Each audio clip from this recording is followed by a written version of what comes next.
Good afternoon, fellow Ambazonian. Welcome to this episode of the interview.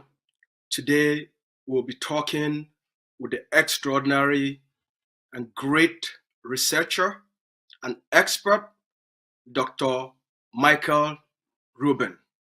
So we ask all of you, as you join us, to make sure you invite your family and friends to listen very carefully to a seasoned voice, an expert who is going to give us perspective, maybe some education and some insights about why genocide, for example, why they occur, what are the triggering mechanisms, what causes them, what drives them, what sponsors them, what funds them.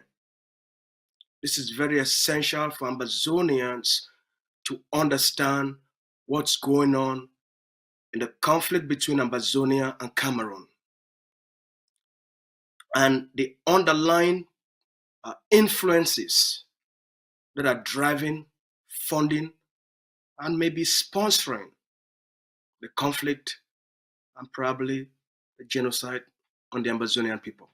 Today, let's have an insightful and educational interaction with Dr. Michael Rubin. Doctor, thanks for joining us, sir. Thank you for having me, Lucas. It's a pleasure to be here and with the Ambazonian audience. Well, we're so glad to have you. You have quite an extensive background. Let me read a little bit of your background. You are a senior fellow at the American Enterprise Institute and a director of policy analysis at the Middle East Forum. You are a former Pentagon official. You've lived in post-revolution Iran, Yemen, and also Iraq. You have also spent time with the Taliban before 9/11. Very interesting. For more than a decade, you've taught classes at the C for the Horn of about the Horn of Africa, the Middle East conflict, culture, terrorism, to deployed U.S. Navy and Marine units. Dr. Rubin is the author and co-author and co-editor of several books exploring diplomacy, Iranian history, Arab culture, Kurdish studies, and Shiite politics. Holy smokes. You've been in the most contentious parts of the globe. You've lived in places most people are scared to go there except your special forces. How have you been able to do all of this? Well, thank you very much, Lucas. As you know, there's no better way to learn about a region than to be there. And I should say what's actually not on my biography, but explains a great deal of my interest in Ambazonia, is I used to work extensively in Black churches in Philadelphia, where I grew up, and I was a Congressional Black Caucus Foundation Fellow in the U.S. Congress before my career pulled me a little bit more into the Middle East. But I often, when I go to these locations, will end up interacting not only with government officials, but also with students from a bottom-up approach so that I can understand the ground truth. And my goal, and I'm not in government right now, I'm in a private institute, is to help advise the US government on how to correct US policy, especially among the voiceless. And I should say that the institute where I work, American Enterprise Institute, is a nonprofit. I do not get paid for any of my work with regard to Cameroon or Ambazonia. I'm not a lobbyist.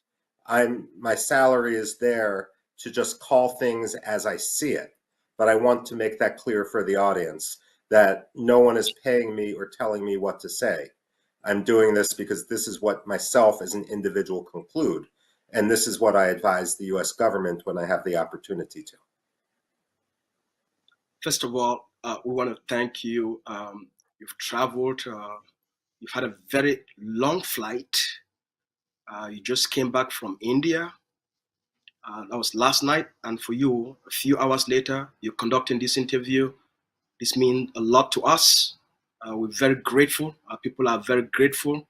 You have something very important and very special that will be worthy for our people to pay very close attention. You've written an article that is alarming in the first place, but it's also very exposing. You wrote an article about the Rwandan genocide, the causes of it, the triggers of it, but you also made a correlation, you drew a parallel between that genocide and the conflict in Ambazonia. Here are some of the things you said in your article before we get started. You said the anti-Tutsi genocide in Rwanda was not spontaneous. You quoted Mr. Robert Muse, a respectful Washington lawyer who made an extensive research travel. You said the French trained and encouraged some of the worst elements known to advance the plan for the Hutus to slaughter Tutsi. French soldiers even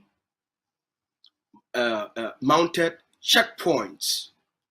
The French, after the genocide have started, even spun a cynical narrative blaming the Tutsis for provoking the genocide. This is like saying the Jews provoke the Holocaust. Help us give us a background of that research, the article, what you found, the empirical evidence, and what first of all made you to write this article in the first place. Well, thank you very much. I'm a historian by training, and so I spend a lot of time in the archives and among other historians. And I also, while I've only been to Cameroon once, just in the airport in Douala, so I've never really been in the country. I do spend a lot of time in the Democratic Republic of Congo, the Central African Republic, Rwanda, and the Horn of Africa, as well as places like Mali and Burkina Faso. So when I'm coming to this region, although I hope one day to come to a free Ambazonia and a free Cameroon once Paul Biya dies, and that can't happen soon enough. At 92 years old, he shouldn't be a dictator anymore. Cameroonians, not just Ambazonia, Cameroonians deserve better as well. The point of this is that when it comes to the anti-Tutsi genocide in Rwanda, it's now been more than 30 years. And so many of the documents surrounding it in Paris, in the Quai d'Orsay archives, the archives of the French Foreign Ministry, have been declassified. And what we see is a concern in those documents that Paul Kagame and the Rwandan Patriotic Front were Anglophones, and they wanted to make Rwanda Anglophone. And the French, for the very simple reason of their twisted perception of national honor, that everyone should speak French, decided to help the Hutu extremists. And they did this with the full knowledge. Now, not all Hutus participated in the genocide. There are many moderate Hutus, and they were killed too by the extremists. But for those of you who have seen the images of the anti-Tutsi genocide, you know about the machete-wielding militants at the checkpoints. Oftentimes, those people were trained by the French, or they even had French special forces with them in the run-up and during the initial days of the genocide. This is now not only undeniable, but last year or 2 years ago when this was exposed, Emmanuel Macron, the president of France, flew to Kigali to meet President Paul Kagame, and he apologized for the French role. Now, I would say that apology is insincere if we see much the same behavior from France today. And you know what? It's not just in Rwanda where people are tired of French cynicism, and it's not just in Ambazonia and Cameroon, where the 1972 abrogation of federalism was nothing short of illegal. We see people, Africans, reacting to the cynicism of the French in Mali, in Burkina Faso. The French need to come to terms with their own history, and they need to come to terms with justice and the illegality of some of the dictators like Paul Biya, whom they're relying upon. The French have relied on Paul Biya for decades, but again, he's 92 years old. He's going to die. And not only people in Ambazonia, but also in people in Cameroon want nothing other than the dictator to be gone, and they associate the French with that dictatorship. So tell us, what role does the French policy to make sure Rwanda becomes francophonized, influenced, drove, triggered, sponsored the Rwandan the genocide in Rwanda? Look, Because the archival documents, the archival documents show that was the whole reason for the genocide. The French wanted to rely on the Hutus because of Belgian colonialism, were more French speaking, and many of the Tutsis were not. That was enough. That language discrimination, that ethnic discrimination was enough to drive French policy. At the same time, the French like a compliant dictator. Why? Because the French like to loot resources. We saw this in the Central African Republic. Rwanda didn't have as many resources, but Ambazonia does.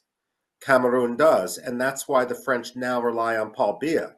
And that's why, the same reasons as Rwanda, that's why they really are encouraging the perpetration of genocide in Ambazonia. Now, the difference between Rwanda and Cameroon is in Ambazonia, the problem is the abrogation of federalism in 1972. The problem is that in the original referendum, people didn't have an option to become independent. That the people in Ambazonia don't want to take over all of Cameroon. So I see a resolution, if the French would correct their policy, as being even easier in the future than in Rwanda, simply because in this area, the history devolves. The people of Ambazonia don't want to take over much of Cameroon. They only want their own homeland. And you said here clearly that the prime motivator for the French president at the time, Francois Mitterrand, was antagonism to the Tutsi for seeking to be Anglophones. The French policymakers, the policymaker class, sought to preserve Francophone even at the cost of genocide. Sir, is this the same policy Mr. Biya and the French are using in their war against the Ambazonian people in order to turn Ambazonia into a French type of a French type of a conquered territory, or is it something different? What is the underlying motivator of Biya's war on the Ambazonian people? The answer to that is yes. The French are doing this because of a twisted pride in Francophony, but they're also doing this because they see themselves still as colonial masters of Africa. Countries like Cameroon may have become independent, but in the French mind, they're still second-class countries. France doesn't treat them as equals. And so from the French perspective, it's not simply a matter of controlling Paul Biya, but the problem is also that they don't want any country that is primarily English speaking, they see as a threat to their influence.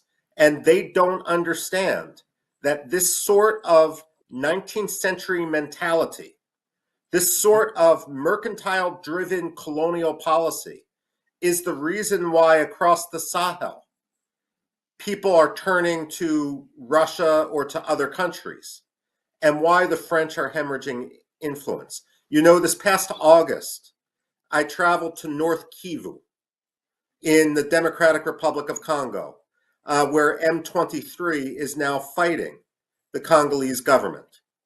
And in the portions of North Kivu I was arriving at, some people spoke French, many people spoke English as well, and it is one of the main reasons why the French are supporting the Congolese dictator, Felix Tshisekedi, even though he's been a complete failure and has the aspiration to become like Robert Mugabe or Paul Biya.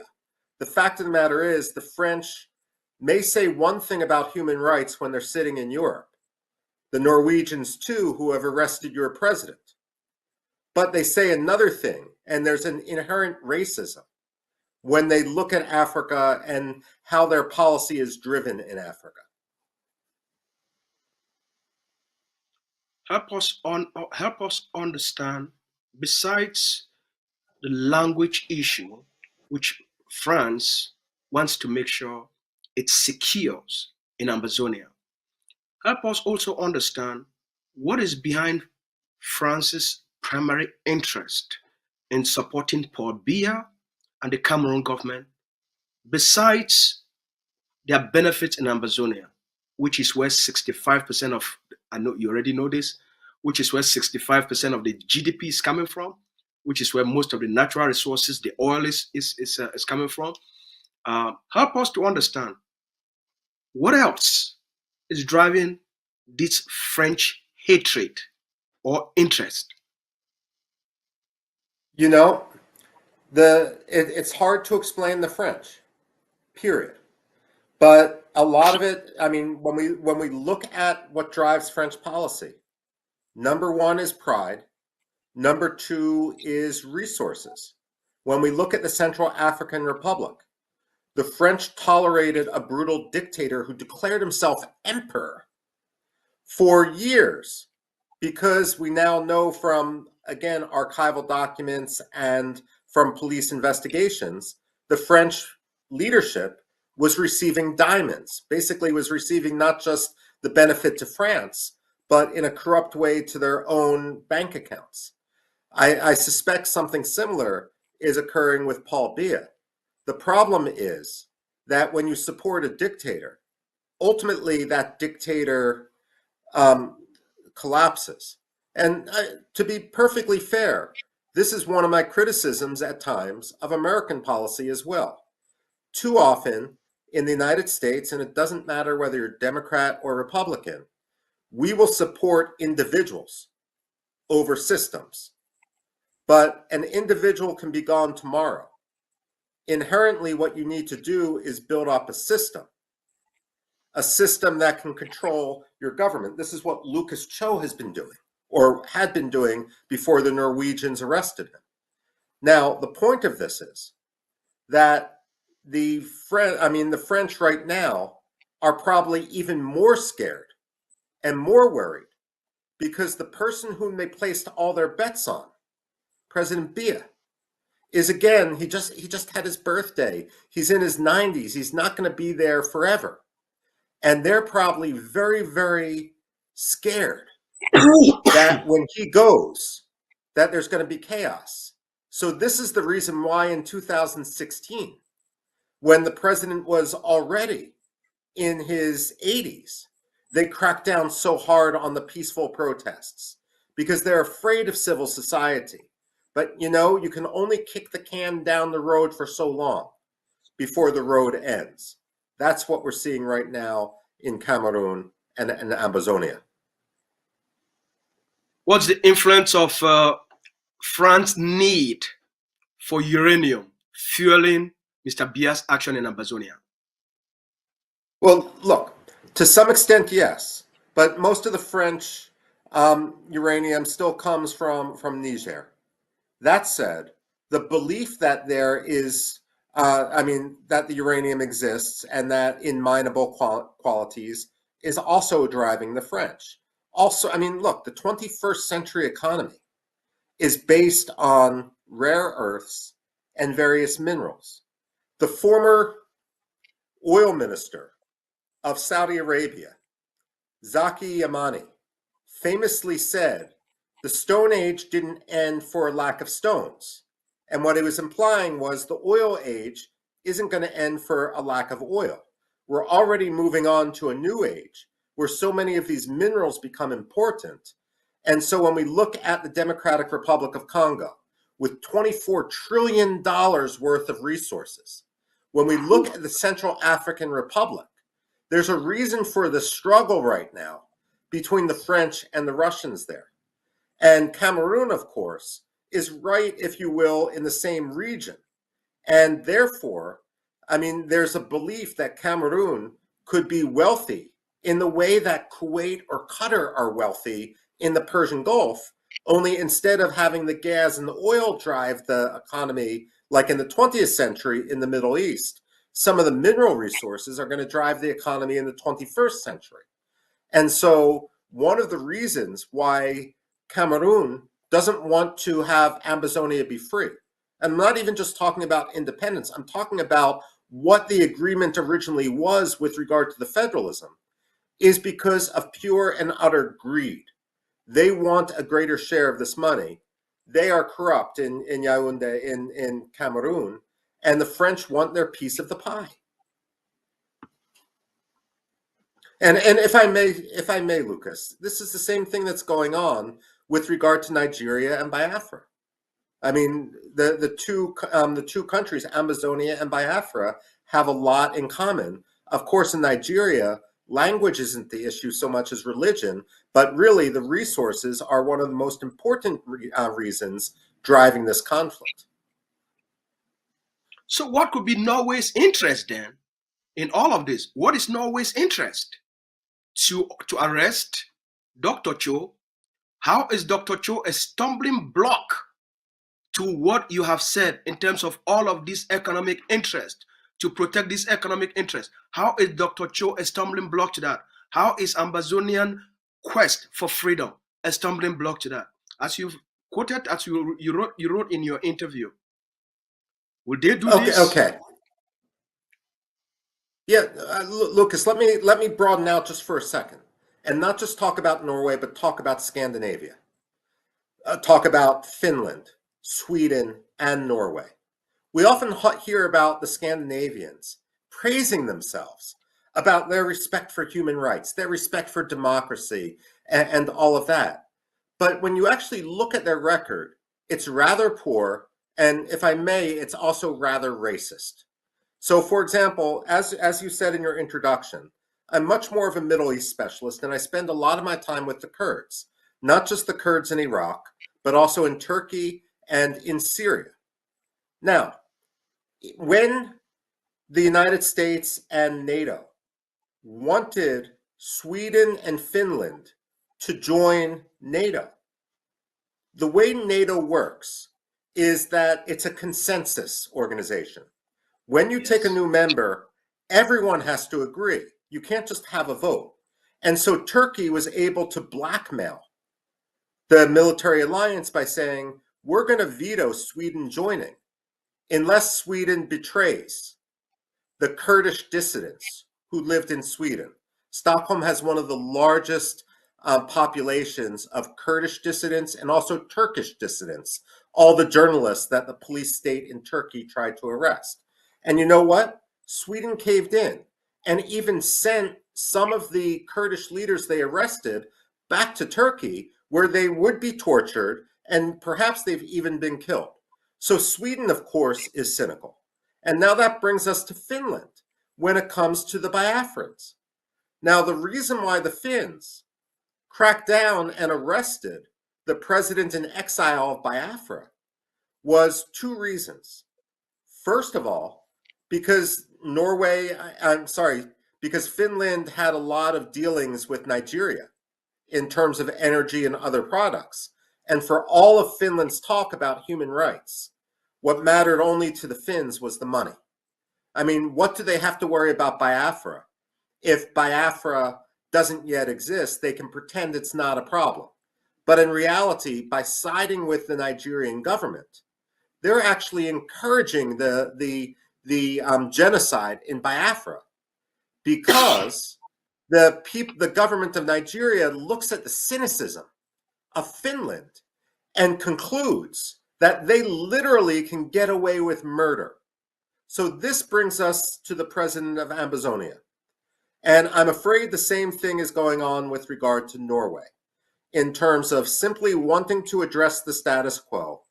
It's easy to pretend that he doesn't have popular support, even though he does. And as far as Scandinavians are concerned, if all the journalists, if all the television cameras are in Gaza or in Ukraine, filming what's happening there, then they can pretend that the genocide isn't happening in Amazonia. Genocide only happens in the dark. It only happens when the television cameras aren't there, which, by the way, is one reason why I was so happy to do this interview today with you, Lucas, because the more we can shed light on this issue, and the safer Ambazonia will be, and the more likely it will be that Norway will be forced to release the democratic dissidents that it has arrested for cynical, money, and racist reasons.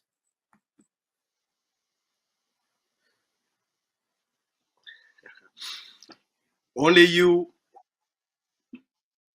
with your expertise, your research, can shed light on these issues. And our people are listening, they're watching, they're paying very close attention to your expertise, your voice of truth, your honesty, and your transparency. Let's move to Cameroon. Is it possible at the age of 92 for Mr. Biya to hold another 7-year term in office? He will be 99 years old. Why are they holding this election? Honestly, I don't think it will be possible for him to continue to hold on to power. And let's face it, most 92-year-olds simply don't live another 7 years. But let's also be honest here, that the problem isn't just Ambazonia and Paul Biya's attitude towards Amazonia. The problem is also Paul Biya's stewardship of Cameroon itself. And when I interact with Cameroonians in the United States, I don't hear a difference of opinion between those from Ambazonia who speak English and those from the rest of Cameroon who speak French. The fact of the matter is, Paul Biya victimizes everyone. And in the future, if Ambazonia is going to be free, and if Ambazonia is going to prosper, it's got to live at peace with the rest of Cameroon, hopefully under a government in Cameroon that is at peace with itself and its independent neighbors like Ambazonia. So the point here is that everyone suffers under Paul Biya. The last thing I would point out, Lucas, is that every Democrat wakes up in the morning, every Democratic president wakes up in the morning and knows when his term in office is going to be over. Every dictator wakes up in the morning thinking that today could be his last day. And I'm sure that's going to be going on in the mind of Paul Biya as well. And today very well could be his last day.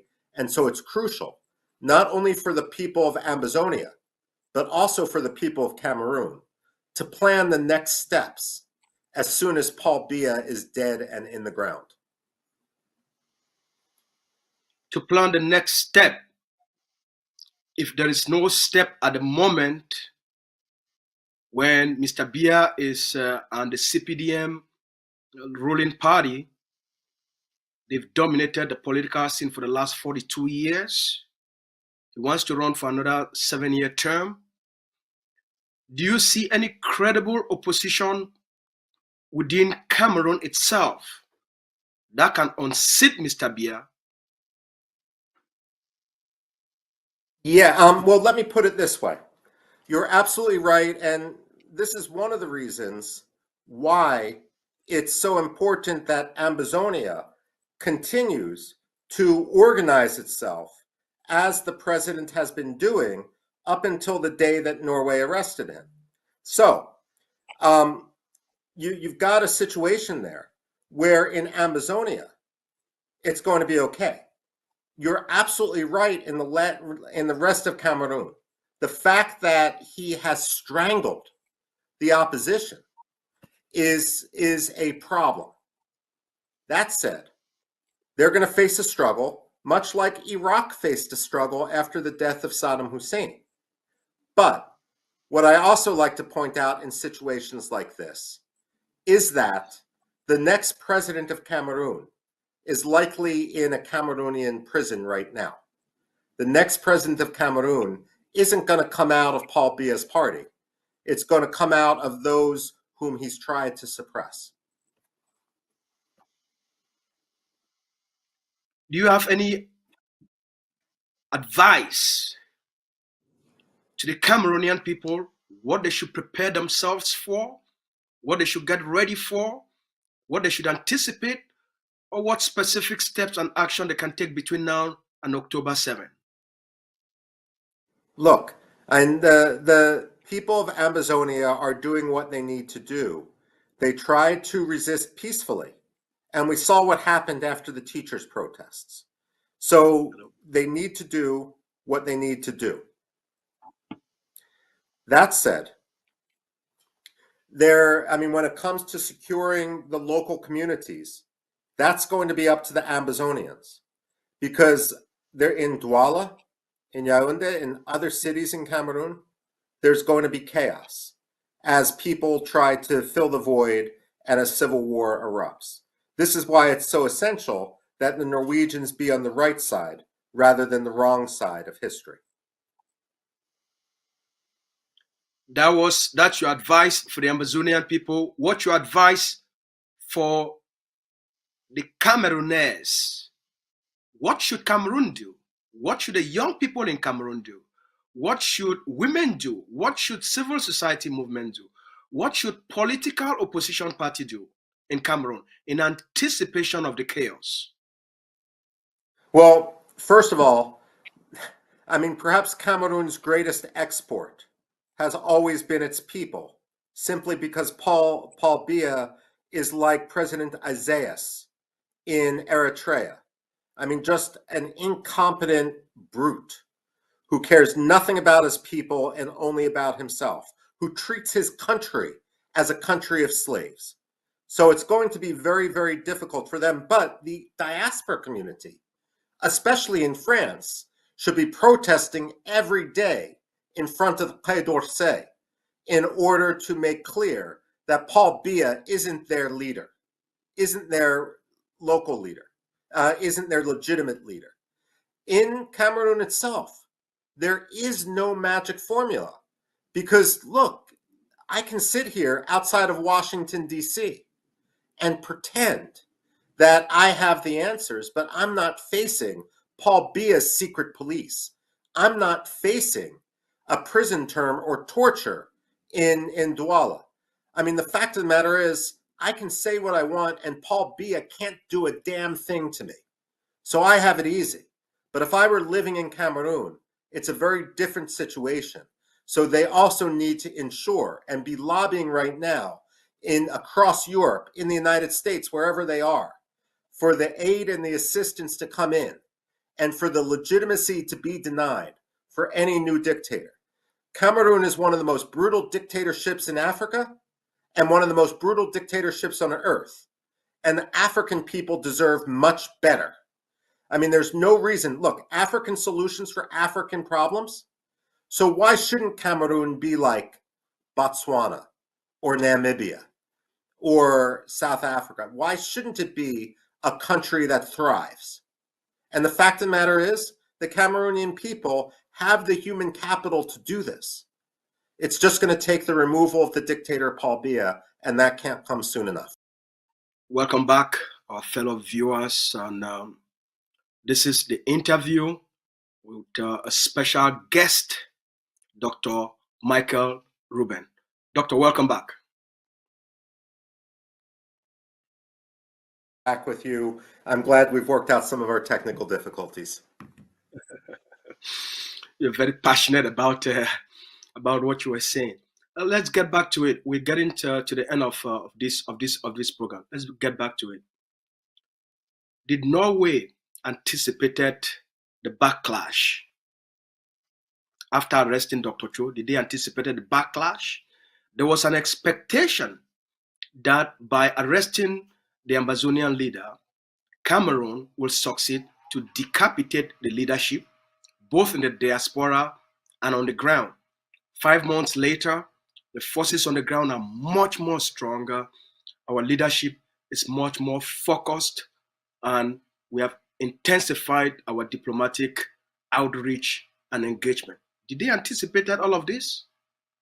No, it's clear they did not. The Norwegians were operating from a position of ignorance. They probably, look, the Norwegians only have contacts with the Cameroonian government. The Cameroonians lodged a complaint, and without knowing anything about the legitimacy of the complaint, the Norwegians acted. But the fact of the matter is, what's going on in Ambazonia is an attempted genocide. The Ambazonians have no place to, nothing, they can't do anything but to fight if they're going to remain alive, if they're going to remain free. They are on the correct side of international law. And so the Norwegians now are learning a lesson. What we need to do, what Ambazonia needs to do, and what Ambazonians need to do is not just condemn Norway for its imprisonment and persecution of Dr. Cho. What they need to do is also give Norway an off-ramp so that the Norwegians will release him in a way that helps them save face. And then maybe, as the Norwegians learn more about the true situation, they can play a positive role. What I don't want to happen is what happened in Rwanda with France, where it takes France 30 years to say, we were wrong, and to apologize, because that doesn't bring back the victims of the anti-Tutsi genocide. It's essential that Norway understand the truth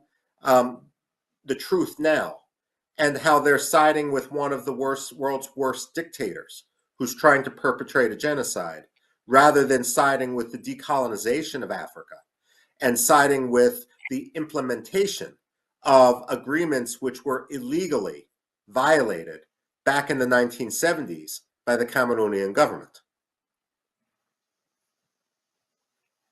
Now, as you already know, we have about more than 1,000 villages that have been burnt. We have more than 750,000 Ambazonians that are now living in the forest.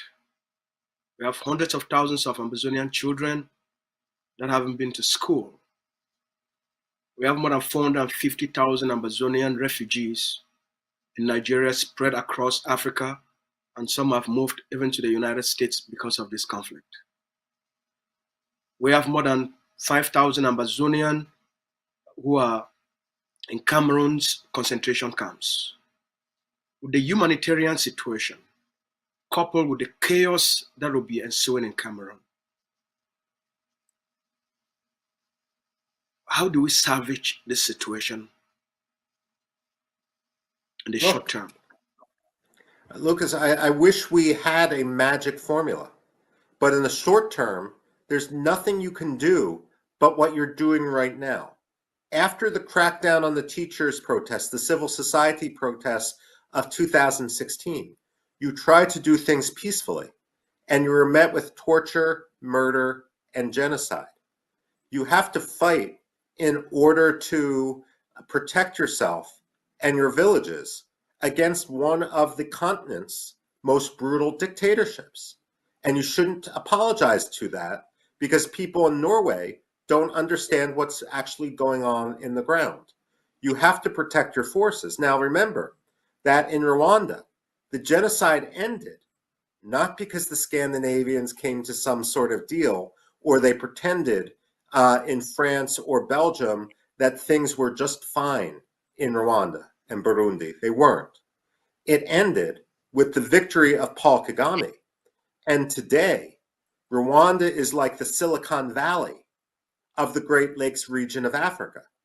So once you win, what I would actually do if I were Ambazonia is reach out to the Rwandans and say, how can you help us replicate what you have done inside Africa, inside the Great Lakes region, to pull yourself up and to change society after this brutal anti-Tutsi genocide? According to Transparency International, Rwanda has gone from corruption levels 20 years ago that were akin to what we see in Libya and Yemen. And today, it has the corruption levels of the Czech Republic. The fact of the matter is, businesses flock to Rwanda, and the new generation really is coming into its own. So when you look at a model, again, African solutions for African problems. Rwanda provides an African solution to the problem you face. Norway in 2025 is like France was in 1995. Don't be like Norway. There are some that will say, oh, what you have said so far is so nice. It sounds good. It sounds reasonable. But you know what? There are some Ambazonians that want a united Cameroon. There are some Ambazonians that said they want special status. There are some Ambazonians that want, they have been with Cameroon for so long. They are part of the elite class. They are part of the structure that has kept that society for so long. There are some that will even argue with you to say, oh, you know what? We are federalist. What do you make of this? And what message do you have for all of these different constituencies and voices? Well, let me put it this way. It's a great question. First of all, I'm not Ambazonian and I'm not Cameroonian. Ultimately, this is going to be a decision for Ambazonia and Cameroon. What I would say is perhaps the root of the problem historically was that the referendum, which was held in what is now Ambazonia, wasn't a full referendum. It didn't give you the full options to decide whether or not you wanted to be independent. You had two options, and you chose to go into federalism. So why not have another referendum with more options? Federalism, no federalism, independence. But if I were Ambazonia's leadership, I would have enough self-confidence to believe that you would actually win. Now, at the very least, however, the time to return to federalism, which was agreed upon Cameroon's independence, is now, because it was illegally abrogated back in 1972, 1973. And so no one should accept the fact that the status quo in Cameroon is what is legal or legitimate. The last point I would make is the same thing I hear when I talk to, for example, the Kurds in Syria or the Kurds in Iraq, or the Greeks and the Turks. That, for example, today no one likes Turkey. Turkey is a force of instability. Turkey supports groups like the Islamic State. But if you're Kurdish, you can't just be anti-Turkey, because you're never going to thrive until Turkey is democratic and at peace with itself and its neighbors. So whatever Ambazonians decide, federalism, independence, the fact is they must also support democracy in Cameroon, because until Cameroon is safe and secure and free from madmen like Paul Biya, then you will not have security even if you win your independence. So you need democracy in Cameroon, and you need freedom and democracy in Ambazonia. Doctor, we thank you very much for your insights. We thank you very much for such an engaging, passionate conversation. You have the last word for our people. Look, all I can say is God bless Ambazonia. I support your struggle. Dr. Michael, thank you very much for your brilliance. God bless you, sir. Thank you. Thank you.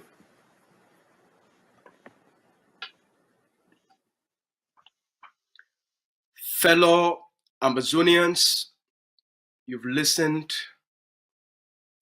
I'm sure most of you have learned a lot. You've learned what is driving these conflicts, what is driving this genocide, these abuses, this exploitation.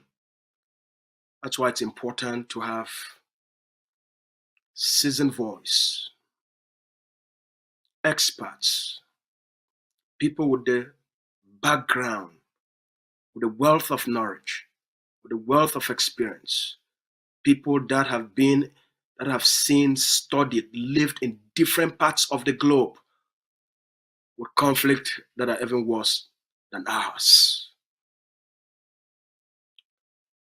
Their experiences,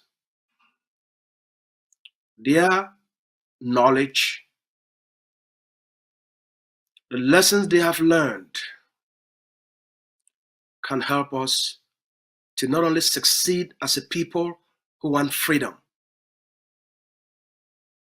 but what to do with that freedom.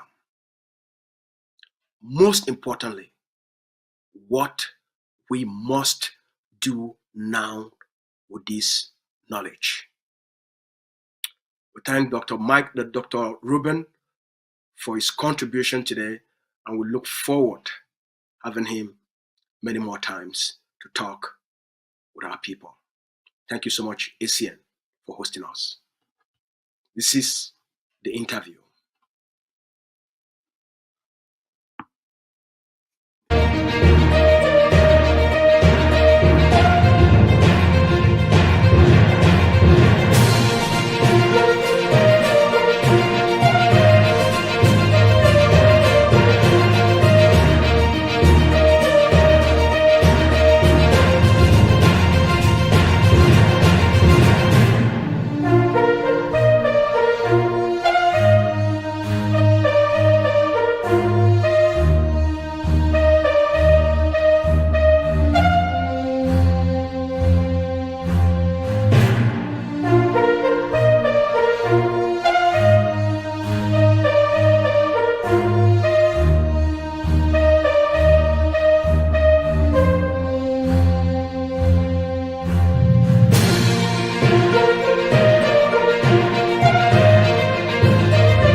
Vous arrêtez un moment. Je n'ai pas vu les ordures dont vous parlez à Yaoundé. Ok? Je ne sais pas dans quel quartier vous êtes, mais quand moi je circule dans Yaoundé, Yaoundé a 60 ans. De quel Yaoundé vous parlez? De Yaoundé où j'habite, je ne vois pas les trous dont vous parlez. Dear brothers and sisters, of this great forum, a forum of peace builders, a forum of talented gentlemen and ladies. I want to use this opportunity to thank all of you for the collaboration you gave me as your son and your brother during our peace talks. Last Sunday, I handed over officially the pectoral cross to the new moderator. I want to thank each one of you for the prayers and the support you gave me. Immediately after that ceremony on Sunday, yesterday, Monday, I took off for Yaoundé because the Prime Minister invited me to be part of the follow-up committee of the Grand National Dialogue. To my greatest shock and surprise, Minister Njumesi, the Minister of Public Works, got up and said the Bauru Akwaya Nigeria border road has been done up to 93% by Honorable Walang. Immediately he finished, I got up and objected that there is nothing like that. There is no road done in that area. And so the man left in shame.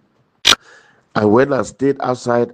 I don't know what I called Walang, but he called the delegate of Public Works, and then he sent words to his representative who was in the hall to tell him to tell us that the delegate has confirmed that that road has been done 93%. Dear brothers and sisters of this great forum, if we don't fight this with our blood, we will never have a road in our area. It will take another 20, 30 years. So what I'm proposing is that since we have our boys in Esimbi, from Benahundu right up to Benade, right to Bauru, they should do a video of that road. They should take a whole day and do a video of that road on foot, gently making commentaries in pidgin. If they cannot speak English, they make commentary in pidgin till they reach the end of the road in Bauru. Then they cross over. If we have some Berlin boys that we can contact, they cross over and take the same measures and take the road from the bridge right up to Berlin Market. Then when we have these videos, we'll write an official letter. I'll send it directly. I'll go right to the Prime Minister's office and hand this letter to him, including the videos, so that Walang and whoever has chopped that money will be called to book, and that road must be done. That road must be done.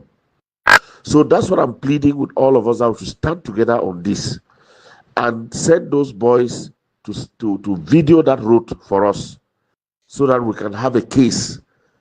We should do it as soon as possible.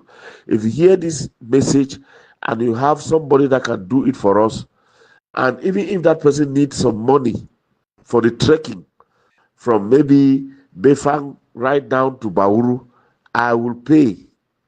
I will pay. And if that arrangement is made, tell me how much the boys are asking. I'll send you the money to give them.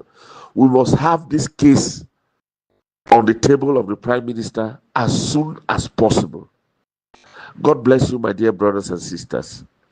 There is no way that we can stop fighting for our people. There is no way that we can stop peace in our area. And I think that the road is an enabler to that peace that we are looking for. The road is an enabler to stop poverty in our midst and to bring our people out of their misery.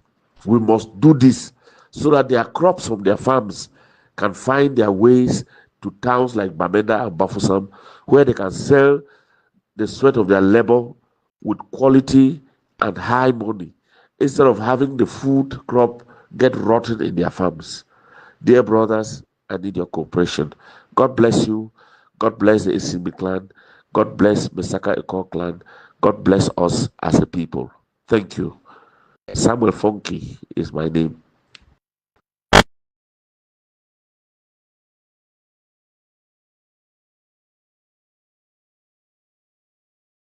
Be honest to ourselves.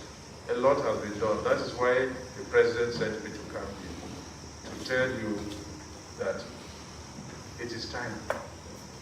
It is time that we regain our territory. We regain our independence, we regain our sovereign, our normalcy, our dignity. Be honest to ourselves. A lot has been done. That is why the president sent me to come here, to tell you that it is time. It is time that we regain our territory. We regain our independence, we regain our sovereign, our normalcy, our dignity.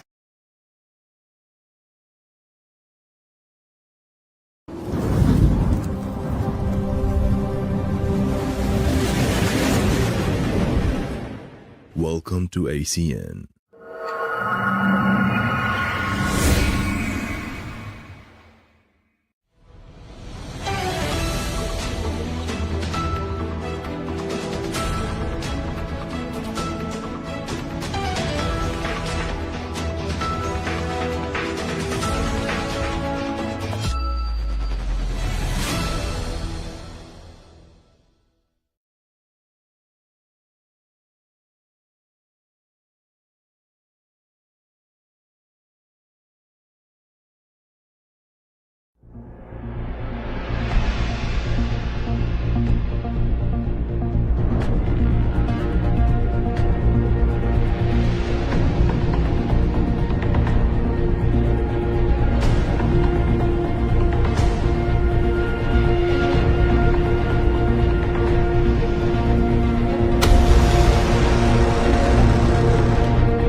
All man a place over there. All commanders, all generals, all the soldiers, for all Ambazonian picking them, for all papa them, for all mommy them, auntie them, brother, sister, uncle, big papa, big mommy them, all man a place there, una cafe there. Today, I come for bring una a message from una leader. Today, I come for bring una a message from our liberator, the man where he stand between the Ambazonian people and the occupier. The man where stand in the middle for protect the Ambazonian people and for make sure say Ambazonia gain the independence. Una leader, Dr. Cho Lucas Ayaba, he don't send a message. For all the Ambazonian picking them, this war of independence, I forgive una the future. With Cameroon, it don't steal land away from una. It don't deny una big papa them, deny una big mommy them, deny una papa them, and deny una mommy them that future. This war of liberation, I forgive una the future where they don't steal them from the previous generation. For papa them and for mommy them, make una be very proud. For the picking them when I don't born them, where they don't stand as a generation for bring una the justice we una need am, for bring una the freedom we una need am, for bring una the respect we una need am, for bring una the humanity and the dignity where you as mommy, you as papa, na need am, I deserve am. Una no go die, we una no get wetin una deserve am. The pikin dem una don born am, they do the work. Even though I dey for detention, I fit tell una wetin dey go on. We dey win the battle. We know wetin dey go on. They can't talk for me every day. No man no need for shake. No man no need for worry. No man no need for fear. The fight dey go on fine. The talk for the international community, it dey in our favor. Norway, they don't make their own big mistake. That mistake na a blessing for Ambazonia. That mistake where they make them na a blessing for Ambazonia. The case it don't turn na a different thing. The fight for Ambazonia, it didn't for court and for the international system. As I don't stand for fight for outside, even for inside here, we go win the battle and we go achieve the victory for the Ambazonian people.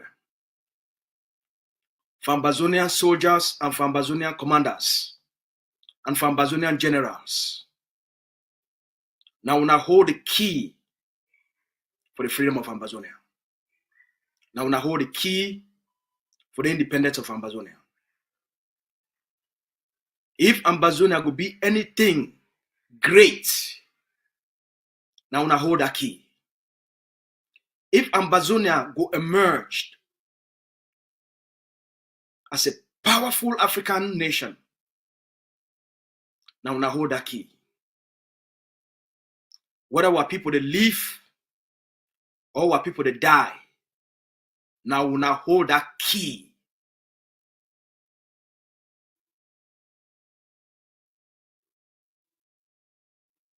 The key to the freedom of Ambazonia, now only two things. Armed resistance. Now the ticket to Ambazonia freedom. Make una no hear anything. Whether na British, they can't tell una. Whether na the French, they can't tell una. Me una hear no hear anything. The ticket for una freedom na armed resistance, armed resistance, armed resistance, armed resistance. Now the language that way they well understand them, and the language that way they give freedom, and the ticket to freedom that. The armed resistance who start them 7 years ago. And that armed resistance, they don't bring me for place where they today. Even before the one they call one name Ambazonia, now armed resistance, now guns and bullet, they be the ticket to any people their freedom. Make una intensify the armed resistance, make una buy more guns and more guns and more guns and more guns and more guns, make una train more soldiers and more soldiers and more soldiers and more soldiers. Make una recruit, make una recruit, make una recruit more young men and women. The battle, it can't reach for the peak. We could be at the end of Cameroon, a time for Ambazonia. As we prepare for that peak, it require una make una use the liberation tax money where una the collector as a legitimate means for una for raise the money for buy all the weapons and all the ammunitions and all the big guns them we're gonna need them for defend Ambazonia. Every Ambazonia citizen must pay a liberation tax for the liberation of homeland. We reach towards the end of this fight. At the time we must arm ourselves for all the 13 states. I understand, say, the colonial election, it come up for this year. In the next, maybe 7 months, the colonial election will take place. Or in the next 6 months, the colonial election, the presidential election, and the regional election, it will take place. That election, na a provocation for Ambazonia. Una know what for do. Make una not leave am. Make any person enter inside the Ambazonia territory for talk say one can carry out election campaign. Make una not leave am. Make any person from this CPDM or na SDF or na which kind party for enter our territory for talk say the one can carry presidential and regional elections. Ambazonia no be Cameroon. Make them go do their campaign for Cameroon. Any person will enter for the Ambazonia territory for carry out illegal and foreign activities, for keep Ambazonia under occupation, and for advance their genocide and their massacres on the Ambazonia people, them wanna know exactly what for do. Now a declaration of war to the Ambazonia people, now for keep the Ambazonia people under occupation, now for keep the Ambazonia people them under slavery, now for keep Ambazonia people there as slaves. We must put an end to this. Once we put an end to this, it will be at the end of Cameroon. Now the final battle the battle to disrupt, to stop any provocative election for our territory. Now the final battle that we go put the end of Cameroon occupation for Ambazonia. Lastly, economic sabotage. A call on all Ambazonian forces across the 13 states for stop any economic exploitative activity for inside the Ambazonian territory. Anything where they give the Cameroon occupation government and its masters, whether those masters are the British, the French, or even the Norwegians, una stop them. Una stop all economic exploitation activities and operations for Ambazonia. Once we carry out enough economic sabotage, the Cameroon state at itself go collapse immediately. The war, Cameroon war for Ambazonia, it go quickly come to an end just by economic sabotage alone.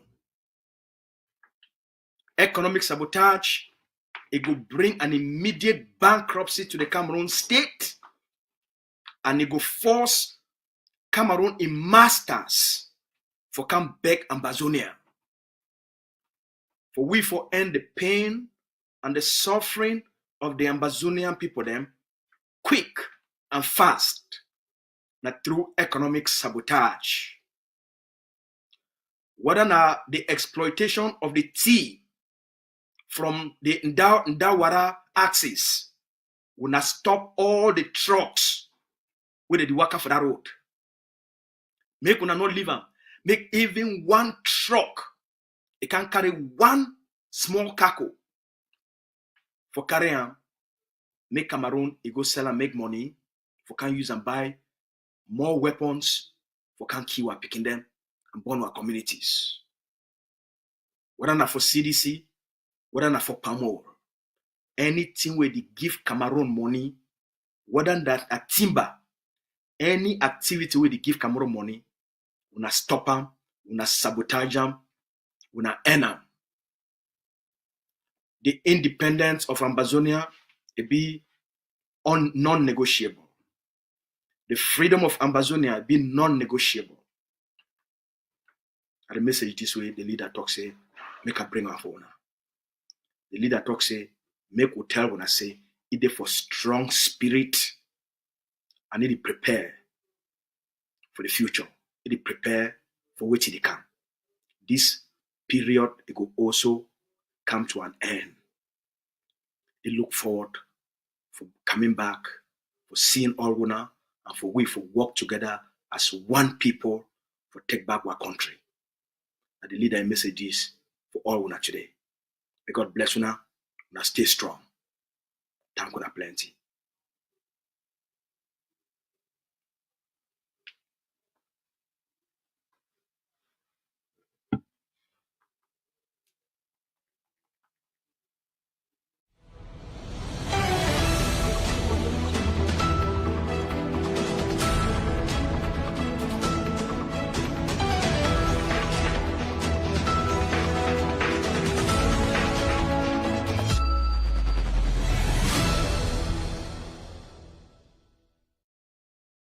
Ambazonia will be offered to you tomorrow. Will you be ready? Will you be ready for governance? Do you have the institutions and expertise in terms of human capacity and state institutions to transform that space into one where our children can say, we fought a good fight? The reason why we are here is not simply because we want to create an alternative platform or pull our resources together. It's because we reject fraud. I don't know why you fight. I know all of us say we fight for independence, and I always remind you, independence is an abstract political construct. You fight for that abstract political construct, not as an objective. There are the micro issues within that political construct that you fight for.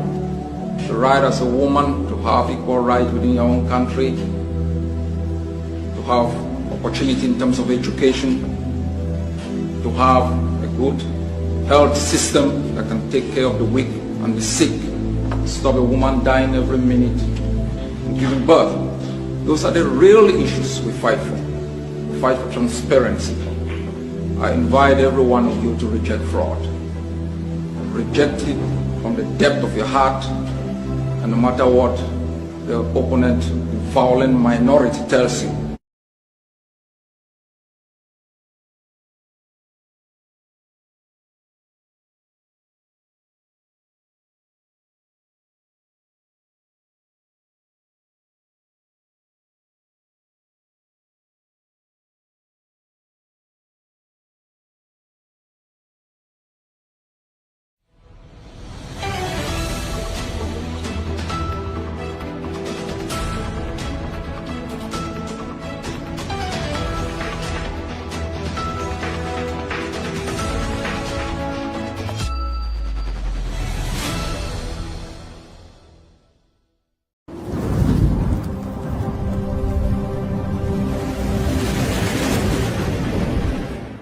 Welcome to ACN.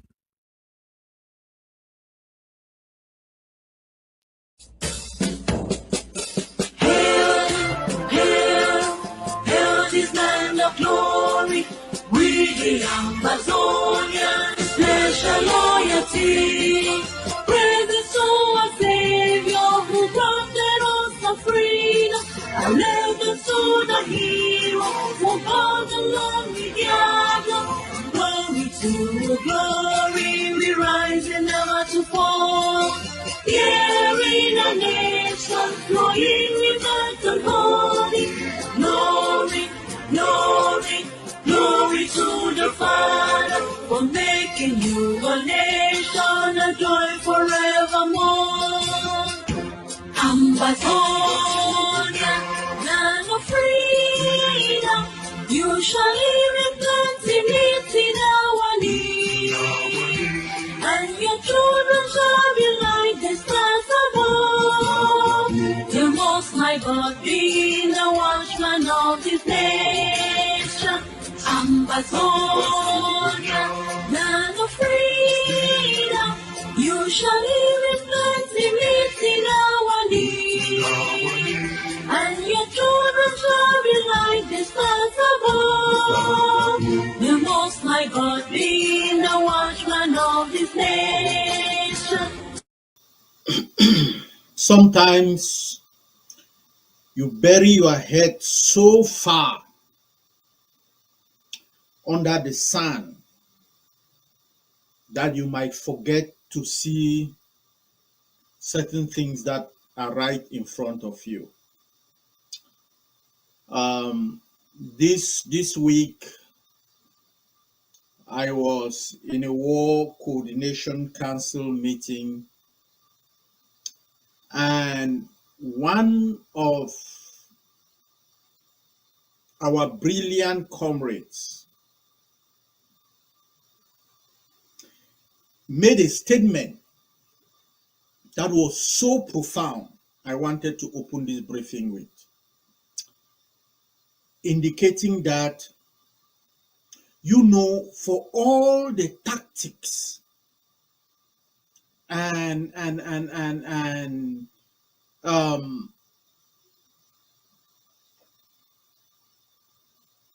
all of our attempts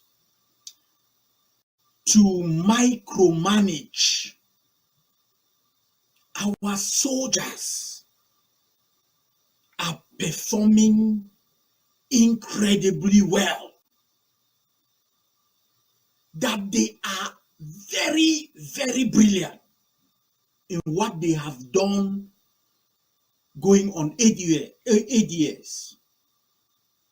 And so the job of the Ambazonian people, our most critical job that we should not lose sight of, is supporting them, giving them the support they need in terms of ammunition and logistics for them to finish this battle for us. Revolutionary greetings, my fellow Ambazonians. Good morning, good afternoon, good evening, wherever in the world you may find yourself on this Sunday, the 21st of the 23rd of March 2025. To our captives in jail, in the dungeons of La République du Cameroon, una place there. Your people await your freedom. We know that it is a matter of when, not if. To our refugees scattered internally in refugee camps and in other lands, una place day. You are Ambazonian nationalists. Your country does not forget you, and your country needs you, no matter how difficult your situation might be. To our diasporan Ambazonian community, you stand as the guarantors of this revolution. Your people, your army, your nation needs you on this 23rd day of March, una place day.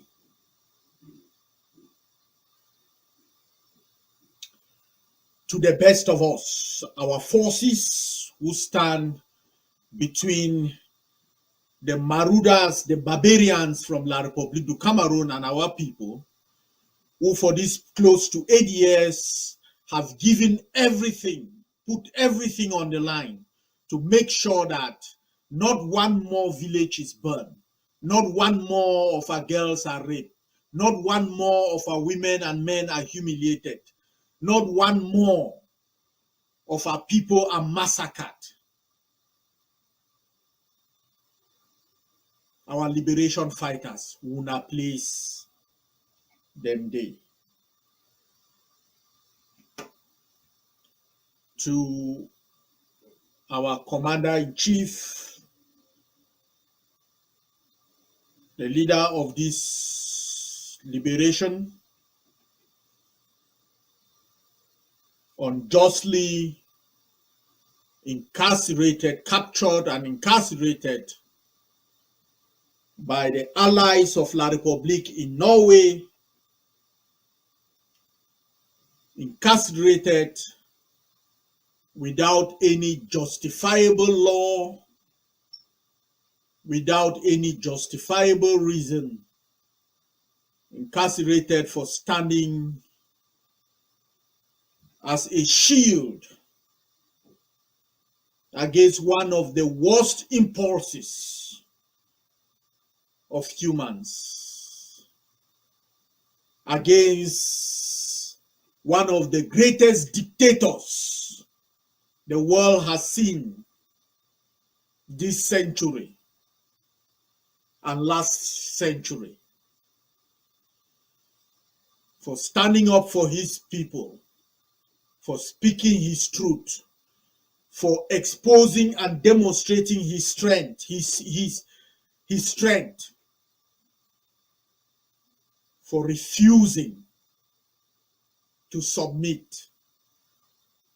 My brother, for more than 6 months, you have been taken from your people. We want to say to you this afternoon, your place day. My fellow Ambazonians, the war of our liberation continues. To La République du Cameroon and their backers in Europe, in Asia, and all over the world, we are sending them one very clear message. The sons and daughters of Ambazonians are not going to succumb. We know what struggle means. We know what suffering is. You have not touched the depth of our suffering. You have not reached the depth of our resolve. It is an unending well. You can dig until kingdom come. You will not reach the bottom of our resolve. We will win this war. We are winning. And the days when the sons of Ambazonians will put the interest of others ahead of their own interest has come to an end with this generation, the never again generation. We did not stutter. We never stumbled when we stood up in front of the world and we said that we want our independence and we wanted it now. We did not stumble over our words. So our resolve, whether tested, can never be defeated. I open this defense briefing today with that message, because not only the issue of our leader of this liberation in jail in Norway, but just last week, the British representative in La République du Cameroon attempted to demonstrate a normalcy by accepting the invitation of traitors in Ambazonia to come and parade and dance on our deaths, on our suffering. Mind you, he is coming on the heels of Ambazonians being lynched on the streets in La République du Cameroon. He is coming on the heels of some of those Ambazonians. After the dead bodies that were lining the streets, some of them haven't been their location or their whereabouts, whether dead or alive, haven't yet been resolved. He is coming when just a stone's throw from where he will be visiting and doing all that in service to La République du Cameroon. We just had Ambazonians massacred in a genocidal effort, in a genocidal campaign in Pinyin. He is coming on the heels of what happened at Ndonga, where a village was burned down, the homes of a blind man put to the torch by our invaders. If that is not the height, if that is not the height of British contempt for the Ambazonian suffering, of the Europeans' contempt and disregard of our people and their suffering, then I do not know what is.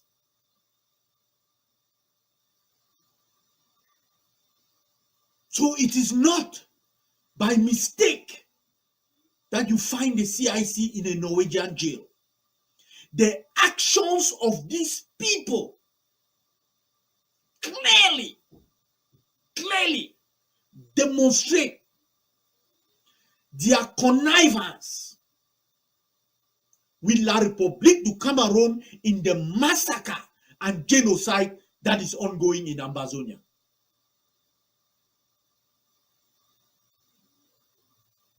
I do not, my fellow Ambazonians, I can care less. I can give an FU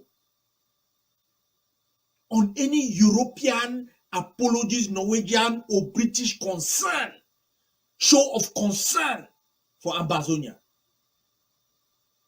Anytime, anywhere. They haven't done it. But to attempt to enter our zone under these circumstances and dance with traitors on the head of our dead, on the head of our suffering, to cover up the genocide and war crimes is a step too far. Is a step too far. And the Ambazonian people will not forget and will not tolerate. Who will never forget. These are people who sold us down the drain more than 50, close to 60 years ago.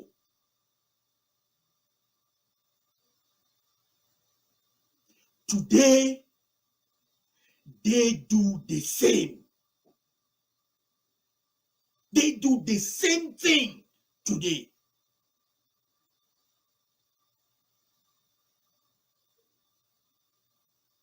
My fellow Ambazonian, that is why, as an Ambazonian nationalist, wherever in the world you are, note this. We are the ones we have been waiting for. The war of our liberation, the war of the defense of homeland is our last line of defense against the extermination of our people.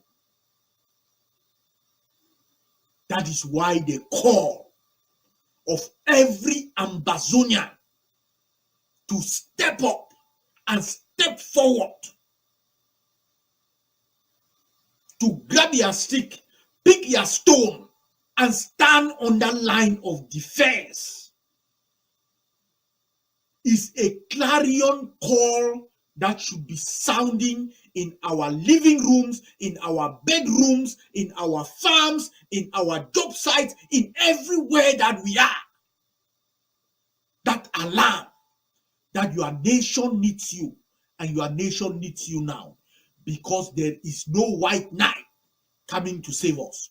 We are the ones who have saved ourselves, and we are the ones who need to claim our victory right now, right this moment. And if you doubt me, if you doubt my words, then don't doubt the deeds of your liberation fighters.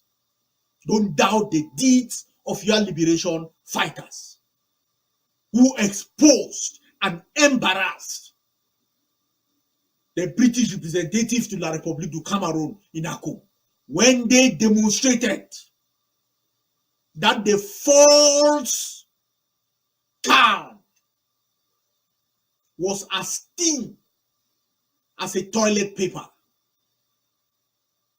That the false calm they wanted to create was as thin as the toilet paper. And they demonstrated that. And our people, in failing to turn out and support this travesty, send them a message. The days when Ambazonians will stand and clap and dig their own grave is over. This is the never again generation. And we will keep beating this on their head over and over and over until it gets through to them.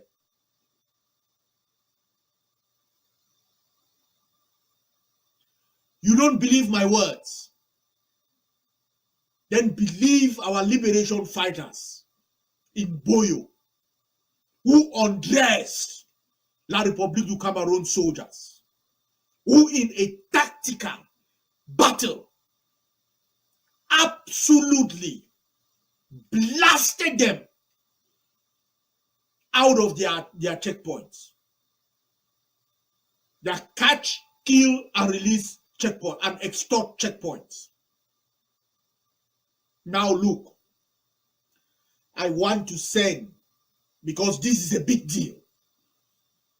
This is one of the big victories for the Ambazonian people. This 2025 in our war of liberation. This was a battle over hours.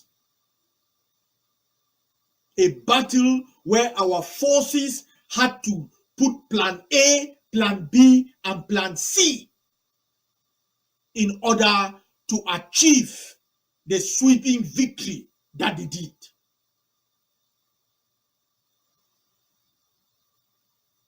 Plan A, ambush them and deal with them.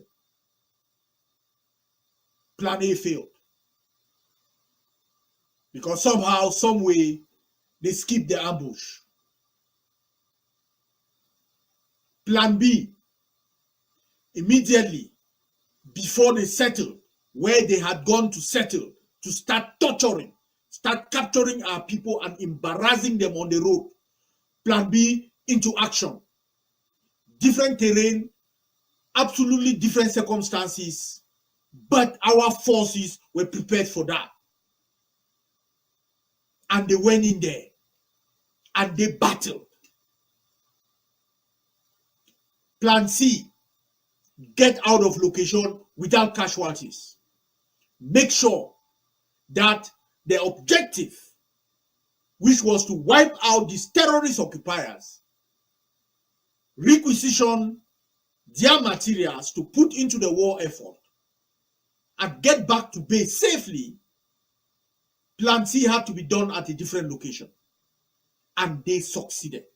A perfect 100 on 100 operational objective met, operation met, an achievement for our liberation. That, my fellow Ambazonians, are not words. These are deeds. So if they don't believe our words, let them believe the deeds. import of this cannot be underestimated.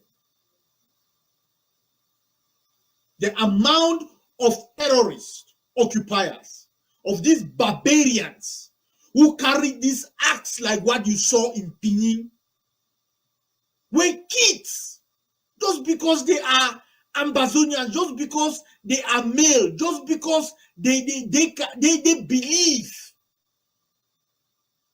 that tomorrow they can join the Ambazonian army and massacred. Just for that. Just that they look like, feel like a potential recruit for the Ambazonian army tomorrow, they are murdered. They are massacred.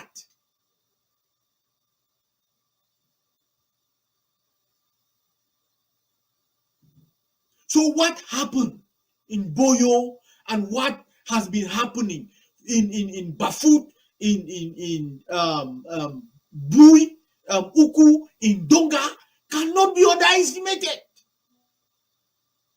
Cannot be underestimated. What happened yesterday, the number of sticks that has been reduced to commit this type of crimes against humanity, genocide, the number of sticks that La Republic can deploy to the field to do it was reduced yesterday. And the arsenal to defend this type of atrocities was increased for the defenders. Justice, a little bit of justice for the massacre of Pinyin, a little bit of justice, a little bit of the Ambazonian dignity was given back to them.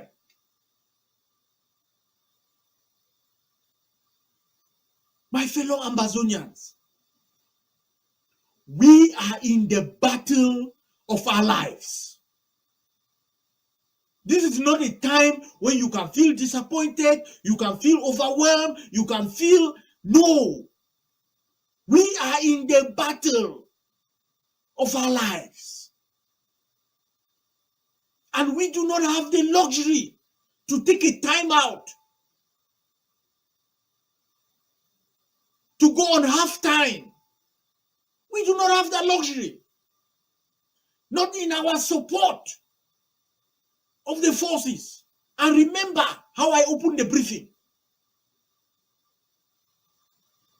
The tactics and all that, no. Our forces have demonstrated and are demonstrating day in, day out.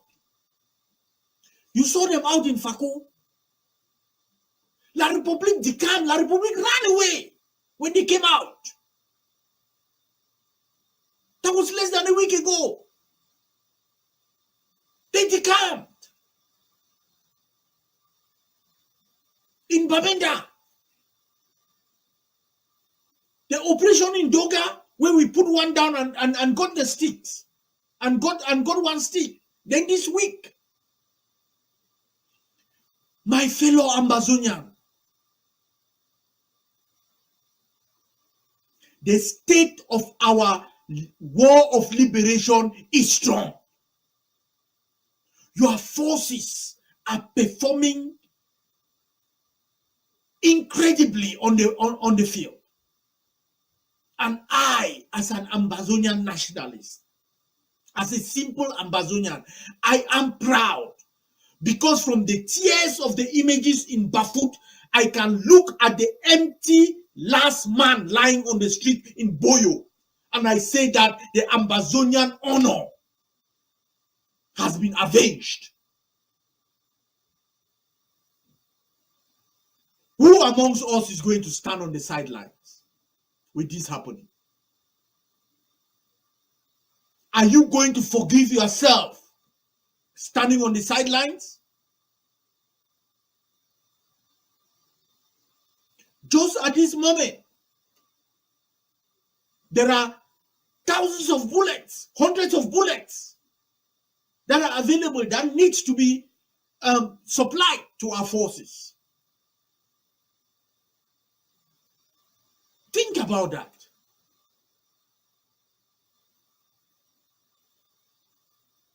Should they be communicating to us and we are running around looking for the means to purchase that? Make available to them the tools to end this stuff, to end our suffering.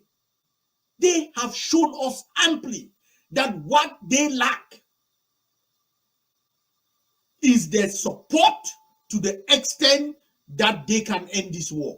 Because in every single battle, we defeat these people. In every single battle, where they don't overwhelm us 5-1 or 10-1 in terms of ammo, in terms of forces, in terms of the materials that they deploy on the field, in every circumstances that they don't overwhelm us 10-1, we have beaten them and put them on the run.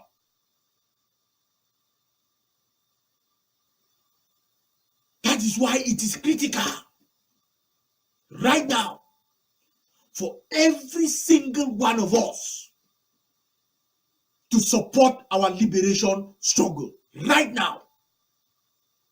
Right now.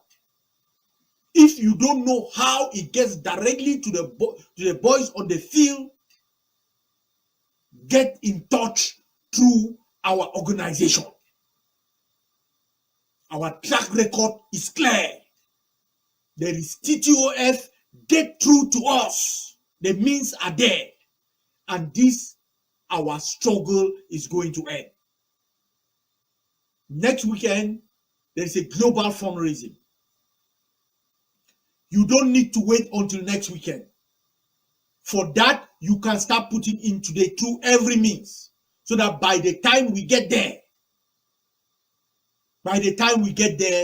we already have the means. But my fellow Ambazonians,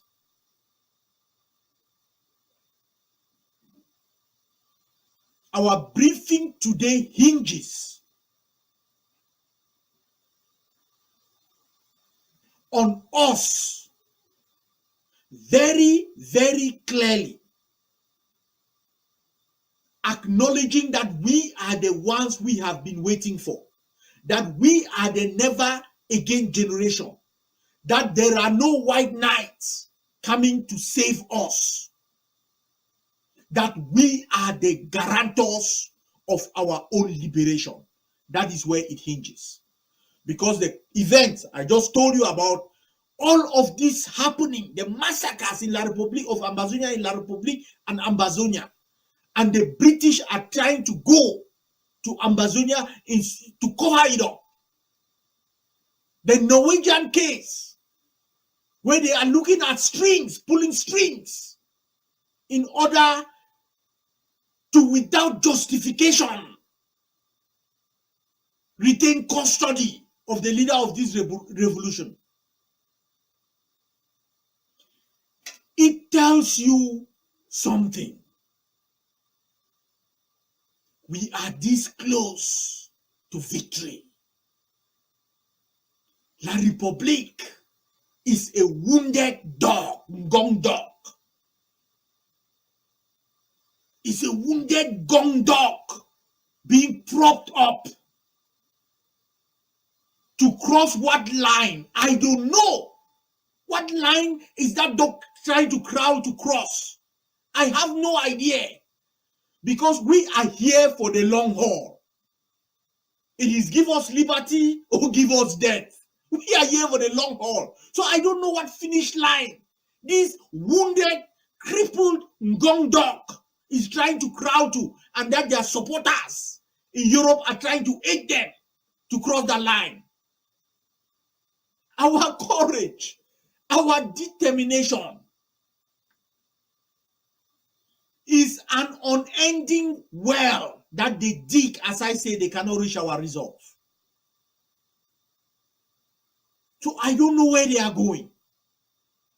But one thing is clear. We are the guarantors of this. That is why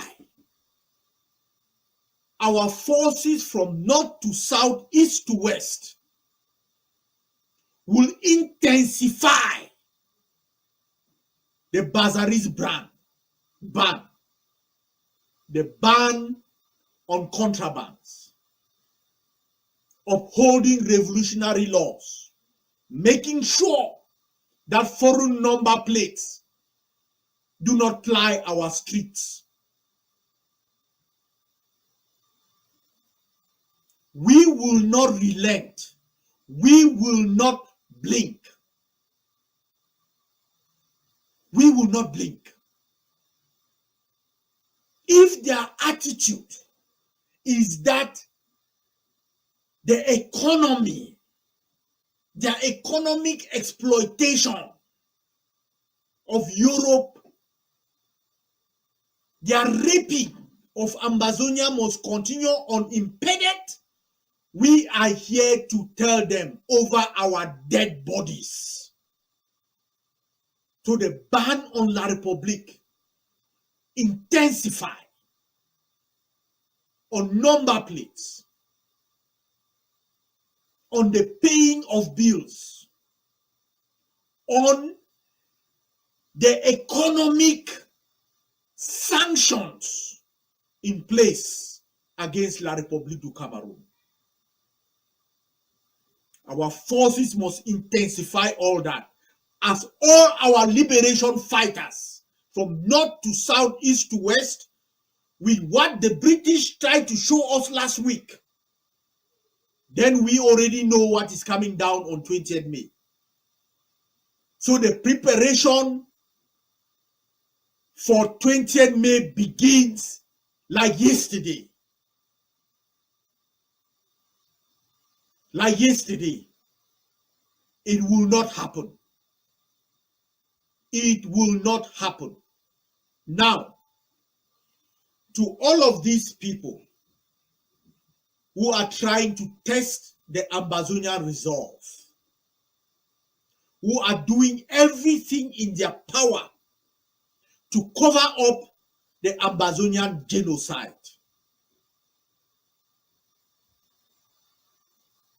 you put our people and our officials in a very hard place. We will not take responsibility for anybody, any European representative going into a war zone.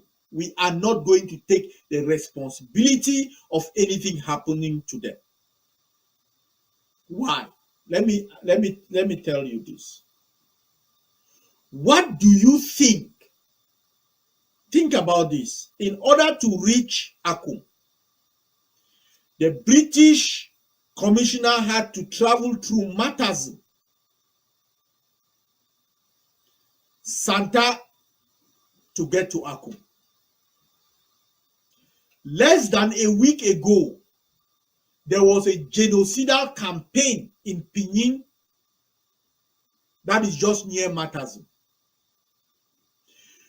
Tell me that what will happen if some of the fathers of those kids, the brothers, the sisters who are suffering under this horror that visited them and their families, decided to take it out on someone who is coming to cover that up? The blame will come on the Ambazonian struggle. So let me send this message to all the La République du Cameroun backers in Europe and around the world. Don't test our people. We cannot be everywhere. We will not guarantee and will not be held accountable for the anger, the disgust, and the reaction of our people when you put yourself at risk by going into a war zone. For over 60 years, you have ignored the genocide perpetrated against Ambazonia. You have supported La République du Cameroon clearly, overtly, in their effort to exterminate the Ambazonian people. That is your prerogative. That is your prerogative. We have not asked you why you did not condemn them. We have not asked you why you sold us to them. We have not asked you why you are not imposing international law. We are not asking you that. We have not asked you to send your forces into our land. We have not asked you any of that. But to attempt to gaslight us, to attempt to join right in our zone to cover it up, that, my fellow world countries, is a step too far for Ambazonia. A word to a wise is enough. Our Ambazonian people, we know what we need to do. It is very clear. It is very clear what we need to do. We need to support our forces. The support of our forces is sacrosanct. That support must be intensified. We must also remain very, very vigilant and also use all our means, every means at our disposal, every single Ambazonian, to expose enemy propaganda and not consume it. For what it is worth, everywhere you are, try as much as possible from the grassroots up to mobilize international condemnation of La République du Cameroon. From individuals to groups to associations, from the grassroots up, everywhere you are. But most of all, we must secure our homeland. Because we know from Norway to China to La République du Cameroon, no Ambazonian is safe without a free and independent land to call their own. On this 23rd day of March, may God bless you. May God bless our forces. May God bless our land.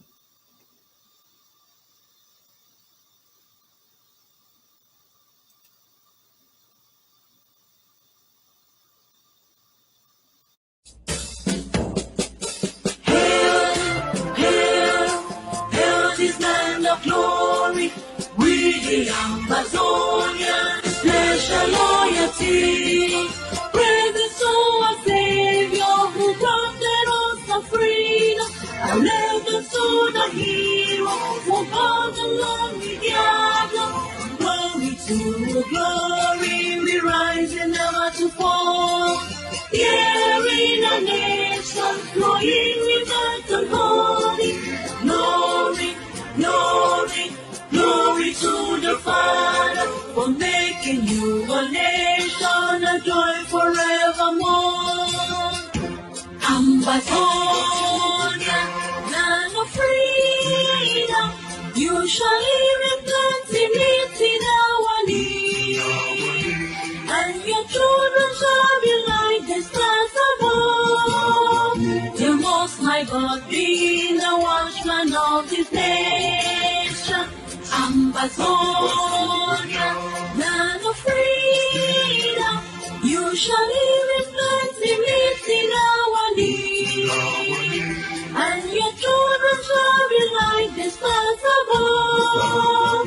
The Most High God be the watchman of this nation.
C'est la monnaie de la France. C'est de la monnaie de la France-Afrique, 14 pays africains et la France y compris. Donc je suis dans le trésor public français.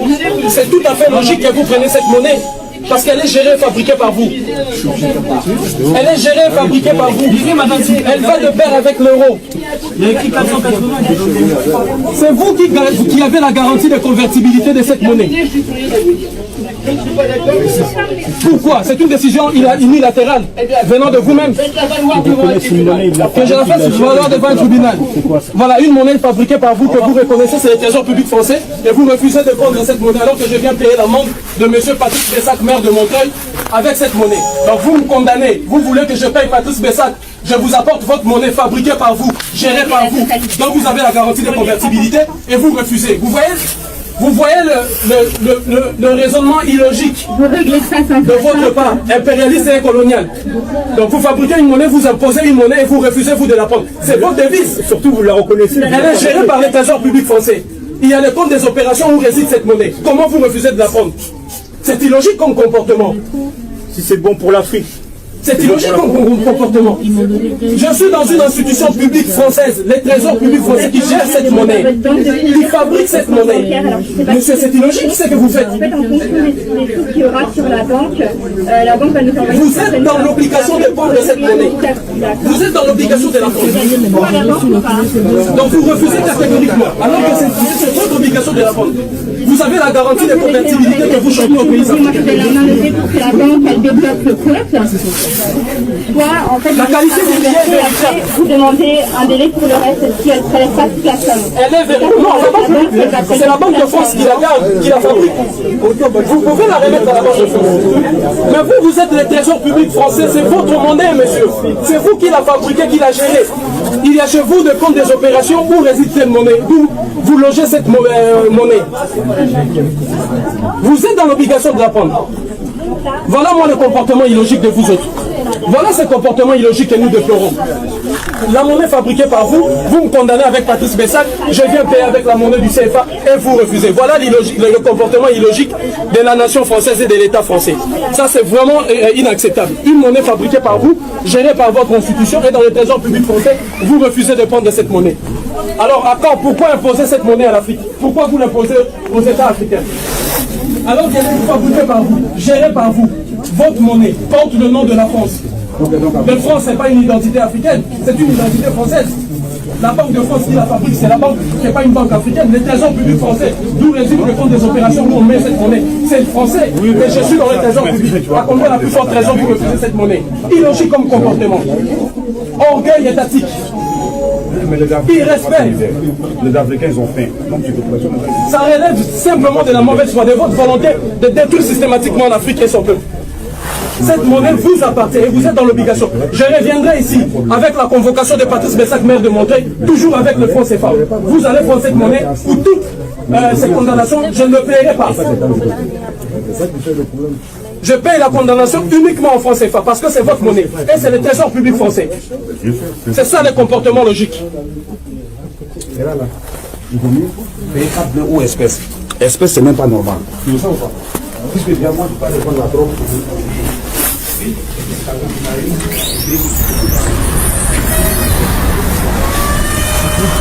Jugez de vous-même et mesurez de vous-même.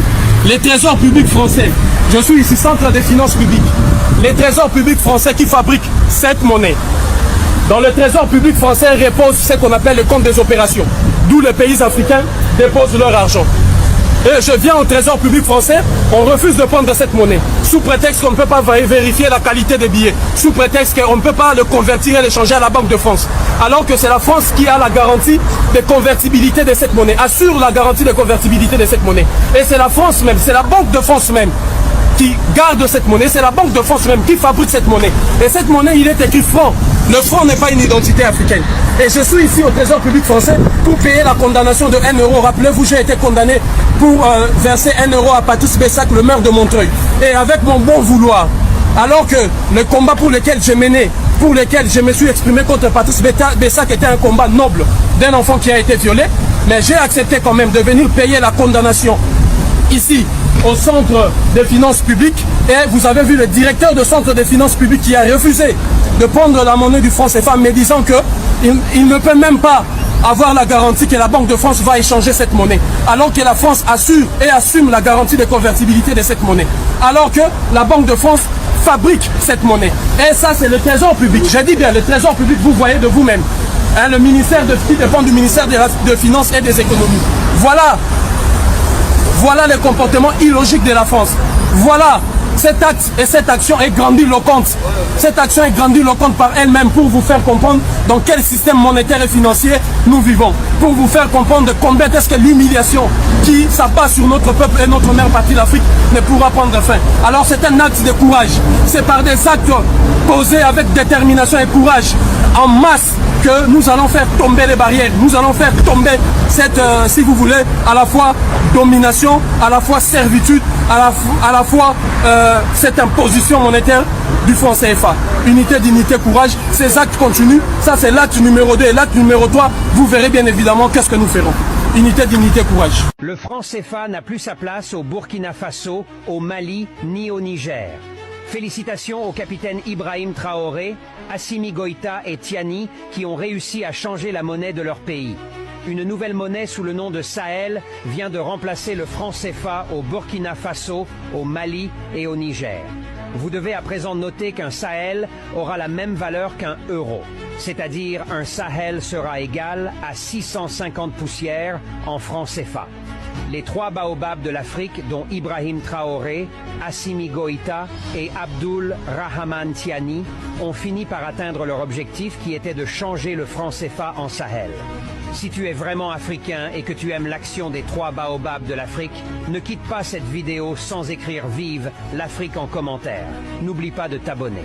Je te rappelle de mettre dans cette vidéo en favori car tu en auras vraiment besoin. Partage cette vidéo maximum si tu veux vraiment le bien-être de l'Afrique.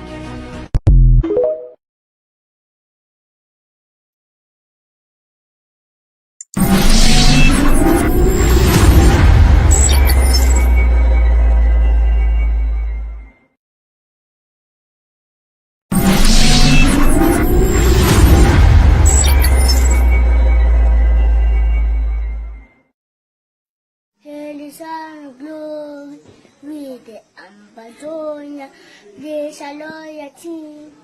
Legislation Savior Ugan, as a faith, alleged to the Ubonela Ujabla, glory, glory, right another form.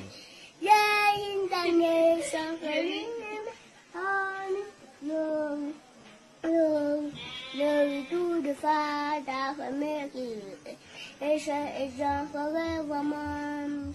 Ambazonia, and the feet.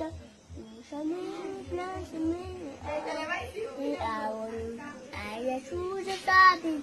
Stars the most of the endorsement of nation. Wow.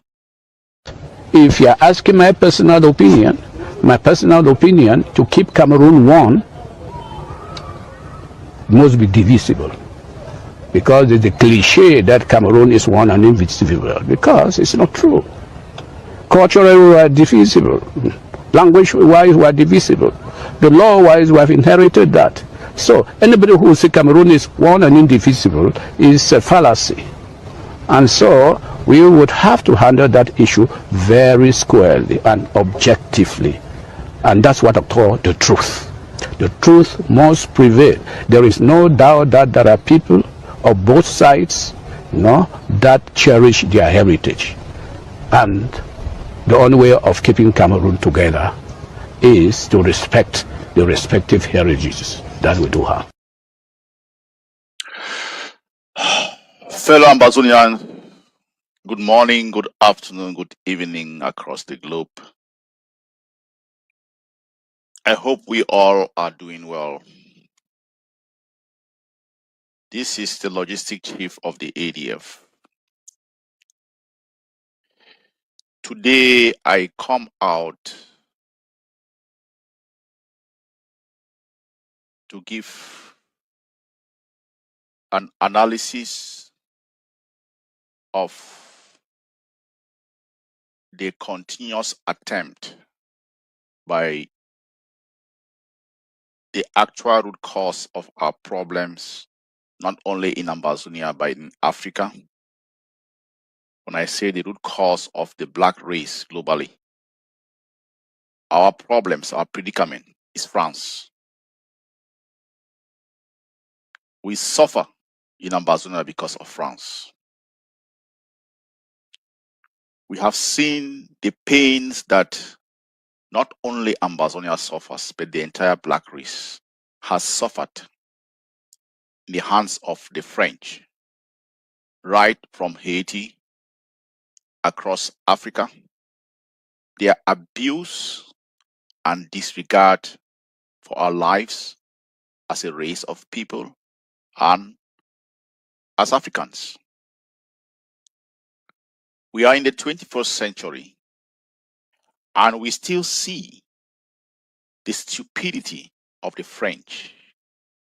You know, there is something that's deeply rooted in the psyche of the French people, France in particular. The element of this paternalistic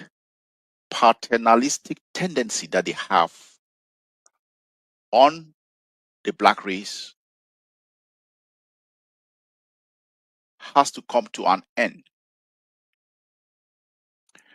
I don't know personally who made the French people, who gave them that paternalistic, space or position on our people.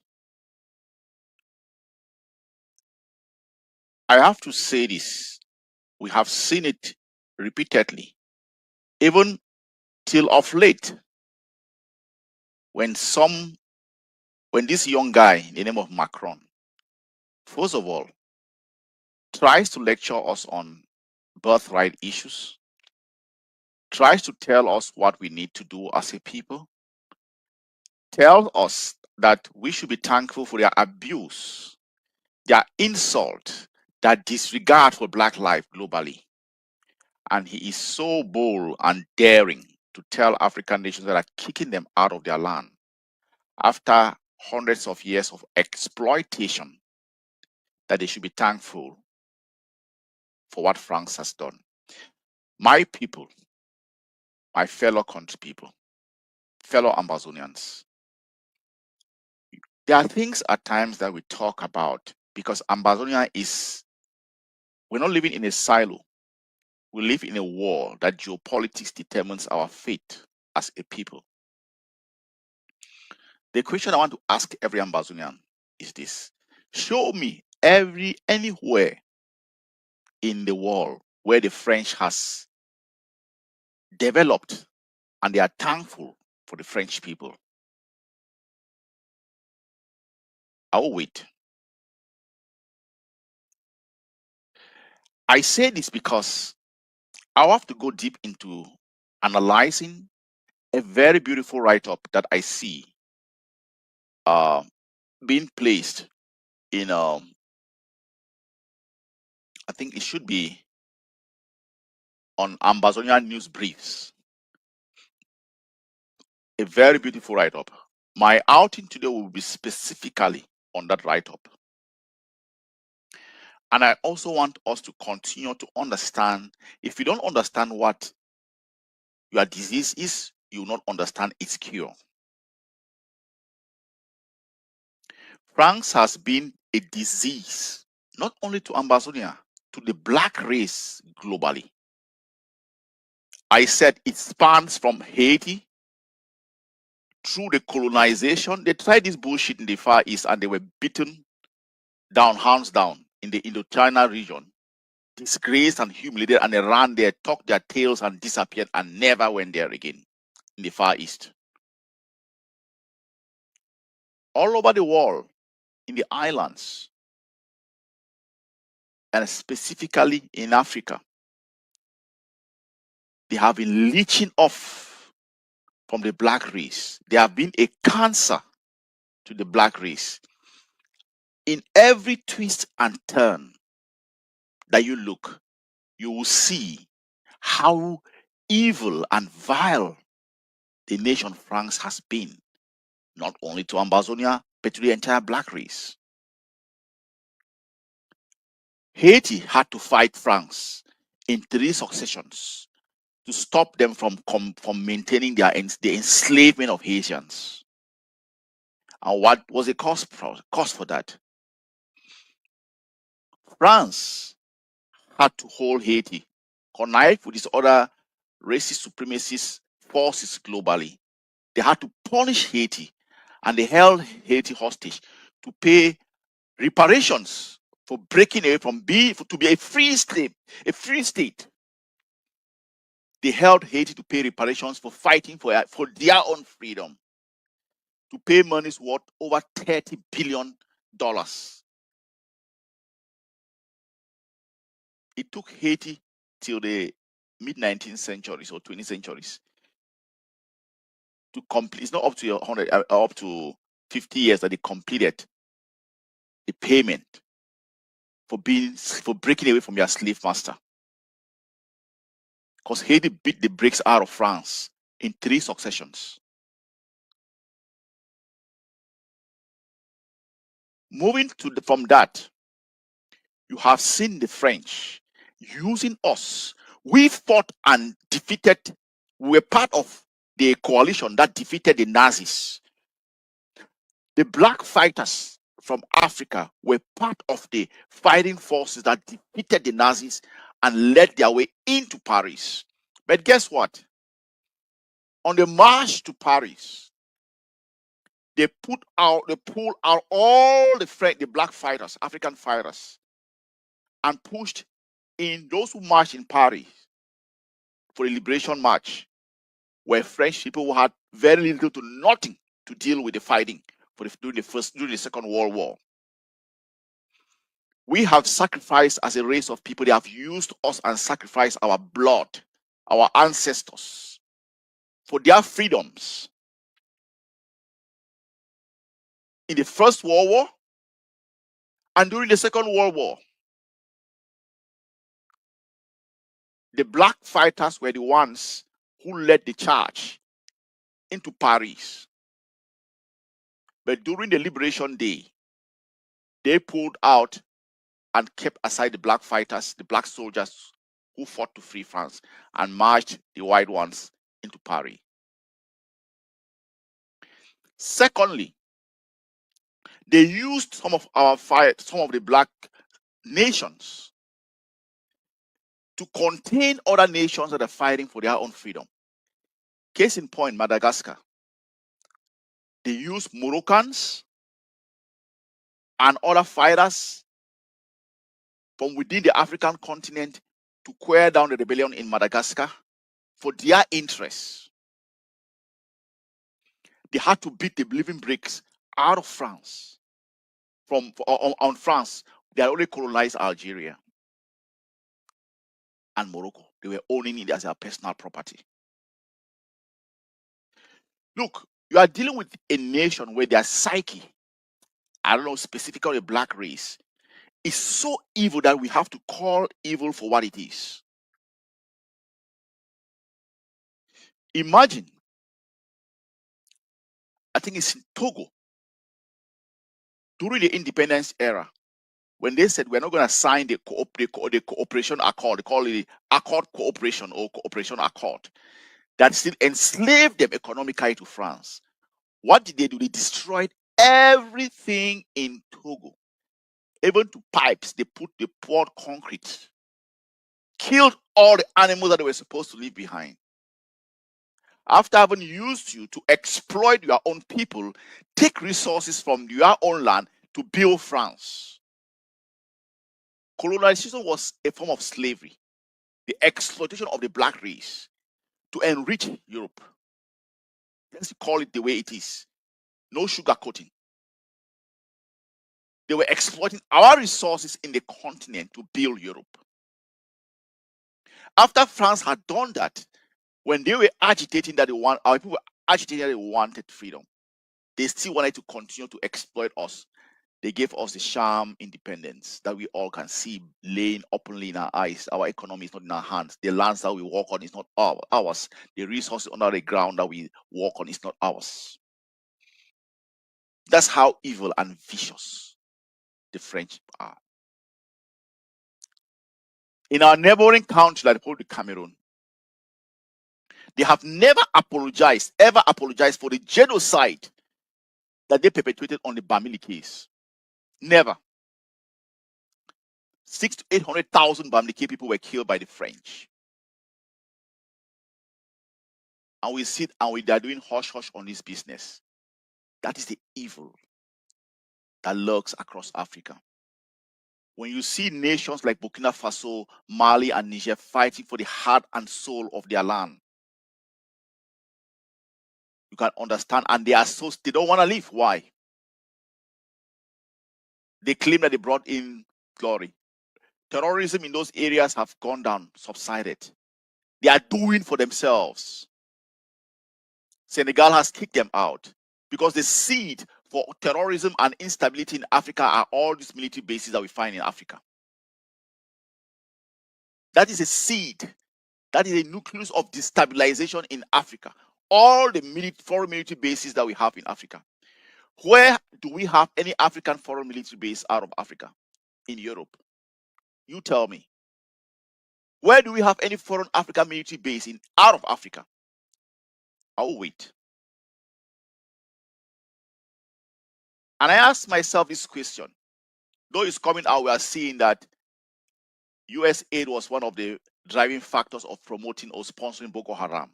The question I kept on asking myself is, how comes a small terrorist group has the capability of buying new pickups, land cruisers, heavy weapons, more than the nation surrounding them? How does it go in and they are landlocked? Because the seed of terrorism has always been those military bases, all these military attaches we have across Africa. When you see African leaders who are charting the pathway for their nations, technically kicking out all these military bases, they know exactly what they are doing. I want to give Mali the props and kudo for championing the real Pan-Africanism in Africa. And you see it springing out from West Africa. They stood their ground. They fought. Burkina Faso and Niger joined. And you see them having one flag, one passport now. That is where we call the rebirth of real African Pan-Africanism.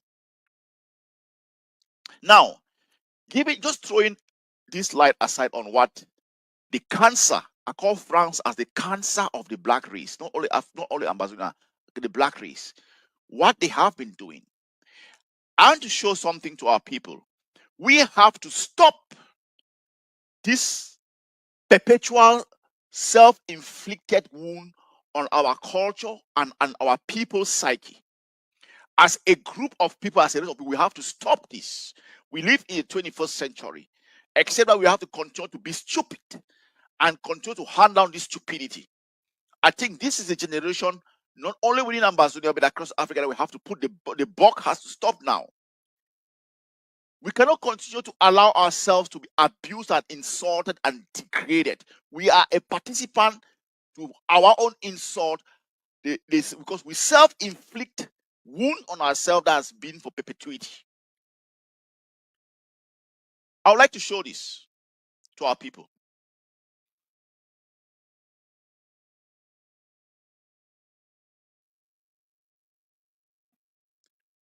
This is an article that I found well written on Ambazonia News Briefs. This article, I would like to talk more about this article. Fellow Ambazonians, what you see here, I want to make it very clear. What you see here is a continuation of the insult of our people. We cannot continue in this manner. We cannot. As a race of people, this is not something we have to continue to promote. I would say that this is a typical example of you rewarding your oppressor, your abuser. Someone continues to abuse you, denigrate you, insult you, misuse you, and all you do is to continue to reward your abuser. We have to stop this nonsense. What you see in front of me, I call it the desecration of our culture and a double insult that we cannot continue. We don't have the luxury to continue this abuse. No. Ambazonians, it's high time we stop this. This is not something we have to continue to do. Let me read this text, this application. I want to read this so that we see it, and I want us to dive into this. I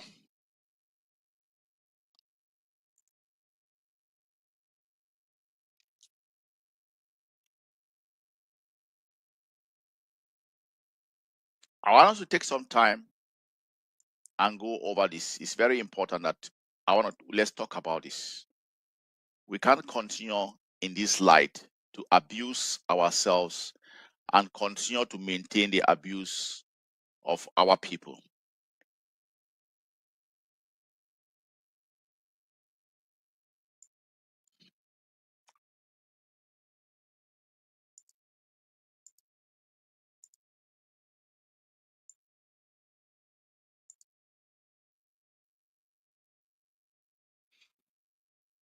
Okay.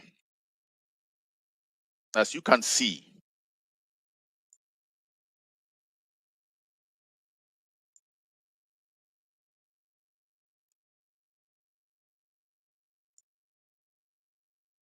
okay, I've fixed it. This, my people, what you see here is the desecration of our culture, the continuous erosion of our culture as a people.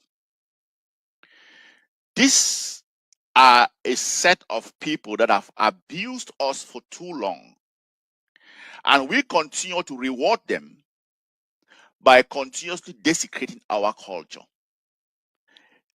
You are rewarding your oppressor with the best part of your culture that he finds no value in it, and he uses it to make a mockery of you people. This has been going on for too long, centuries upon centuries, where you take the very fine, how to call it? You take the very fine part, the best part of your culture, your cherished part, you sell it out to your abuser. He wears it and makes a mockery of it and makes fun of it and laugh at you. Let me go through this article, very good article on Amber Newsline. I want to discuss about this article. I want us to look at it and I want to analyze this article. The article reads, French Trojan horse arrives in Bamenda. This is the French ambassador. What is he doing in Bamenda? All what they are trying to do is to create a normalization phase for the continuous abuse and oppression of our people. France has nothing to offer to the black race, has nothing to offer to us, has nothing but a bunch of thieves, leeches, and a cancer to the black race. We have to call it the way it is. Let me give you one good example. Fellow Ambazonians, if you know what actually happened in Ivory Coast, because Laurent Gbagbo was going against their programming of exploiting Ivory Coast, what the French did was they did everything possible, used the French military to attack Laurent Gbagbo and took him out. Till today, they had nothing on him. They took him to the ICC to charge him on crimes or whatever, and they had nothing on him. Guess what? When they ended up releasing Laurent Gbagbo, let me say this: the deal they made with Alassane Ouattara is this: he was supposed to pay 2 to 3 times the amount of French interest that was lost during that era, and paid it was also a reparation. And Ivory Coast was bound to pay all that and pay the French. And you know how they took out Gbagbo? The French military stormed the presidential palace. Tell me, how do you claim independence and sovereignty when you have a foreign force in your own nation that has the capability to storm your presidential palace to take your president out? So when you see our valiant fighters, revolutionaries in Africa kicking out the French forces, kicking out foreign forces in that land, is because of some of these abuses that's been going on for too long. Gbagbo was removed by the French forces in Ivory Coast. I'm sorry, Laurent Gbagbo. And Alassane Ouattara had to pay for becoming their stooge by paying them hundreds of millions of US dollars. Paying France and the French businesses, exploiting and sucking up everything in Africa. Case in point, Ambazonians, let me say something. Do you know that cement would have been a competitive market in Cameroon, but because the French stopped it, we are suffering even in construction because of the hands of France. Their exploitative tendencies. They ban or prevent any other competitor from coming into our land to compete with us. Dangote Cement had to come to terms with the cement camp by not being competitive so that they can maintain the cement camp business also. Because Dangote was coming to Cameroon, coming to that land to sell cement at a cheaper rate. But because of the arm twisting by this leech in the name of France, he had to up his prices sorrowfully for us so as to be able to sell. That is how vicious these people in the name of France are to our people. Now, he comes to Bamenda because he's coming to figure out how to continue the normalization process. And let me follow up this article that comes from Amber News. Look at, he wears our regalia, an insult to our people, an insult to the grassland culture, and he sits there and thinks and behaves as if it is one of us. People, let me tell you this. There was a time when foreigners or white people come and they do something that we are doing and we are happy and say, oh, they are doing this thing, then we feel important or we feel good about ourselves that, oh, if a white person can do this same thing that we are doing or can wear the clothes that we are wearing, or then we are back. We have that feeling of, how to call it, self-inflicted, we call it lack of self-worth, lack of validation. That's why we can easily just sell out our most cherished culture to people who don't even have any value or respect for your culture. You push it out there because you just want them to wear and you feel good. That is your reward. Oh, he's wearing our traditional regalia. Oh, now the white man is wearing our traditional regalia. Oh, we should be happy. Those days are gone. That con game that used to play on us is gone. Where you have to expect them to validate anything that you do before you think it means something to you. So when some of you see this is a con game. When you see him putting on this and he's trying to now create this atmosphere that, oh, he belongs to you people, then you will be hoodwinked to think that, oh, hey, the French ambassador has put on our traditional regalia. Oh, now our regalia means something now.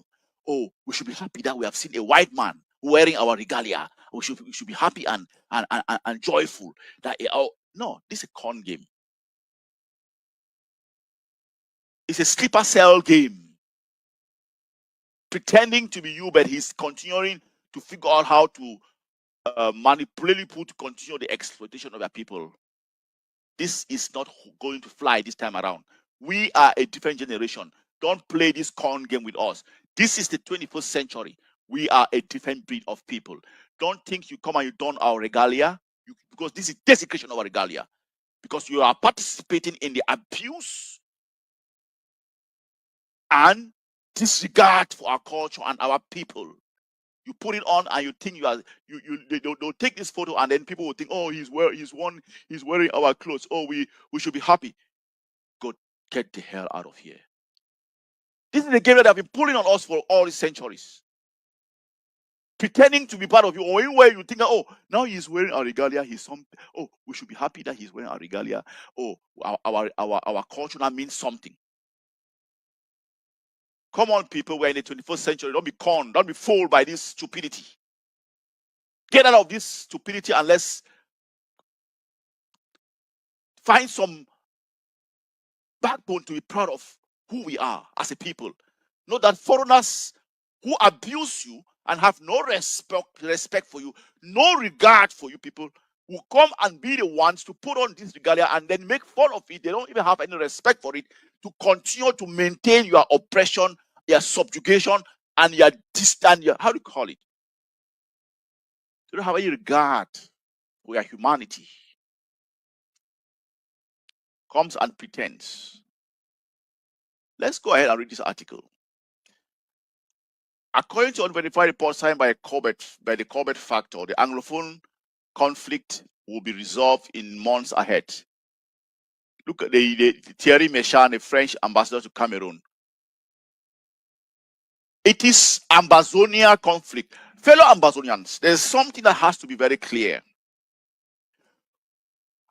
It's an issue of a statehood.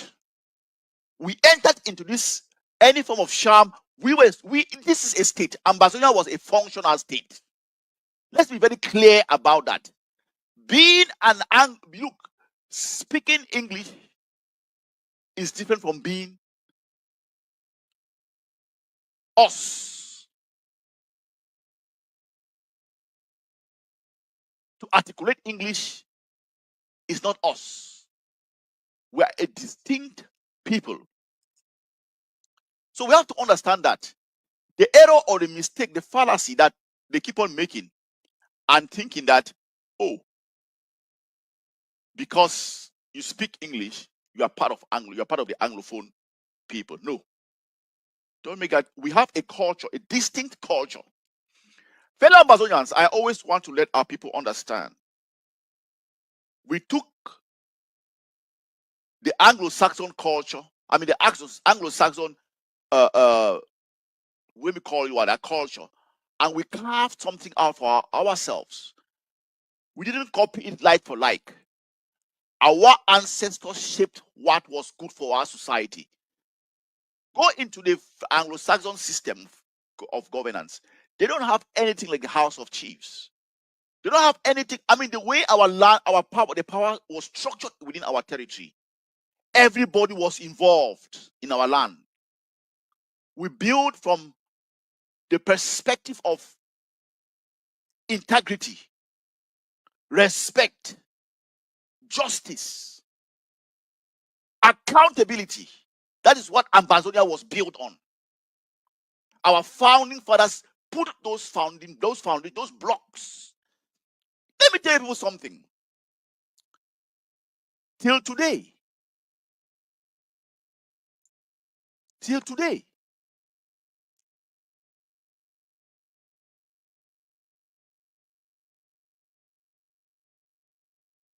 I want to make one thing very clear to Ambazonians.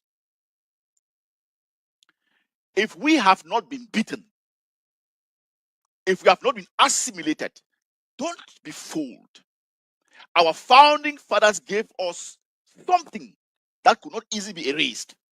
60 years that I put in Cameroon and its colonial master France tried to assimilate us. Small us like this, they couldn't. You know why?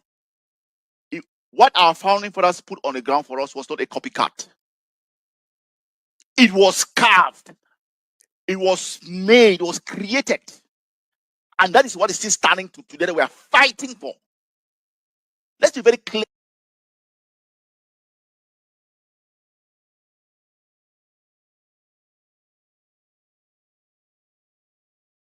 From the person.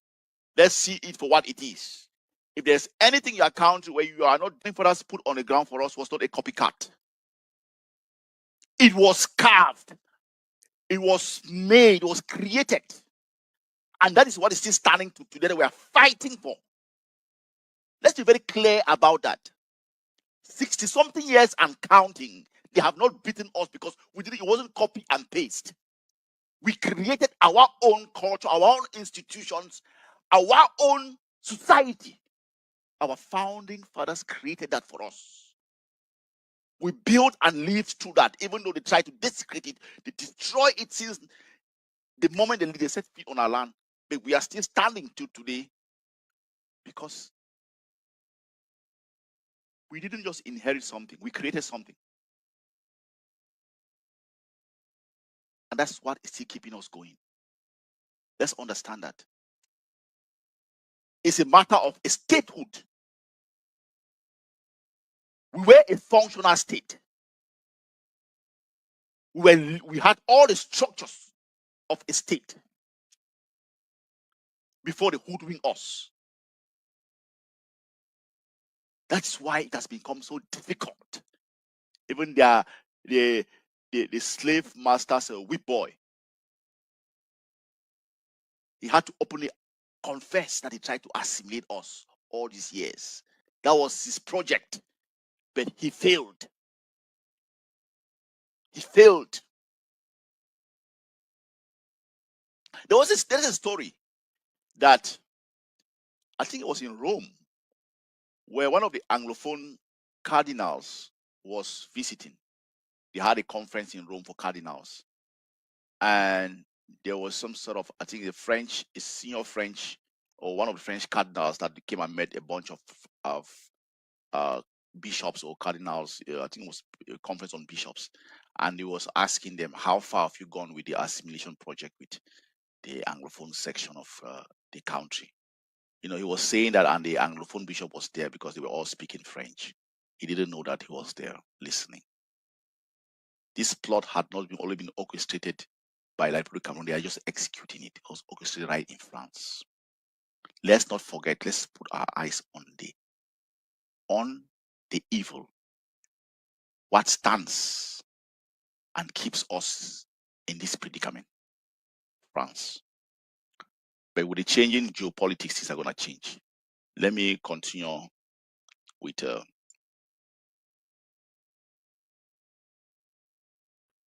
Let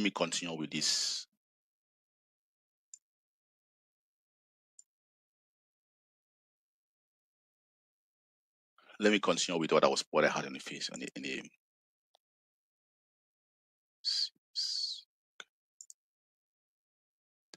yeah. So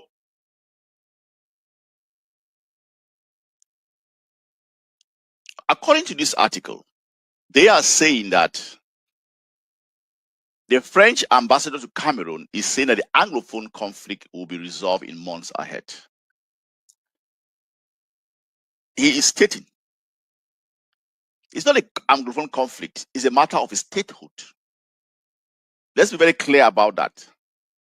It would appear the French are breaking cover in their colony, as their ambassador has hinted that the 8-year-old Anglophone conflict, which has claimed thousands of lives and displaced many more in Cameroon's 2 English-speaking regions, may soon come to an end. No, we are not region. We are Ambazonians. We are telling you who we are. Don't call us 2 English-speaking region.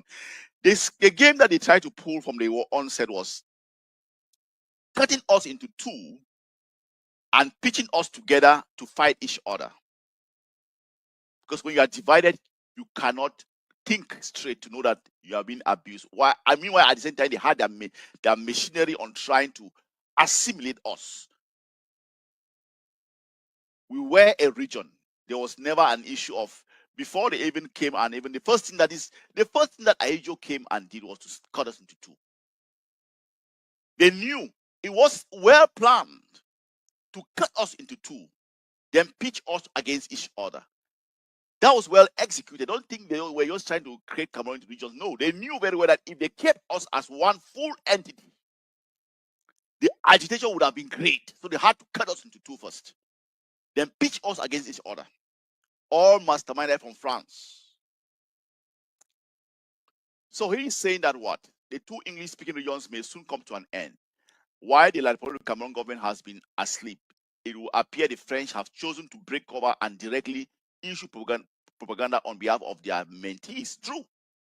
The real master, the evil genius behind all the killing of our people is now coming out because his puppeteer is not more functioning the way he wanted to. I mean, he's not functioning. There's no leeway.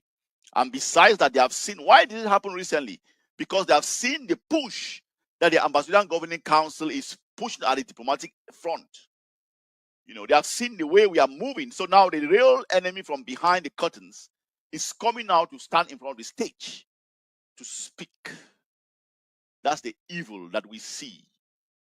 The report claims that they are the Corbett report or the Corbett factor. During his second visit to Bamenda on Thursday, February 27, 2025, Ambassador stated that France, along with the entire European Union, is working diligently to implement a political solution to bring the conflict to a satisfactory conclusion. It's a shame. What a shame and a disgrace. You have not held this man for over 8 years into account for locking up refugees, someone that has perpetrated international crime, picking up refugees from another country and bringing. You never raised a voice on that. And you come and you are talking to us. The audacity.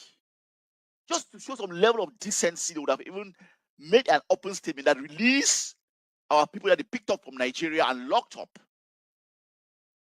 Those were refugees. And other international laws, you cannot do that. They have never said, they have never voiced out, made a voice or a single statement on that. But they come to talk to us how hard they are working.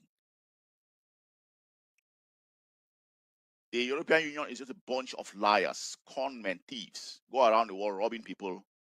Well, with a change in the current geopolitics, they will have to bite the dust by themselves this time around. They have been leeching off from America, going around the world and robbing people dry while America foots the bill. Now you have to pay for the food that you eat. And I don't give you people, mind you, I don't see European Union as a unit standing for the next 5 years, 5 to 10 years. It will disintegrate.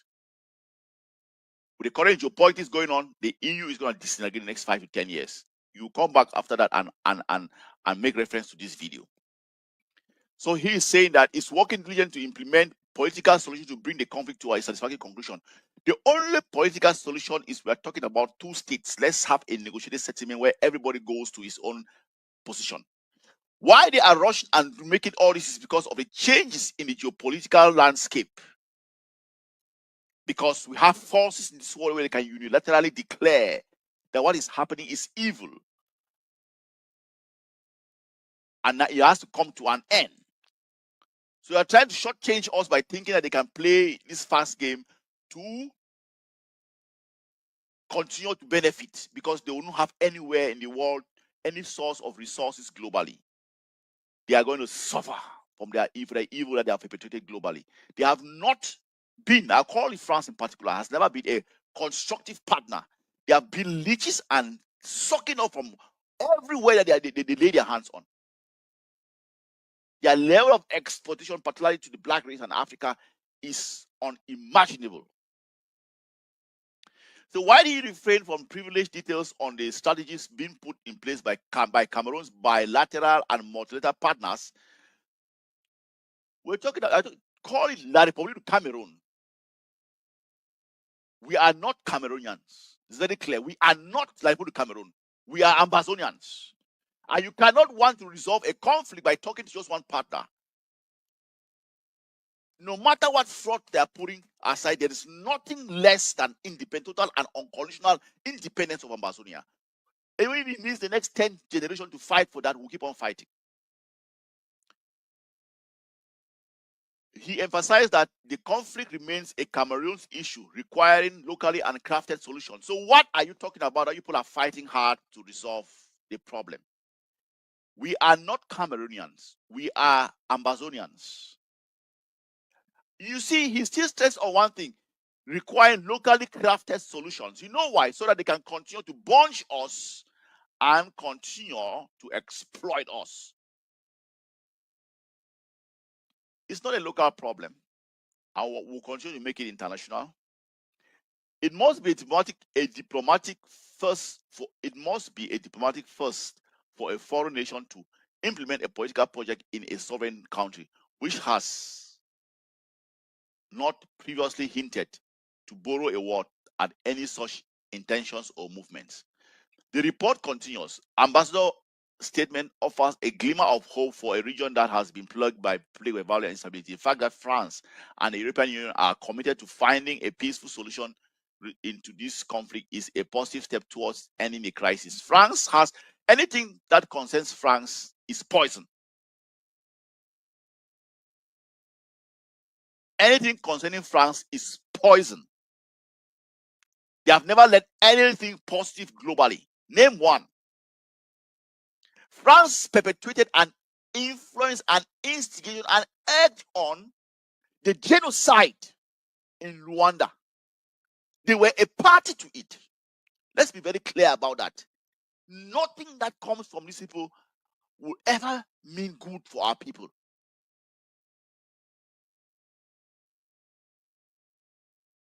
Their hands are deeply steeped in the genocide in Rwanda. France also perpetuated genocide in Cameroon on the Bamileke people. Let's call them for who they are. This comment must be directed at the General Ambassador's mentees, whose last diplomatic foray was to publicly humiliate the boss of global affairs, Canada, the Canadian Minister of Foreign Affairs, by disowning her announcement of outcome of Canadian facilitated talks about talks. In the sovereign nation's membership of foreign diplomatic missions to foreign members who reach out so far out for their mission will be on the next flight home before anyone could finish typing the words violation of their status. But the truth is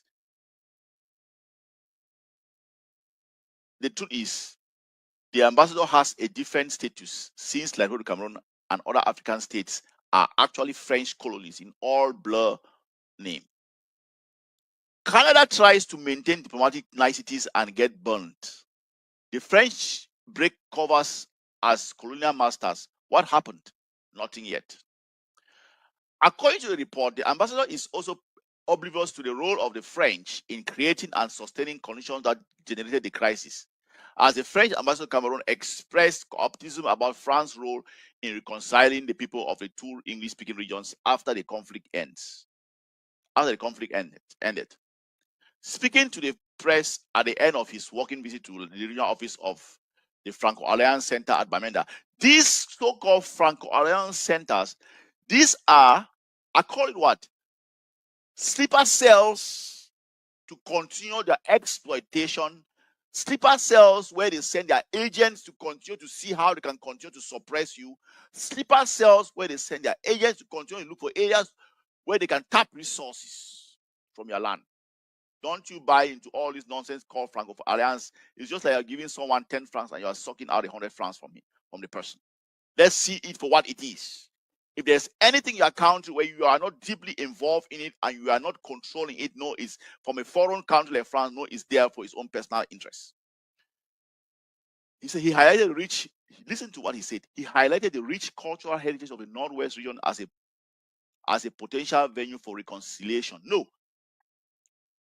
The rich cultural heritage of Ambazonia. Don't come and play this dirty game and niceties on us. We are Ambazonians. You will not play the divide and rule policy. We have a rich heritage from the north to the southern region. So don't play this game. He's coming to think that to create a spirit of normality. This is the grand master behind our predicament as a people. Yes, the French would seem to feel they are well placed to persuade their victims to reconcile. Yeah, we are their victims. Liberia Cameroon is using the methods the French used to set up the proxies when they carried out genocide against Liberia Cameroon, independentists. Yeah, the Nobes and the Felix Wangis.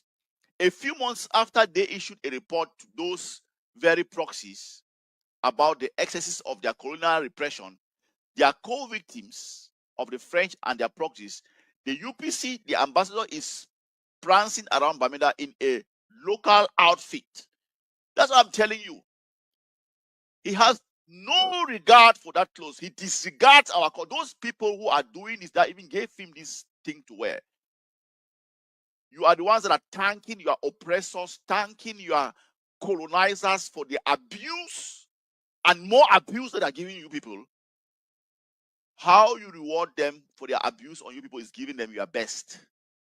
Your regalia, your traditional regalia. This is an insult to us that must come to a halt. The mental damage that colonialism caused on us, the low self-esteem, low self-worth that they implanted and imprinted on the black race. We have to stop this. This must come to a halt, a perpetual end. We have to stop doing this to ourselves as a people. As any Anglophone will know, the French proxies in Yaoundé failed in so many infrastructure promises, even when they promised to personally supervise those projects. What has they ever done that is true? So the French are now so fed up with their proxies that they are taking over and personally reconstructing as the report continues. The ambassador emphasized the crucial role the Franco-Angolan Center would play in rebuilding the region in the north, in the months. We don't need you people. Look, like Republic of Cameroon, France, we don't need anything from you. Let us be. We have the human resources, we have the natural resources to rebuild our land. All we are saying is leave us alone, leave our land.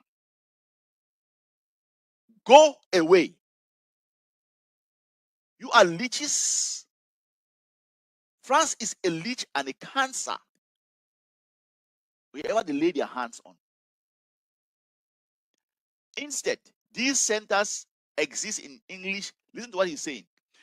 They are saying that the Franco-Angolan Center, nothing that they are not solely dedicated to promoting the French language and culture. We don't need French language and culture to promote it in Ambazonia. Take it to like Cameroon. We don't need it. We don't need your culture and your language. We have our own Afrocentric cultures that we want to promote. The French culture has been very, very evil and painful across the African continent. We don't want it.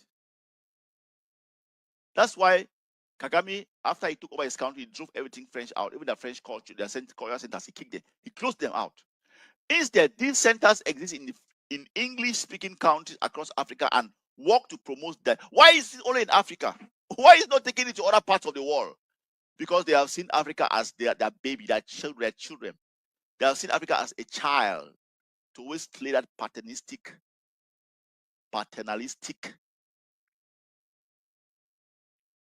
role on us. Try to lecture on us how to live, lecture on us how to sleep, lecture on us what to eat, lecture on us how many children we need to have. Who gave them that right? Where did they come from with that? We've taken this for too long as a people.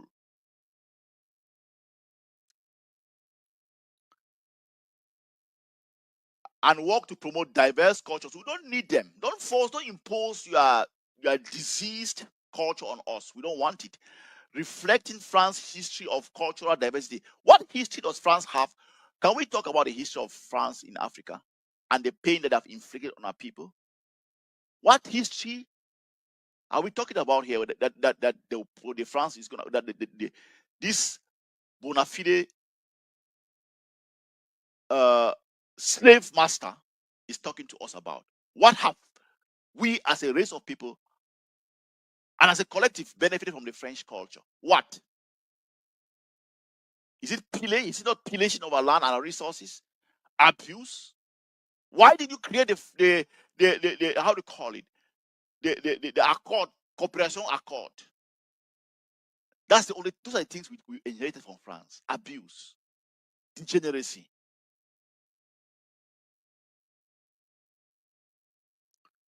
Now he goes further to say that, and so Ambazonia News finally learns that the French are nice.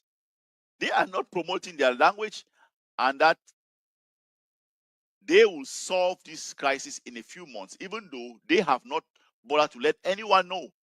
no have their mentees in Yaoundé. They are just nice. 8 years have passed. Millions have been displaced. Thousands killed. Thousands of homes burned. Many children, including toddlers, in their way to school, killed by their mentees. Their bullets, their weapons, their guns.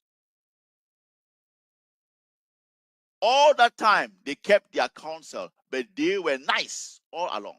Now they are breaking cover to help and not promote their language. To help and not promoting the language. Finally, the ambassador opted sincerely to hint that the reasons for going out in a diplomatic limb, because now there is just no way. Your proxy, in its attempt to assimilate and destroy our culture, has not succeeded. A piece of a culture that you take and you put on your body, smiling,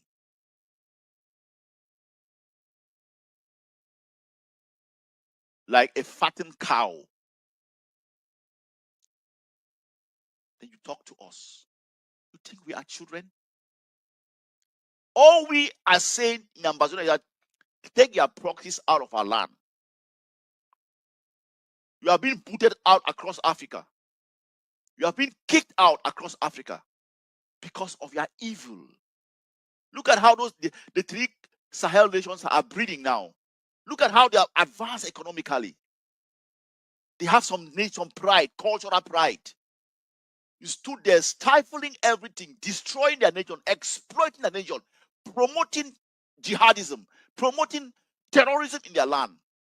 Then you pretend that you are fighting terrorism. Look at how they've reduced that thing to about 95% in their own countries by themselves. We see you for what you are. Listen to what he said. Mechan regretted the impact of the ongoing conflict in the French invest. Listen, people, my people, fellow Ambazonians, fellow Ambazonians. Let me tell you people what how these people see us. They see us like the goods for their investment. He regretted the impact of the ongoing conflict on French investments in the region. He's more interested in their investments, which has been severely affected by the 7-year-long Anglophone crisis. Not about the people that have been killed, but the French investment. It shows how sinister, vile, and evil the so-called nation France is. He is regretting their investment. This guy is regretting the loss of their investment, of the French investment. That is what's most important to him. He's not talking about regretting the loss of lives, but he's talking about their investment. Just listen. So that France misses their free land at looting Ambazonia resources. Good. Another irony is that the French interference in Canada is now being quoted as a case study for solving the Anglophone crisis, as they like to refer the Ambazonian liberation struggle, says the report. France's concern for minority welfare led them to advocate for a greater autonomy for Quebec in Canada. Today, residents of the French-speaking region proudly identify as Quebec nationals within a united Canada. This sense of identity is acknowledged by the Canadian government, as evident in the Prime Minister's recognition of Quebeciers as Quebec nationals. People, let's take a break here. Ambazonians, I don't want us to be hoodwinked into things that we need to have a deeper context and a deeper understanding of what we are doing and who we are. My people, anybody who brings in Quebec to liken it to our situation, my people, don't fall for that bullshit. Quebec exists as a French entity within Canada. But let me make very clear, one thing that should be very clear to our people is this. Quebec had in 2 occasions voted as to whether to leave Canada and exist as a separate nation or to stay with Canada. They had that right to make that determination, and they voted. They made that decision by themselves. So if anybody is coming to tell you or talk to you about Quebec, don't get fooled. I want it to be very clear. Don't get fooled.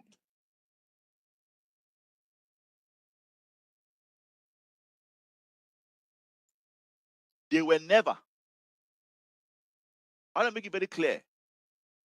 Quebec had the right to decide whether to stay with Canada or to leave Canada. They had that right. So if anybody comes and is telling you that, oh, Quebec is they're living as there's a bilingual, no, they had the right to choose in 2 referendums whether to remain in Canada or to be an independent country. Let me continue this article. So let's make it very clear. If Quebec are the Quebec people are with Canada, not under force, it's by their choice. They choose to be there. Let's be very clear about that. They choose to be there. Make no mistake. Don't be fooled. French, which does not want to promote the French language, went to safeguard the rights of the people of Quebec, including their right to French culture, coincidentally, including the French language. While Quebec enjoyed a distinct education system amongst other autonomies, the Anglophone regions of Cameroon, we are Ambazonians, please. The Ambazonians found themselves facing French-speaking teachers in their children's classrooms and have to travel to Yaoundé for the most mundane routine in life and the wiping of their identity when their identity was obliterated by renaming Cameroon to La République du Cameroon, the country which Southern Cameroon / Ambazonia joined to form a federation. And we had a statehood. We were a statehood before this sham scheme that was put on us. The Trojan horse was actually a misnomer, as it was the Greeks who brought it rather than the Trojans who were the dupes. This would be dupes in this episode. I mean, the would-be dupes in this episode would be the Ambazonians if they bring in the horse and beautify gifts from the Greeks. Sorry, the French. But Ambazonians are not Trojans, and the French are not as conniving as the ancient Greeks. They, Ambazonians, have seen enough of the French and know enough about the French and their mentees to fall for a smiling Frenchman just because he decided to disguise himself and claim to be trying to promote their culture while asking them to sit tight on a dispensation which has been running a scheme to obviate the same culture. Even if Ambazonians were gullible, there is no denying it. Okay.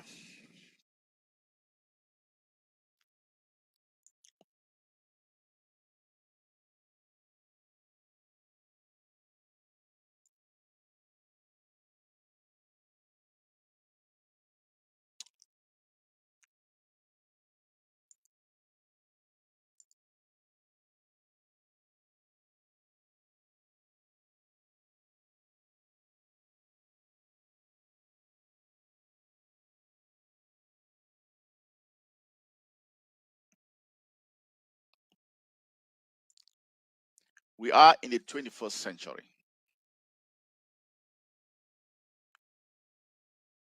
We have to ask ourselves this question. Who gives France the right to play this paternalistic role on us as a race of people?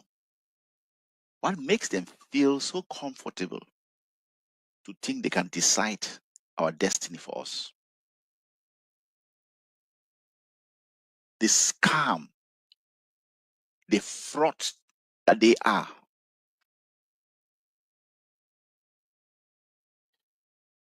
Look, my people, gone are those days where we see fraudsters masquerading in front of us in our regalia, and we jump and we are looking at the visual and not knowing the mission. France is a cancer not only to Ambazonia but to the entire black race. Name me one place that these people have gone there and it has been good. The Grandmaster itself is coming out of behind the scenes. Ambazonia is gone. Nobody is going to determine the statehood of Ambazonia with Ambazonians. Look, with the current geopolitics that's taking place globally, why do you think they are running around and coming? The ambassador is coming to the north. We don't need them to determine or decide how we need to live.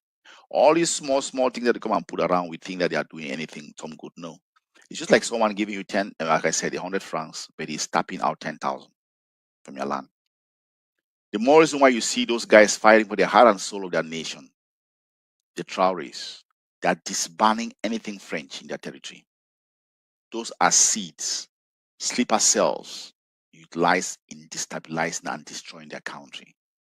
For too long, you saw them, the first things they did was when they took over their country to pull out everything French out of their land, because they saw where the problems were. We will not take our cherished and rich regalia and clothe our enemy, the master. We give him as a reward for his abuse on us. Whoever did that and gave that man our traditional cloth, you are desecrating our culture. That is the enemy you see standing in front of you. Our predicament as a people and as Ambazonians is being masterminded and pushed around, advanced by France. We have to see and call the enemy for what it is. If you cannot define and call your enemy, you will not know it. General Ivor, personally in meetings, told us how he battled the French soldiers in our territory. French mercenaries were fighting in Ambazonia in the early phases of the revolution, fighting to kill our fighters. In good instances, late General Ivor told us, I was fighting with white people. We're battling them in the battlefield. Those were French mercenaries. Then you come openly and you are pretending that you are doing something good to us. These same people, there is nowhere that these people lay there. Tell me one good thing that these people have done to wherever they have found themselves. The current geopolitics is making the EU nations and France panic because things are shifting. The only thing I can give and the only message I can give to Ambazonians is this: let's keep on fighting. Fight on individual level as this revolution depended on you alone. You don't fight for me. You don't fight for anybody. You don't fight for Dr. Abacho. You fight for your nation. The AGOC is making serious push from within the US, the power broker globally. That is what is making them to panic. I want to ask you people, why is Norway locking up Dr. Abacho indefinitely? Those are the people that used to brand themselves as people, as champions of democracy, people with law that are law abiding. Why are they locking up somebody without a crime indefinitely. That's a crime against humanity. You are violating his rights as a person. It shows the racist nature of Europeans. Go deep into Norway, you see how they are abusing black people in Norway.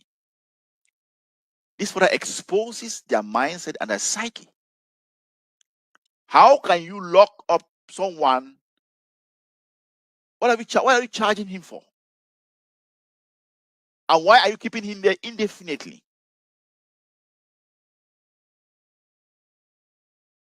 Ambazonians, we are not second fiddle in this world. We have a place and a space in this world to fight and act like any rational, normal human being. We are not second fiddles. We didn't come to this world to escort others. We have every right as a dignified people to fight for what rightfully belongs to us. Never in any way, shape, or form think you are a second fiddle anywhere. Never.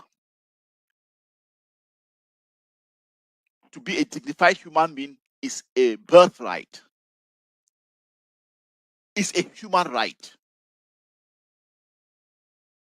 You won't beg to live. You won't beg to breathe. Nobody. It's only the supreme being that created you that has that right. We fight for our land. We have been pushed out of our land for so many years. We are fighting to go back to our own land, our most cherished land.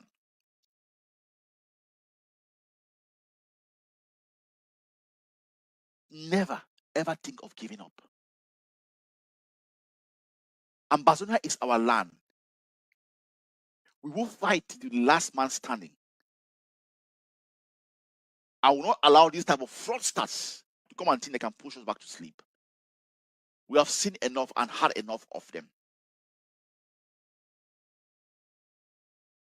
We have every legitimate right to fight for what rightfully belongs to us. Our land, our birthplace. Those people who came in as the usurpers, the fraudsters, the ones who came in to take advantage of situations, they have tapped out. Those who mean business and who fight for their people, when the rubber meets the road, they stand for their people. The egg of sea is the vanguard of this revolution, and we will keep fighting for Ambazonia until Ambazonia is free. Those who came in thinking it was going to be an easy ride, our president, through his lectures, prepped us. He asked us several times, are you ready to die for your country? Are you ready to fight for Ambazonia?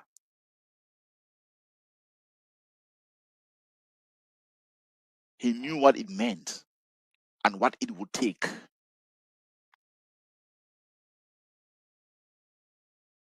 This is a battle for life, a battle for survival. And in no way, shape, or form are we going to give up. We never lose battles. Ambazonia never loses battles. We don't go to any battle to lose.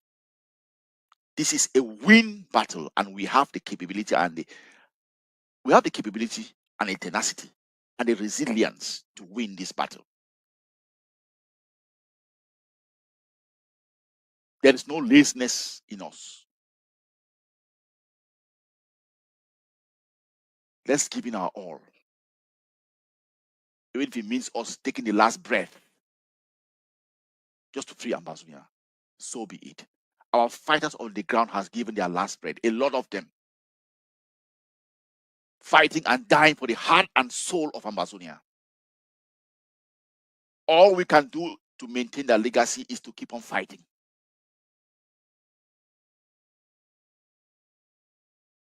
We are not scared of anybody or anything. People fight and die for something. The thing I can tell Ambazonians is that let's fight and die for our land. Let the future generation come and say, see your footprints, see your footsteps. And they say he walked here, he moved here, he passed here. All what they did was for us. Be ready to fight and give your all and die for Ambazonia. It is worth fighting for. No fraudster will come and try to determine our statehood for us. We will determine our statehood. And we are going to continue in the footsteps that our founding fathers left for us. Build on truth, accountability, justice, responsibility. That is why we survive. That's why you have survived throughout. That's why we are still standing. That's why we are still fighting. Remember always, our founding fathers gave us something that has to be cherished. And that is the only thing that keeps us breathing and fighting for. What makes us different from La Republic of Cameroon is because of what our founding fathers left for us. They are not like us.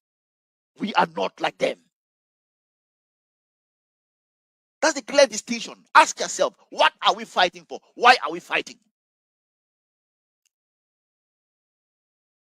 It is the foundation, the footprint that our founding fathers left for us. I keep on telling you and I challenge our people, it is not Anglo-Saxonism. It is something. I call it Ambazonianism. We created it. Our founding fathers created a system for us. And that solid foundation that they left for us, that's what has kept us going. That's what is still in us. That's what we found. That is what we are fighting for.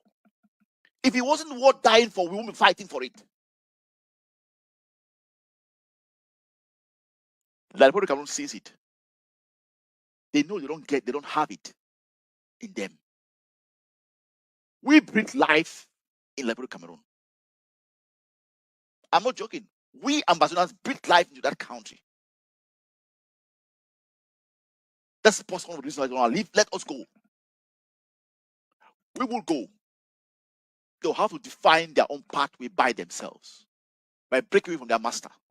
But we will go. Why do we fight? We are fighting for something that was created for us.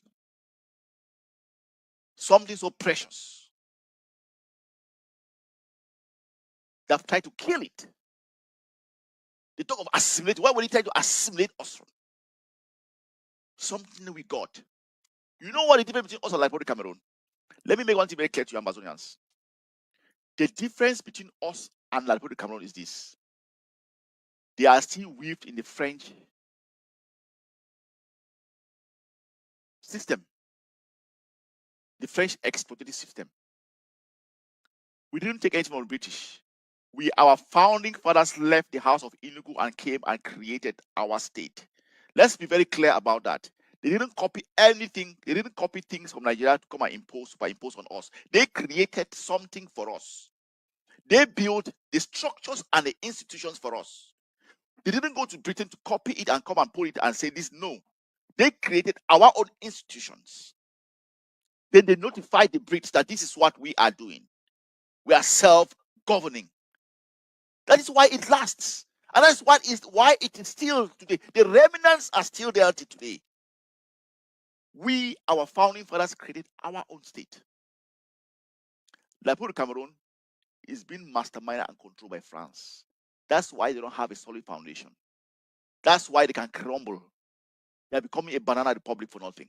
Why we still have remnants of our statehood is because our founding fathers created it for us. Matching our geography, our culture, our topography, our everything. That is why we still... Have you ever sat as Amazonians and asked yourself, what makes us unique? What makes us distinct? Why are we different from them? Because we created a system for ourselves. Let's be clear about that. Our founding fathers created a system for ourselves. Something so rugged that for 60 years and counting, they have never broken it.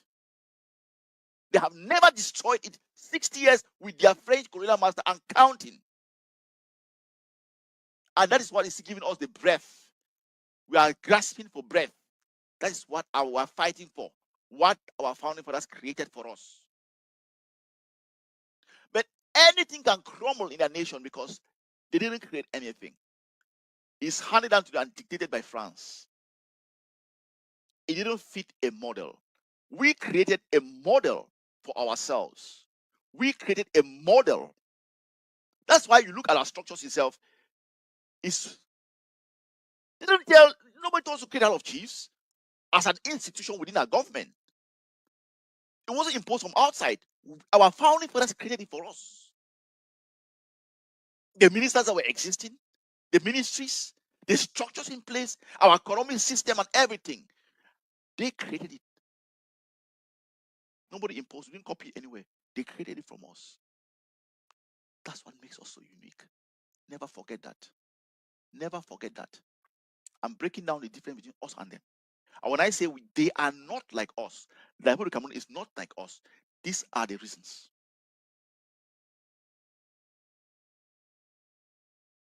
Our statehood was created by our founding fathers. Piecemeal, block by block, piece by piece. Theirs was written in France and handed down to them, being manipulated by France till today. That's what makes us different. They are not like us. We are not like them. And they will never be like us. Let's be clear about that. Fight for what our founding fathers created for us. It's so beautiful that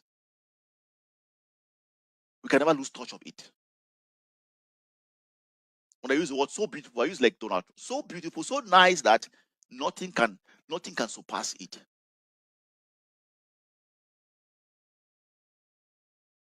A country like Ghana has a strong institution because I believe they created their own state from themselves. Any state that they sit and build their own structures, it lasts. But the ones that they hand it over to them and impose it on them, not an organic system. Ambazonia had a governor that was more a government structure that was an organic system built from the soil from within us. The Republic of Cameroon system was handed over to them. They didn't care about the topography or whatever. There was a time where they were even supposed to be even appointing their chiefs for them. Can you imagine?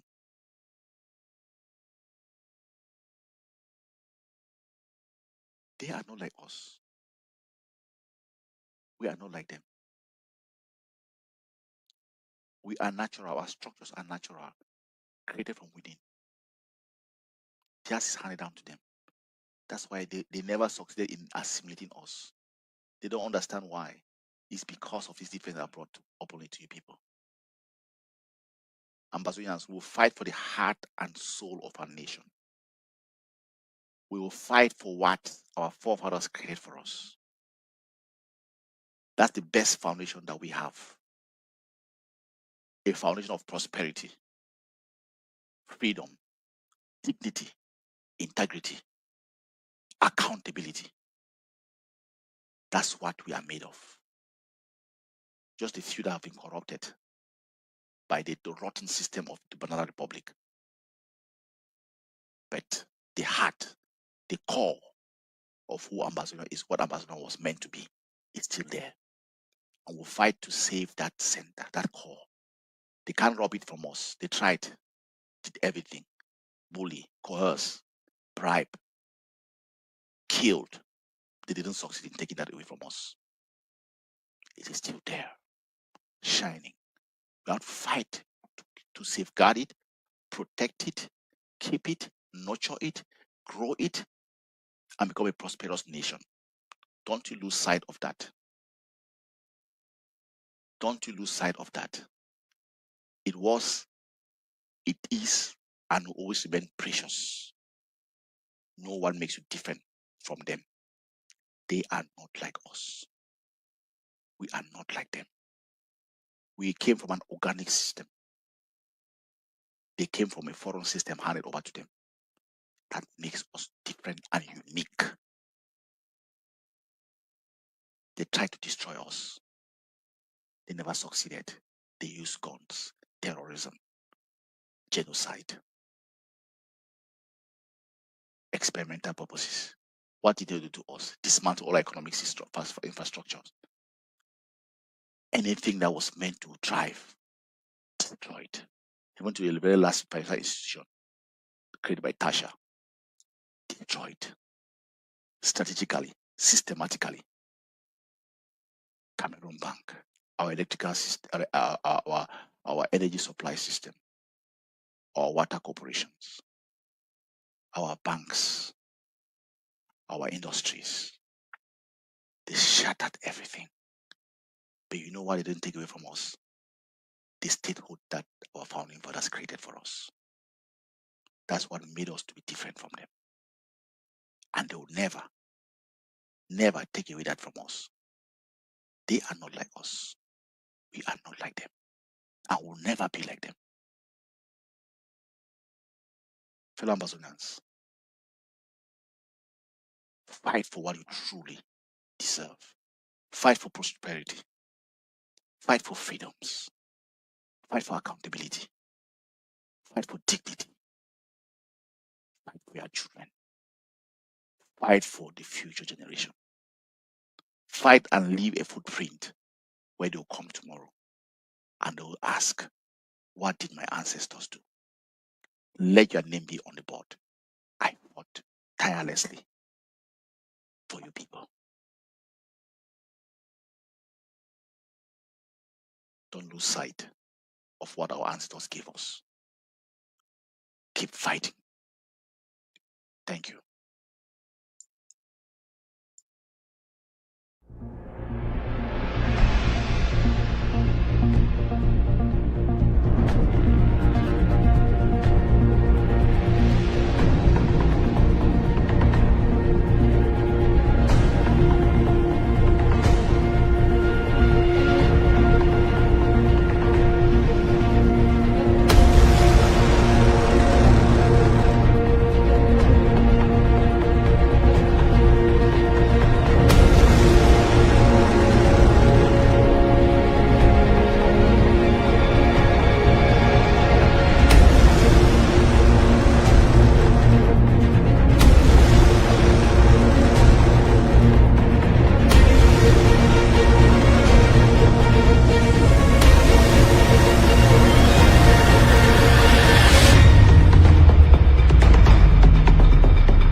France. C'est pas les États africains. Donc ça veut dire quoi?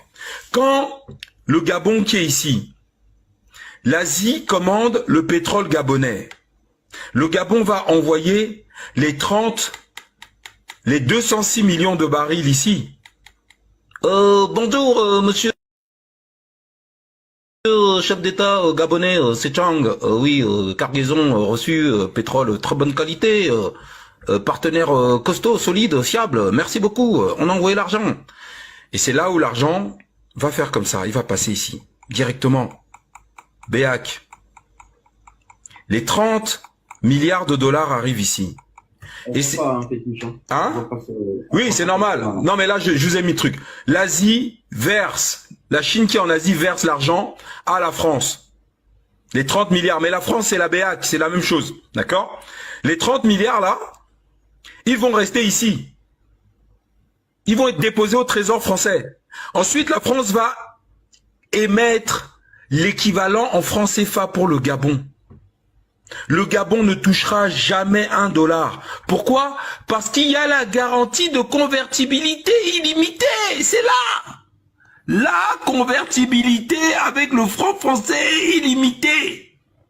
Donc tout ce qui va arriver, je sais même plus quel était, tout ce qui va arriver, tout ce qui doit arriver en Afrique francophone, tous les dollars, les yuans, les euros, les roubles s'arrêtent ici au Trésor français. La France va convertir maintenant pour nous envoyer des CFA. Mais les CFA qu'on a ici ne nous permettent d'aller acheter nulle part dans le monde. Même en France, le CFA que Paris nous a envoyé là est interdit. C'est interdit aux États-Unis, c'est interdit en Asie, c'est interdit en Europe, c'est interdit en Océanie, c'est interdit dans les autres États africains. Ce qui fait que tout ce qu'on veut acheter, qu'on soit gabonais, camerounais, congolais, ivoirien, etc., il faut toujours qu'on demande l'autorisation à Paris. Tu vas acheter des couveuses pour l'hôpital, il faut bien que le feignant là, qui est ici, te convertisse tes milliards de capsules de bière en dollars. Parce que eux là, ils n'acceptent que le dollar ou l'euro. Donc, comme toi, tu es bloqué dans les CFA, là, la création d'infrastructures dans ton pays dépend de qui? De la France. Ça ne dépend pas de la volonté de ton président. Tu es con ou quoi? On te dit que ici il n'y a que des CFA, des capsules de bouteilles. Donc, tout ce que tu veux faire, tu dois demander l'autorisation ici. Ça, c'est le chemin de l'argent, les barres noires. Est-ce que vous comprenez maintenant? Donc, ça veut dire que Ondo Ossa, avec son costume bleu, blanc, rouge, là. Ça, là, il a signé, hein. Il a dit aux Français, non, moi, vous comprenez, vraiment, moi, je ne veux pas d'ennui. Voilà, je veux gouverner le... Bon, vous avez compris. Il est même allé à Paris, dit qu'il y avait un coup d'État qui était en préparation. Et c'est pour ça que vous n'avez aucun développement économique dans la zone CFA. C'est pour ça que même en Côte d'Ivoire, les Ivoiriens, ils sont là, ils bavardent. Les premiers demandeurs d'asile en France, ce sont Ivoiriens. De toute l'Afrique subsaharienne, ces Ivoiriens qui sont là. Pourquoi? Parce que le développement qu'il y a dans nos pays, Sénégal, Côte d'Ivoire, ce sont des biens qui appartiennent aux Blancs. Les Noirs.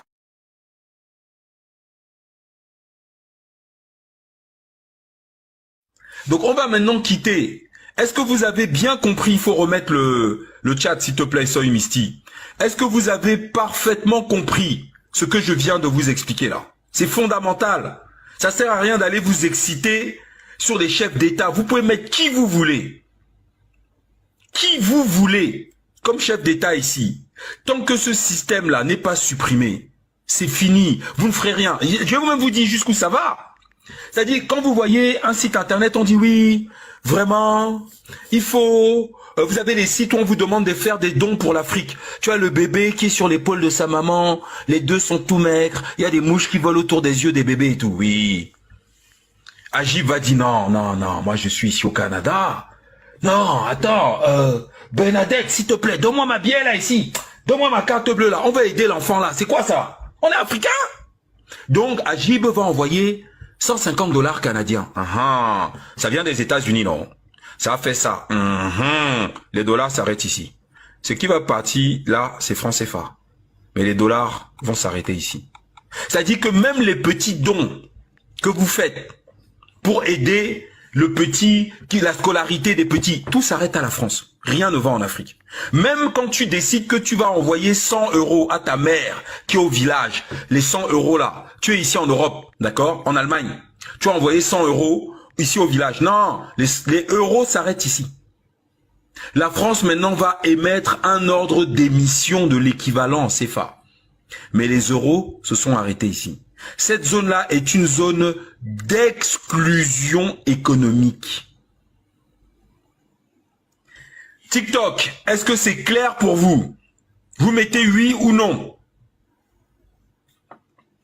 Ça, il faut comprendre. Là, je vous fais c'est-à-dire, on peut pas être on peut pas simplifier ça plus que ça. Et ce qu'apportent les briques, je termine, Judoka, s'il te plaît.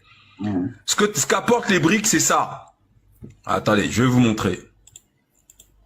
Merde. Ça, c'est des lives qu'on a fait. Ah, attendez, il faut que je trouve la vignette qui correspond au changement que les BRICS apportent. Voilà. Les BRICS apportent ça. Voilà la différence. L'Afrique est connectée monétairement à toutes les zones économiques du monde. Elle ne passe plus par la France. Vous comprenez ce qu'apportent les BRICS? Les BRICS permettent aux États africains d'être connectés directement avec leurs fournisseurs. On ne passe plus par la case France au milieu, là. Vous comprenez pourquoi les BRICS sont importants et pourquoi tous les pays du monde. Voilà, ça, c'est la situation dans laquelle on est aujourd'hui. D'accord? Et ça, on supprime la case France. Et tant que nous n'aurons pas supprimé la case France, là, on sera pauvre parce que tout notre argent, c'est eux qui encaissent. Regardez. On ne peut pas sortir, parler à un autre pays sans passer par la France. Donc il faut, faites-moi des dons là, parce que je bug. C'est-à-dire, ce pays-là encaisse tout. L'argent qu'on envoie à la maman au village, les dons qu'on fait sur des sites internet pour aider à la construction des écoles, tout s'arrête ici. Tout. Et nous les Africains, on est tellement bêtes qu'on pense que Ando, Ossa, Paul Biya peut pas s'attaquer à ça tout seul, c'est impossible. Pour vous attaquer à quelque chose comme ça, il vous faut un partenaire militaire puissant. Vous comprenez ce que je veux dire ou pas? Et c'est ça le problème de l'Afrique, c'est pas une histoire de détournement. Quand on vous dit que oui, on a retrouvé un ministre avec 4 milliards de francs CFA, même s'il avait 1000 milliards de francs CFA là, ça change quoi pour nous? On peut faire quoi avec? On peut aller nulle part dans le monde avec des milliards de francs CFA. Ils ont essayé de nous impressionner avec des valises, des cantines de francs CFA, mais on s'en fout de ça. C'est pas de l'argent. C'est pas de l'argent. On vous montre, oui, le ministre, mais c'est comme s'il avait 4 milliards de capsules de bière dans ses valises. Et encore même ça, c'est du fer. S'il part à l'étranger avec, il peut vendre ça au kilo. Hein. Ça a de la valeur. Mais des CFA, on va faire quoi? Même s'essuyer les fesses avec, les gens vont refuser à l'étranger. Donc, est-ce que vous comprenez le problème auquel... C'est ça le problème de l'Afrique. Hein. Notre absence d'infrastructure est liée à cette structuration monétaire imposée par la France. Maintenant, on va vous montrer d'où ça vient. D'accord? Et vous comprenez pourquoi on se moque de vous. Welcome back to Izizi Africa Channel. Today we bring you groundbreaking news that will not only reshape the future of West Africa, but will resonate across the entire African continent. Buckle up, because what seemed like an impossible dream has transformed into a tangible reality. Let's dive into the extraordinary journey of West Africa's 3 visionary leaders and the birth of a new currency in West Africa. Nobody believed it could happen, but today the landscape of West Africa is changing. The presidents of Niger, General Chiani, Burkina Faso, Ibrahim Traore, and Mali have finally defied expectations, making a historic decision to introduce a new currency in the Sahel region, a currency that promises not just economic stability, but a brighter future for all these countries. Fasten your seatbelts, friends. The much anticipated moment is here. The new currency is named the Sahel and is nothing short of incredible. 1 Sahel will be equal to 1,000 CFA francs. A true testament to the monumental shift happening in West Africa by these 3 visionary leaders. Le franc CFA n'a plus sa place au Burkina Faso, au Mali, ni au Niger. Félicitations au capitaine Ibrahim Traoré, Assimi Goïta et Tiani qui ont réussi à changer la monnaie de leur pays. Une nouvelle monnaie sous le nom de Sahel vient de remplacer le franc CFA au Burkina Faso, au Mali et au Niger. Vous devez à présent noter qu'un Sahel aura la même valeur qu'un euro, c'est-à-dire un Sahel sera égal à 650 poussières en francs CFA. Les trois baobabs de l'Afrique, dont Ibrahim Traoré, Assimi Goïta et Abdul Rahman Tiani, ont fini par atteindre leur objectif qui était de changer le franc CFA en Sahel. Si tu es vraiment africain et que tu aimes l'action des trois baobabs de l'Afrique, ne quitte pas cette vidéo sans écrire vive l'Afrique en commentaire. N'oublie pas de t'abonner. Je te rappelle de mettre dans cette vidéo en favori car tu en auras vraiment besoin. Partage cette vidéo maximum si tu veux vraiment le bien-être de l'Afrique.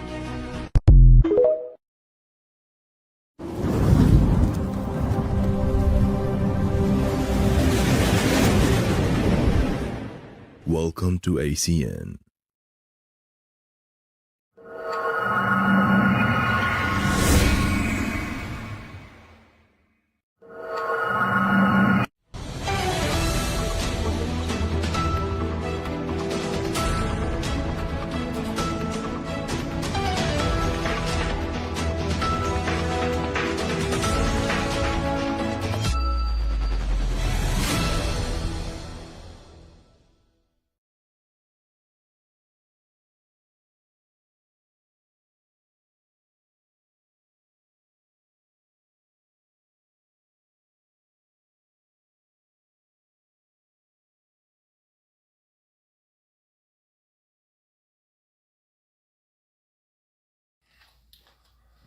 Ouais.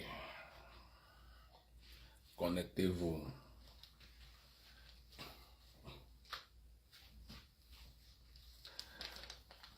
Vous qui, vous qui venez dans mes publications là, faire semblant de m'intimider. Vous faites semblant de m'intimider. Vous venez dans mes publications. Vous faites semblant de m'intimider. Vous pouvez m'intimider. Vous qui venez dans mes publications, vous faites semblant de m'intimider. Vous pouvez m'intimider. Vous pouvez m'intimider, moi au lit de Paris. Vous pouvez m'intimider. Hein? Vous pensez que c'est l'époque là où l'homme anglophone était là, vous parlez de n'importe quoi, il tremblait comme un ignare. Vous pensez que c'est l'époque là où un anglophone s'asseyait comme ça, vous pouvez dire n'importe quoi d'un anglophone, l'anglophone reste tranquille. L'histoire là est finie, hein? Ouais. L'histoire là est finie. Vous m'énervez encore. Je déchire vos putains de passeports. Le passeport que vous avez. Je déchire ça devant vous. Je jette ça par terre. Vous comprenez ce qu'il dit, non? Depuis quand vous allez manquer du respect à l'homme anglophone? Depuis quand vous allez continuer toujours à manquer? Quelqu'un me dit que viens au Cameroun. Cameroun pour faire quoi? Cameroun de quoi? Cameroun de quoi? Pourquoi le réseau dérange? S'il vous plaît, appuyez, mettez les cœurs et partagez la vidéo. Vous pensez que c'est l'époque là où l'homme anglophone va rester tranquille, vous regardez? Vous pensez que c'est l'époque là où les anglophones vont rester là, vous regardez, vous parlez n'importe comment, vous les menacez comme s'ils n'étaient pas là, comme s'ils n'ont jamais existé? Je porte le drapeau que je mérite porter. Je soutiens qui je veux soutenir. Et vous ne pouvez pas me faire peur. Vous ne pouvez pas me faire peur. Vous êtes d'abord léger, je ne vous vois même pas. Vous êtes même d'abord les qui? Venez là maintenant, venez on parle. Venez là on parle maintenant. Venez là on parle. Un petit bout de ma chanson que j'ai mis. Je vous ai dit que à partir de One Day, tout ce que je sors c'est succès total. Il n'y a plus de question. Vous venez là, vous m'intimidez, vous êtes de Paris. Le réseau dérange, un signalement. Ils sont en train de signaler mon truc, ils sont en train de signaler mes directs. Vous pensez que c'est l'époque là? Je vous pose encore la question. Vous pensez que c'est l'époque là où l'homme anglophone va rester là, vous n'allez pas n'importe comment? Vous allez commencer à appeler l'homme anglophone d'abord que Biafra. Les Bamenda. Vous nous avez tant méprisé, manqué du respect. C'est fini là. C'est fini là. Personne. Il n'y aura plus personne. Et je vais vous dire une chose. Quand vous venez dans mes posts là pour écrire vos trucs que vous connaissez, que vous écrivez là, vous écrivez tout ce que vous écrivez là. Et oui, de Paris, tu as fait fort. Et le Cameroun, on est en train de vouloir arranger le problème. Vous voulez arranger quel problème? C'est quel problème que vous voulez arranger au Cameroun? Quel problème que vous voulez arranger au Cameroun? Un pays qui n'a pas de direction, un pays qui n'a pas de sens, un pays qui ne sait pas là où c'est en train de partir. Vous voulez me donner, vous voulez me faire, vous voulez me donner une leçon de morale? Hein? Dans quel pays où on a vu un francophone venir dire que l'homme anglophone voulait gagner, l'homme anglophone avait gagné les élections, on a dit qu'on peut pas donner le pouvoir à un homme anglophone. Et vous pensez que nous on va venir vivre dans ce genre de pays là pour rester comme des bêtes sauvages? On va venir vivre comme ça là, parce que vous allez m'intimider en disant que oui de Paris, oui de Paris, oui de Paris. Oui, c'est moi oui de Paris. Vous pensez que j'ai peur de dire qui je suis? Hein?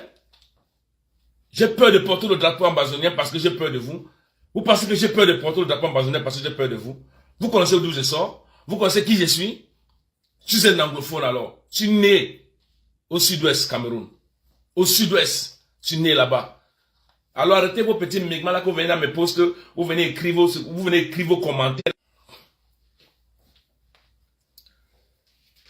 Vous ne pouvez plus intimider l'homme anglophone. C'est fini. C'est fini là. Vos petits deux trucs. Si vous voulez signaler mon direct, il n'y a pas de souci. Signaler qu'on arrête, qu'on coupe.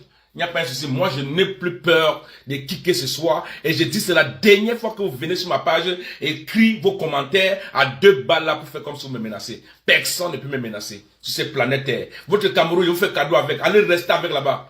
Vous comprenez ce que je dis, non? Mais si c'est la question de soutenir mes frères, moi, je vais soutenir mes frères jusqu'au dernier goutte de mon sang. Ah oui. Je vais soutenir. Et personne ne me dira le contraire. Parce que je n'ai pas peur de vous. Parce que vous ne méritez pas le respect. Vous ne connaissez pas ce que veut dire respect. Vous ne respectez pas d'abord l'homme anglophone. Mais aujourd'hui, je vais vous dire une chose. Vous ne pouvez plus. C'est fini là. Dans quel pays où on a vu Kodok, UPC, Kodok, ces maîtres mondiaux visuels dit que on a décidé qu'on ne pouvait pas donner le pouvoir à un anglophone à Fundi. Même si après j'ai détesté Fundi. Dans quel pays que tous les enfants anglophones ont grandi sans carte d'identité. Maintenant on fabrique les cartes d'identité parce que on veut automatiquement les élections pour truquer les élections, on fabrique les cartes d'identité maintenant dans tout le monde. Dans quel pays où on a toujours considéré l'homme anglophone en deuxième plan? Dans quel pays où quand les anglophones sont levés pour réclamer les droits, que les maîtres ont commencé à marcher, vous avez commencé à dire qu'ils sont qui? C'est 2 cubes de sucre, que vous allez écraser. Vous allez vous écraser. Au lieu de s'asseoir et négocier et parler, vous êtes incapable de parler avec l'homme anglophone. Vous venez sur ma page pour écrire n'importe quoi. Vous venez sur ma page pour écrire n'importe quoi. Vous venez sur ma page pour vous bavarder dedans, pour commencer à écrire des conneries. Oui, de Paris, je croyais qu'on était ensemble, tu es en train d'aggraver, parce qu'on avait dit, on veut arranger le problème. Vous voulez arranger quel problème? Vous voulez arranger quel problème? Vous voulez arranger quel problème? Quand vous envoyez vos frères, vos sœurs, là-bas au sud-ouest, aller massacrer mes sœurs. Non, ça ne se passerait plus comme ça là. Je me laisserai plus faire. Et d'abord, je vous dis ça en face. Regardez-moi. Votre président là qu'on appelle Pobia, Mbouranyo, et Langnonzout. Votre président qu'on appelle Pobia, là, Mbouranyo, et Langnonzout. Et c'est 2025, que personne ne me tente. Que personne ne tente même pas un peu. Vous comprenez, non? Ne tentez même pas un peu. C'est pas le genre de garçons là. Oui, si c'est pour la mort, hein. Si c'est pour la mort, hein. Maintenant là, on peut mourir. Maintenant là, on peut mourir. On n'a plus rien à perdre. Vous comprenez, non? Dans quel pays? Dans quel pays où il n'y a pas de loi? Dans quel pays où on demande à un gouvernement de publier la liste électorale, n'arrive pas à publier? Dans quel pays où l'homme anglophone n'a pas de parole? Vous faites vos élections là-bas entre vous, il n'y a même pas un anglophone dedans. Vous pensez que nous on va laisser tranquille là-bas comment vous? Je vais supporter mes frères. À partir de maintenant, je supporte mes frères jusqu'à... Ça va entrer dans vos yeux comme ça là. Si vous ne connaissez pas, je vais soutenir mes frères maintenant, ça va entrer dans vos yeux comme ça là. Oui, une petite publication que j'ai mis là-bas, vous venez là-bas écrire votre truc, oui, de Paris, non, on ne connaissait pas que c'est comme ça que je suis. C'est comme ça que je suis. Je pisse au Cameroun, je pisse sur le Cameroun. Je pisse sur le Cameroun, je vous le dis. Si vous m'énervez, je déchire vos passeports là, je déchire vos colis des passeports que j'ai là. Je jette ça à la poubelle. Et personne ne peut rien me faire.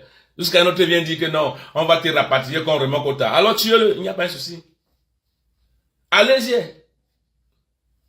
Allez-y là-bas, là où il est. Vous finissez avec lui. J'ai quoi y foutre dedans? Vous pensez que moi je suis insensé? Vous pensez que moi je suis insensé? Vous croyez que moi je suis qui?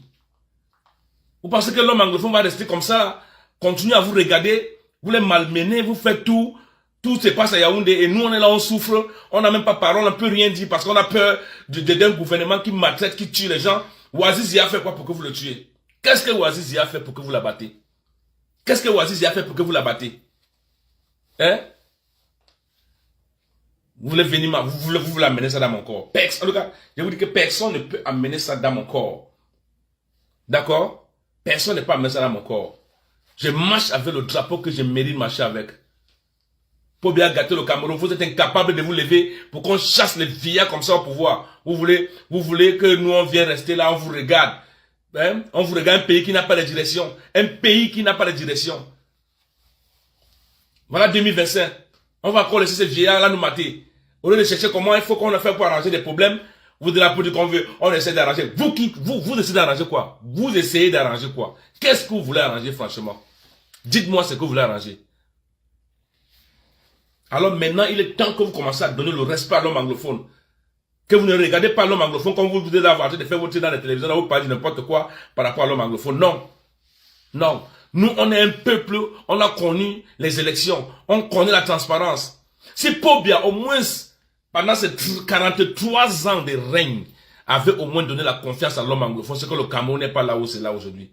Si Pobia, 43 ans de règne, avait géré le Cameroun au moins avec, disons, 30%, ou bien, disons 40% des anglophones dans son gouvernement, qui prend ses cousins, ses frères, ses tantes, ses cousines, pour mettre partout. Nous, on a grandi au Cameroun, nous, on n'a rien, nos enfants n'ont rien, le sud-ouest est là comme ça, là.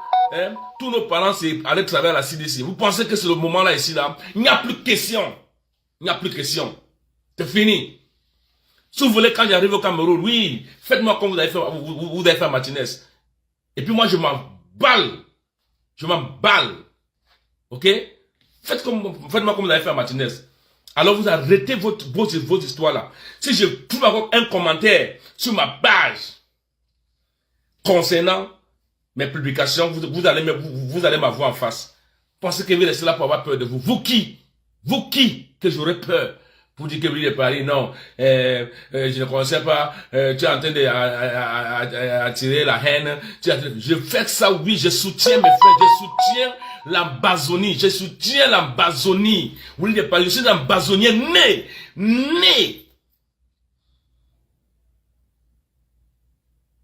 Je suis un Ambazonien né. De sang. J'aurais peur de personne pour le dire. Vous comprenez? Un gouvernement où tous vos ministres ont volé de l'argent. Tous vos ministres ont détruit le pays. Et nous n'avons rien au sud-ouest. On n'a rien au nord-ouest. Alors il est temps qu'il faut quelqu'un qui commence à parler au nom des anglophones. Hein? Vous partez à la Cannes en Côte d'Ivoire. Vous amenez tous les blogueurs francophones là-bas. Vous laissez mes petits frères blogueurs anglophones, vous ne pensez pas à eux, et chaque fois qu'il faut penser à un anglophone, il faut toujours le mettre en deuxième plan, c'est comme si c'était la pitié qu'on est en train de faire. Il n'y a plus de pitié. Il n'y a plus de pitié. S'il faut que le Cameroun soit comme, on va vivre maintenant comme deux pays, frères et sœurs. Il n'y a plus question qu'on va laisser les gens commencer à nous malmener n'importe comment. C'est fini la barbarie. C'est fini la barbarie. Place au travail. Si vous ne voulez pas travailler, alors restez avec votre pourri pays là, restez avec votre pourri Cameroun là, où la jeunesse, voilà les jeunes qui sont morts dans l'eau là-bas au Maroc. Les jeunes qui sont morts au Maroc, dans l'eau là-bas. Ou c'est en Tunisie qui sont morts. Et puis vous voulez donner l'homme anglophone, vous voulez donner l'homme anglophone la façon dont de penser. Parce qu'il ne doit pas porter un drapeau. D'abord, je ne touche plus au drapeau camerounais, le vert, rouge et jaune. Je pisse dessus. Je pisse dessus. Et les gars, écoutez-moi bien. Si pas le genre d'anglophone là, d'abord l'homme anglophone, si le Cameroun était que, rien que les anglophones, c'est que Pobia ne peut pas faire les 42 ans qu'il a fait au pouvoir là. Un pays qui est fait de voleurs, de bandits, de n'importe qui, des gens qui viennent détourner des milliards et des milliards. Vous voulez parler de Willy de Paris? Venez ici poser des questions là, alors je vois. Venez parler avec Willy de Paris, là maintenant je vois. Hein? Il y a même combien de personnes qu'on était là-bas, même parce que je ne vois même pas ça ici là. Hein? Vous pensez que c'est encore l'époque là où l'homme anglophone va rester, vous allez commencer à parler de n'importe quoi parce que il faut qu'on soit toujours en second rôle. Le Cameroun était uni. Le nom la République du Cameroun n'existait pas dans mon vocabulaire. Ça c'est un nom que vous êtes le Cameroun francophone est venu sur la table de négociation avec le Cameroun anglophone. Le nom la République du Cameroun. Et quand c'est revenu sur la table, ça veut donc dire que vous avez refusé le mariage. Et alors, moi, je vais même conseiller à ces dirigeants de Yaoundé de laisser l'homme anglophone partir. Parce que nous, on ne peut plus vivre avec des voleurs, des bandits, des détourneurs de fonds publics, des assassins, des gens qui tuent les gens n'importe comment. Et parce que nous, on va laisser cela commencer à avoir peur. Non, je viens au Cameroun faire quoi? C'est un pays là-bas que quelqu'un peut rêver venir là-bas. C'est un pays là-bas. Quelqu'un peut se placer, si rêver venir au Cameroun. Vous pensez que c'est l'époque là encore? Hein? Vous pensez que c'est l'époque là encore? Les Tintins, vous êtes incapables de vous lever. Vos frères du sud-ouest, de Saudi Cameroun, se lèvent pour réclamer les droits. Vous êtes incapables de les soutenir. Vous êtes incapables de marcher parce que vous avez peur d'un gouvernement qui a terrorisé tout le monde, qui a mis tout le monde à genoux. Dans vos élections là, dites-moi dans vos élections que vous faites là, les élections de 2025 là, il y a quel anglophone dedans? Il y a quel anglophone dedans? Dites-moi un peu. Il y a quel anglophone dans vos élections là? Hein? Vous pensez qu'il y a quel monde c'est un anglophone? À quel moment c'est un anglophone? Django c'est un anglophone. Atanga c'est un anglophone. Les petits anglophones que vous avez pris, vous avez madouillé, vous avez mis dans la boue, dans la bouteille. Ils pensaient maintenant comme vous pensez qu'il faut avoir affaire aux vrais anglophones. Yes, I'm an Ambazonian. I was born in that land and nobody will take it again away from me. I'm proud to be in that part of the country. Voilà. I'm proud to be in that part of the country. Nobody will take it away from me. And I will let my children know that I will make them be proud. They will be proud to be an Ambazonian. Pensez que c'est encore l'époque là que l'homme anglophone va rester là, vous regardez. Vous êtes de qui? Au bas où? Hein? Un pays où un francophone se met à la télé pour dire que Fundi avait gagné les élections, on a dit qu'on ne peut pas donner le pouvoir à un anglophone. Vous ne donnez pas le pouvoir à un anglophone alors que les anglophones font quoi avec vous? On fait quoi avec vous? On fait quoi avec vous? Pour que vous venez toujours au sud-ouest et nord-ouest prendre nos enfants pour venir laver vos maisons, pour venir porter vos enfants. C'est ça le travail que vous avez réservé à l'homme anglophone? Pour venir porter vos enfants et après vous les accompagnez, et après vous les payez quelques moments d'études pour qu'ils restent tranquilles et disent que oui, on a d'aider. Vous aidez les qui? Tous vos postes, il n'y a que vous qui travaillez, tous les gouverneurs, il n'y a que des francophones, il n'y a quel anglophone qui est gouverneur? Il y a quel anglophone qui est gouverneur? Il y a quel anglophone qui est gouverneur? Quand on est allé à la négociation, à la table de négociation, c'était donné que si le numéro 1 du pays est francophone, le numéro 2 devait être anglophone. Aujourd'hui, l'anglophone a quel pouvoir au Cameroun? L'anglophone a quel pouvoir au Cameroun? Dites-moi un peu. Django a quel pouvoir là-bas, là où il est là? Django a quel pouvoir là où il est là? Il est même au 5e pouvoir. Il est même au 5e pouvoir. Django est un marionnette comme ça là. Vous dites que on a mis un anglophone là. Il gère quoi là? Il est le premier ministre, c'est parce que quand on appelle les ministres, il faut qu'il arrive le premier. Alors, all that have to stop now. We will not take no more of just shit. Si mes frères anglophones sont en train de se décourager parce qu'ils ont peur, parce que quand ils vont venir à l'aéroport, vous allez les arrêter. Alors, il est temps que somebody like me, I would like to bring people back into the struggle. Let them fight. Let them give what they can give so that we can easily make it a better place. No war is easy. Our boys are not perfect, but they're doing their job. Our boys are not perfect, but they're doing their job. And they're doing it in the best way. Yes. It will not be easy for them because what they are doing, it takes time and courage for somebody to do it. Un pays où les francophones ne sont pas bilingues, il n'y a que les anglophones qui sont bilingues. Vous pensez à quoi au juste? Lorsqu'on parle à la télé, quelqu'un me dit que non, le bilinguisme au Cameroun, c'est que chacun peut parler, chacun choisit une langue et il parle. Ça veut dire quoi? Vous pensez qu'on est les dômes, vous pensez qu'on est les moutons. Vous envoyez les commissaires au sud-ouest et au nord-ouest. Ça soit là-bas. Un commissaire qui dit à ma grand-mère de parler français. Ne venez pas parler l'anglais ici, là, parler français. À Kumba, à Bouya, à Tiko, à Moutengene, à Limbe, à Bamenda. Alors c'est fini vos histoires, c'est fini vos histoires là. Enough is enough.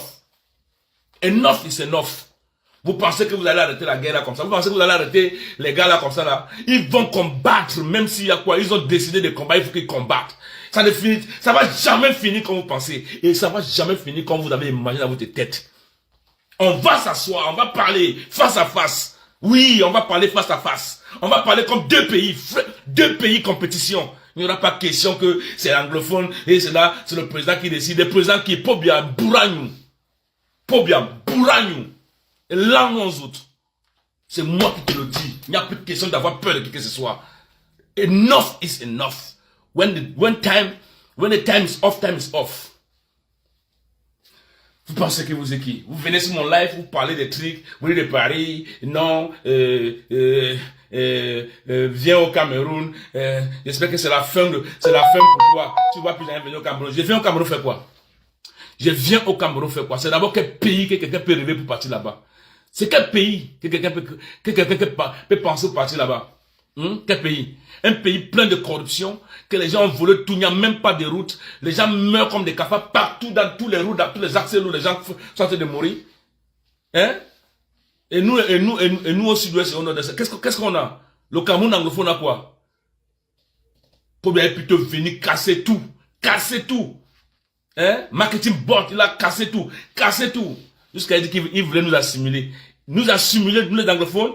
Nous assimiler pour que nous on commence à parler français. Quand on commence à parler français, pour qu'on devienne un état francophone. Alors que nous, on a notre culture à nous. Ça ne va plus jamais exister. Prenez ça dans ma bouche, c'est lui de Paris. Les gars, et quand je commençais là, je vais plus mal. Vous m'énervez à cause, je déchire vos passeports là. Je déchire le passeport que j'ai là. Je jette ça loin en brousse.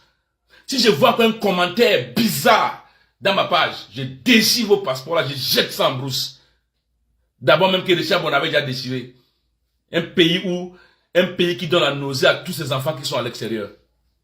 Un pays qui donne la nausée à tous ces enfants qui sont à l'extérieur. Vous me parlez de quel pays? Vous me parlez de quoi? Au lieu de vous rêver, donner le café à l'homme anglophone, respecter l'homme anglophone pour le courage et la détermination qu'ils ont eu pour combattre pour leurs droits. C'est pour cela que je les soutiens, je chante pour eux. J'écris des chansons pour les donner le courage. Et ça, je le ferai, le ressoulement d'un tigre. Ça, je le ferai. Je ne vais jamais baisser les bras pour soutenir mes frères. Je ne vais jamais baisser les bras. Et personne ne va me décourager. Oui. Vous pensez que vous m'invitez dans vos spectacles, c'est parce que vous voulez. C'est parce que le talent est là. Parce que j'ai le talent, c'est pour cela que vous m'invitez. C'est parce que j'ai le talent. Bourré du talent. Vous comprenez? Je suis bourré du talent. C'est toujours vos histoires de francophones que vous avez perdu tout mon talent là-bas à Yaoundé. Même pas que j'ai gagné un prix avec tout le talent que j'ai. Tous mes succès, vous avez donné à vos frères. Vous avez donné à vos frères. Vous avez donné à vos frères, puis il y a quoi dedans? Hein? Enfin, un de sur Time Congrès, Willy de Paris. Please share. If you not like, not share. If you not like, not share. I'm not there for pity nobody. Ma tough for una, even una my brother, ma tell una one thing. Yes, now na the kill na one people them. Now na the kill na one people them. Yes. Because upon all this struggle what they make us so. When I say, if you be say some man begin to die something, let me don't die now. Yes. Because after everything I go make something for someone that can support me, una no go even come can support me. But when I feel me, I need to see him. I need to see all what you want to do. But I need to do for now. Because somebody have to fight a righteous fight and a good fight. Yeah, to be peace in mind. You have to give your life for something righteous and good. Because your children should be proud of you in the future to come. So their children should be proud of you when talking about you or when listening people talking about you. Eh? I'll compose something, I'll make some concert. For someone that can support me, when I was shit done, for someone that support, some more support. When I say, if you be say, I get money, or if you be say, I reach, you go worry now. If you not say, una get out, massa, una get out for them, una get out for them, massa. Una be fair with them. Even honor, I do what I got to do. I'm a Southern Cameroon. I'm an Ambazonian. I don't do it to please nobody. I don't do this to please nobody. And I go like for warn you when you call me last time. You come for Paris, we did together. I don't want to call your name for here. I don't want to call your name for here. We today SDF, what an SDF thing the way you send up for my page. I just tell you one time. I just tell you, I don't do one time. May you not ever call me, give me that kind of advice. I see you for Paris, I take you like my grandfriend, my English grandfriend, we'll drink one bottle together. But if you continue that kind of advice, next time when I see you, I need to salute you again. I just tell you one time, make you know. I need that kind of man. Not call me, begin advice, not advise me. Because you don't know me. Vous can't give me advice. Regardez-moi les zinzins comme ça là. Un pays où la jeunesse est incapable de se lever pour chasser un président au pouvoir. L'homme anglophone a quel rôle alors au Cameroun? Allez à Bonabéry, regardez comment tous nos petits sœurs sont devenus des prostituées là-bas. Allez à Bonabéry, regardez. Et ça vous fait pas mal. Quand vous partez là-bas, vous les regardez, vous riez seulement, vous dites que la guerre n'est pas bien, la guerre n'est pas bien. La guerre n'est pas bien. Mais parfois, il faut combattre pour avoir ce qui est juste. Pour avoir ce qui est juste et bien. C'est pour ça que nos frères ont décidé de combattre, de donner tout ce qu'ils peuvent donner pour que demain, l'homme anglophone, quand il se place au Cameroun, quand il parle, tout le monde le respecte avec dignité et honneur. Et ça, il ne faut jamais l'oublier. Que les braves garçons, comme le général Aïvo, les braves garçons comme le général Nopiti, les braves garçons comme les filles Machar, ont tout donné pour la fierté de l'homme anglophone. Et vous allez respecter le code parce que ce n'est pas encore fini. Ce n'est que le premier mi-temps.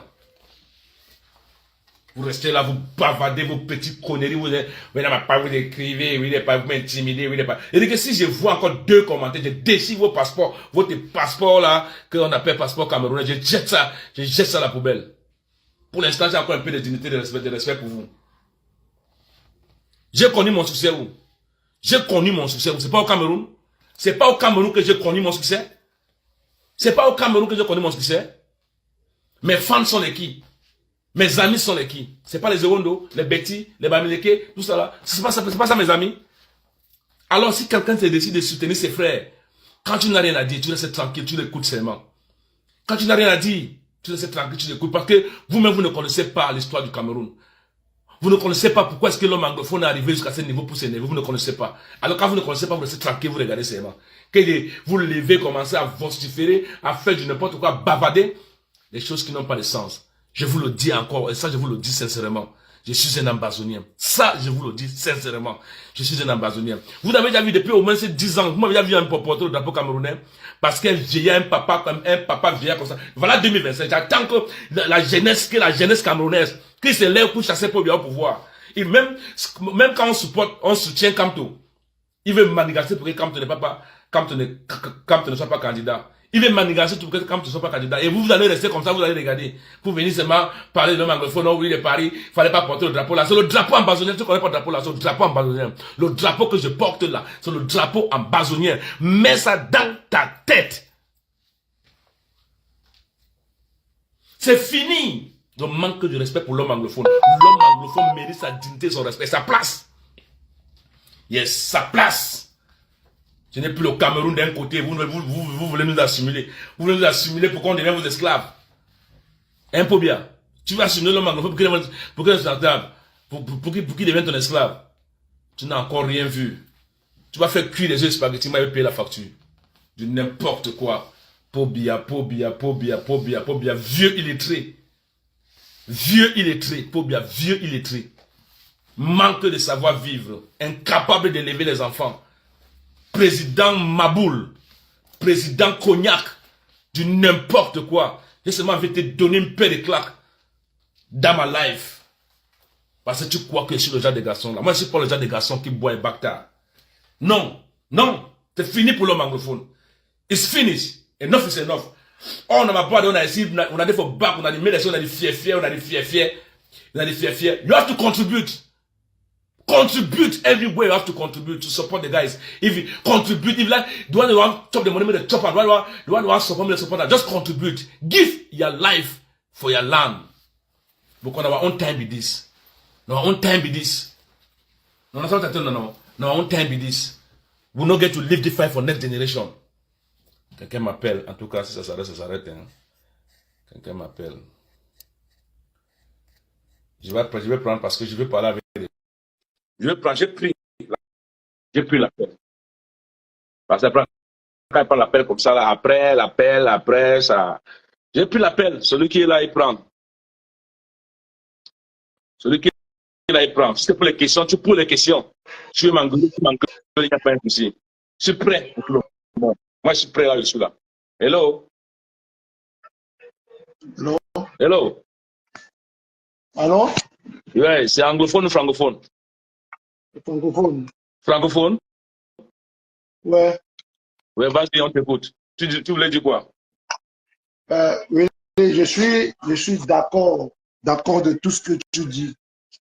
Si je peux me permettre de te vous voir. Allez-y, mon. Je suis pas un souci. vraiment d'accord. Mais il y a un problème qui se pose, que je parle ici au Cameroun, il y a un problème qui se pose que il faudrait que vous, de la diaspora, devez arriver ici et nous accompagner. Parler à distance est bien beau. Mais nous aussi, on ne peut pas. Nous sommes accompagner pour faire quoi? Accompagner, chasser celui dont tu demandes qu'on doit le chasser. Mais tu ne connais pas comment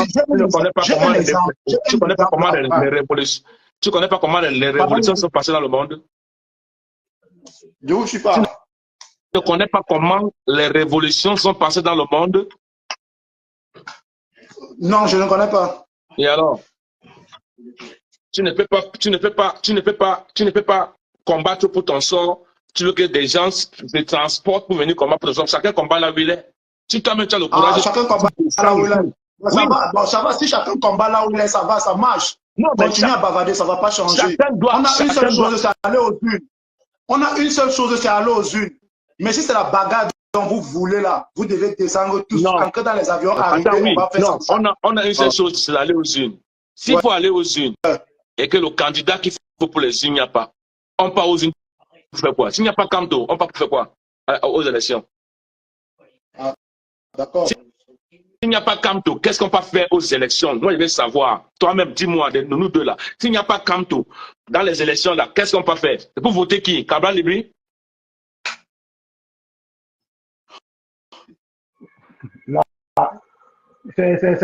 Pour moi, aller aux urnes, c'est une chose. Maintenant, si c'est Cabral Libri qui serait seul face au candidat actuel, on le vote. L'essentiel, c'est d'abord le faire partie de là. Si c'est alors aux urnes, le faire quitter de là, on doit le faire. On vote qui? On vote qui? On enlève la fenêtre pour mettre la porte. On va voter qui? Qui? Mais Cabral Libri, c'est toujours le RDPC. Cabral Libri, c'est toujours le RDPC. Le SDN, c'est toujours le RDPC. Celui qui va venir, ce n'est pas une assurance totale. Ce n'est pas une assurance à coup sûr. Que ce soit Cabral, que ce soit Camto, que ce soit Serge Espoir Matomba qui se prononce, que ce soit le professeur Baibet. Non, gars, soyons sincères et parlons comme deux Camerounais qui savent vraiment là où ils veulent aller. Moi, c'est comme ça que je veux qu'on parle. Je ne veux pas qu'on parle comme si on blaguait. On ne va pas prendre la présidence et donner à n'importe qui parce qu'il faut seulement donner, parce qu'il faut. Non. Il faut quand même donner la présidence à quelqu'un qui est fiable et qui se respecte. Et que le Cameroun l'accepte. Mais pour l'instant, l'homme qui fait foule au Cameroun, c'est Camto, il n'y a pas de solution. Nous tous, on le sait. Ouais. Et on connaît qu'il peut bien faire des choses. On veut que ça change. Parce que tu sais pas faire direct. C'est lire la lettre dans l'enveloppe. Non, c'est lire la lettre dans l'enveloppe. Si vous dites qu'on est sûr qu'il peut bien faire les choses. Moi, je l'ai voté en 2018, mais ce n'était pas assurance sur la coup sûr. C'est juste parce que j'ai suivi sa feuille de route. Il m'a convaincu. Si j'ai fait une carte électorale, c'est parce que j'avais suivi Cabral Libri, que j'ai fait ma carte électorale. Mais à la dernière minute, quand j'ai suivi le professeur, je suis parti le voter ce jour-là. Mais ce n'était pas dit assurance à coup sûr. C'était juste pour... J'avais voté parce que je voulais d'abord un changement. Je veux d'abord que celui qui doit quitter d'abord le changement. On va pas même parler de changement. On donne celui qui va encore nous empirer les choses. Cabral Libri a montré sa limite qu'il est mendiant. Cabral Libri a montré sa limite qu'il est mendiant, qu'il est là pour l'argent. Comment tu vas venir dire que tu as été 1 million chaque tu n'as plus faim? Hello? Allô? Non, je veux dire aux gars là. Nous les Ambazoniens, on n'a rien à foutre avec vous. Tu entends, non? On n'a rien à foutre. Nous sommes dans notre pays, on est en train de lutter pour notre survivre. Donc chez vous, il faut que vous aussi, vous luttez pour votre pays. C'est fini, mon frère. C'est fini. Les anglophones ne sont plus les Camerounais. Les anglophones ne sont plus les Camerounais. Mettez ça dans ta tête. Mettez ça dans ta tête. Les Camerounais ne sont plus, les anglophones ne sont plus les Camerounais. Nous luttons pour notre pays. Luttez aussi pour votre pays. On va chasser le président. On va le chasser. Tu fais là-bas. Luttez pour votre pays. Soyons, please. On va orienter, même, on ne voit pas vos caméras, vous avez peur de vous montrer ou bien c'est comment? Non, je suis là. C'est lui qui a fait ça. Est-ce que moi je ne me vois pas? Moi je ne me vois pas. Mais où c'est moi qui ne vois pas? Non, j'ai mis la lumière maintenant. Mais on vous voit, je ne vous vois pas ici, mon portable ici, c'est terrible. Bon, dans tous les cas, on va essayer d'orienter le débat. C'est pas question de demander. Moi, je dis une chose. Vous connaissez pourquoi il fait ce direct? Vous connaissez pourquoi il fait ce direct? Gars, vous connaissez pourquoi il fait ce direct? Vous parlez comme si ça me dérange, ça me dérange. Vous savez pourquoi j'ai fui de là aussi? Tu as fui de là pourquoi? J'ai fui de là aussi. Certains parmi nos leaders anglophones sont en exil, mais les soldats ambazoniens luttent.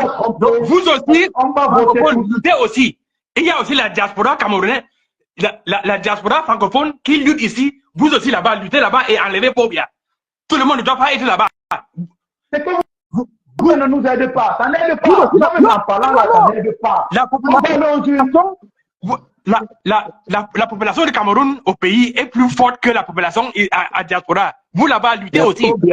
Pobia a pris ses soeurs, ses cousins, Pobia a pris ses soeurs, ses cousins, ses oncles, ses tantes, mettre dans tous les postes au Cameroun. On va aller voter même quoi? Tu veux gagner quoi? Le sous-préfet c'est Pobia, ses cousins, ses frères, c'est ça. Et puis qu'est-ce que nous en fout? Nous les anglophones, on fait quoi dedans? Les cam, c'est Pobia. Conseil constitutionnel, c'est Pobia. Vous votez quoi? Enlevez-lui une fois, entrez dans la rue et vous allez l'enlever là-bas. Le gars, ouais. Je suis fan de toi depuis les années 2000. Merci. Quand j'ai commencé à faire la musique, je suis très très fan de toi et je suis content d'être en direct avec toi. Merci. Je vais prendre un exemple qui s'est passé peut-être le 13 en Côte d'Ivoire. Au Cameroun ici, on fait des mois, des années sans lumière. Je dis sans lumière, mais en Côte d'Ivoire, ils ont dû faire peut-être une journée sans lumière. Ils se sont levés à aller marcher devant la société qui leur produit l'énergie. 30 minutes après, on les a établi la lumière et je ne pense pas qu'on va encore couper un jour. Mais au Cameroun, on ne peut pas ne serait-ce qu'aller marcher devant un million pour revendiquer la lumière. On ne peut pas aller marcher. Pourquoi pas? Je vais tout dire. Vous avez dit pourquoi? Je vais dire plus parce que les Camerounais, ils ont peur. Oui, donc, vous restez avec vous, restez avec vous, mourir de souffrance. Excusez-moi de poser la question. Ouais. Je suis sûr que vous n'êtes pas au Cameroun. Je ne parle pas de lui, je parle du deuxième là. Je suis sûr que vous n'êtes pas au Cameroun. Je suis à Bamenda. Ah, ok. Ça va. Vous êtes à Bamenda, ça va. Moi, je veux les anglophones, ce n'est plus le tout là. Hein. Que les anglophones ont peur, mon frère. C'est fini la peur. C'est fini la peur. Mes amis, mon père c'était un anglophone. Mes amis sont des anglophones. Si je parle peut-être français comme je peux parler là, c'est parce que j'ai beaucoup travaillé avec des francophones. J'ai passé beaucoup de temps avec des francophones. Parce que le SDF, c'est Pobia.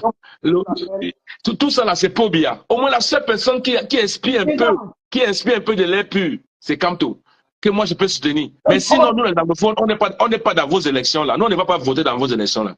Mon frère, même si c'est Kamto, même si Kamto gagne, rien ne va changer avec la situation anglophone. Mais il faut que Kamto gagne et arranger le pays. Mais pour les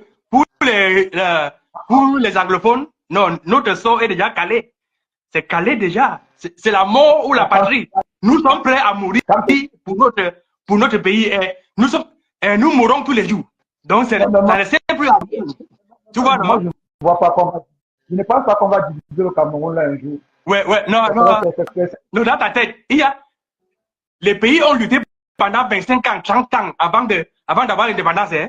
on va lutter. Si vous voulez gagner nous en guerre et récupérer notre terre, ça, on m'a dit que non, vous avez gagné. Tuez-nous tous et vous récupérez la terre anglophone là. C'est ça. Vous avez Dieu, nous avons Dieu comme tout. Nous avons Dieu comme tout. Il va gagner et il va mettre la paix et la paix partout. Le moment là est passé. Le moment là est fini, mon frère. C'est fini. C'est fini. Maintenant, c'est fini. Mais le gouvernement ne peut bien tout gâter. Même si quand on gagne, rien ne va changer. Un système néocolonialiste ne fout rien pour la population. Parce que le Cameroun est toujours contrôlé par la France. Avec ça, là, rien. Pobia est un gouverneur autre, mais le Cameroun n'est pas un pays indépendant. Hein? Pobia est un gouverneur outre-mer de la France.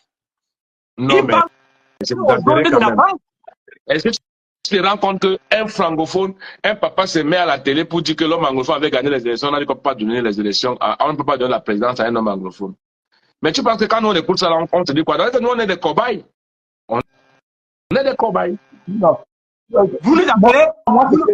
Non, parce que tous les richesses de tous sont au Cameroun. Attendez. Une personne parle. Et oui, je veux parler.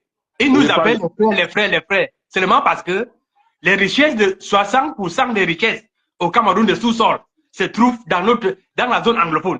Si ce n'est pas que c'est quoi? Et ils peuvent nous tuer.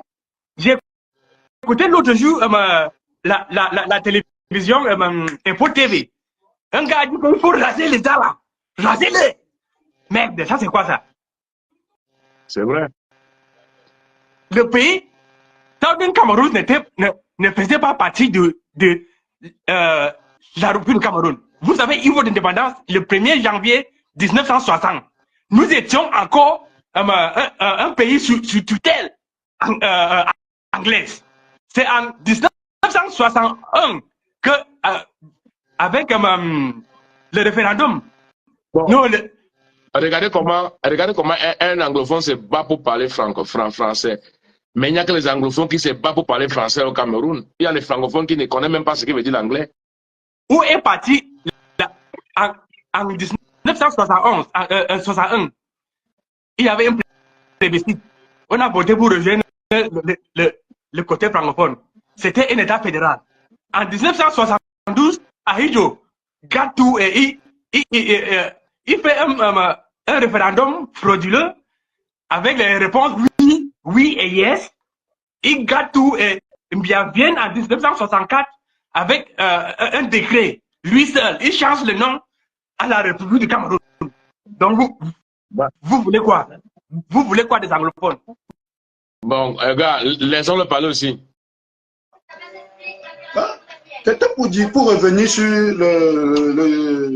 l'élection de 92 de Ahidjo, de John Fundi. Ouais. Quand on dit que John Fundi avait gagné, on a dit qu'on ne peut pas donner les élections. C'est que l'histoire que moi j'ai suivie de ça, parce que je n'ai pas vécu cette époque-là, l'histoire que j'ai suivie et des papas qui ont vécu, ils m'avaient dit, quand on dit à John Fundi d'aller récupérer son pouvoir, il pose la question à savoir aux gens s'il part. Quand on dit bien même pas, il arrive à Yaoundé, on le convainc. Il ne sait pas, je ne veux pas dire, je ne sais pas ce qu'on a dit dans la chambre, là, il est ressorti, il dit aux gens que non, laissez, j'ai perdu les élections. Jusqu'à aujourd'hui, je n'ai jamais pardonné ça quand j'ai suivi ça. Pas une personne, pas deux personnes m'ont dit. Mais je n'ai pas suivi comme quoi on a dit qu'on ne donne pas le pouvoir à un anglophone. Je n'ai jamais suivi ça. Si un Camerounais s'est placé sur un plateau de télévision et dit, vous faites la capture ou bien la vidéo de ça, vous me sortez, je veux voir et je veux aussi publier. Et allez dire à mon papa qu'il ne peut pas mentir. Non, mais demande, il faut demander même à tes proches, ils vont te dire, c'est sur YouTube. Comment c'est Abel Zonga qui a dit ça. Radio Balafon avec Siri Bojiko. Abel Zonga, oui.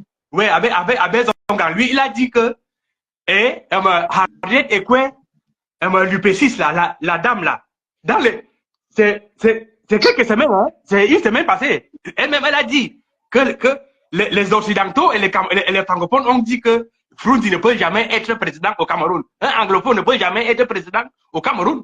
C'est les gens qui ont vécu. Même le père là est pour notre piètre vie aujourd'hui.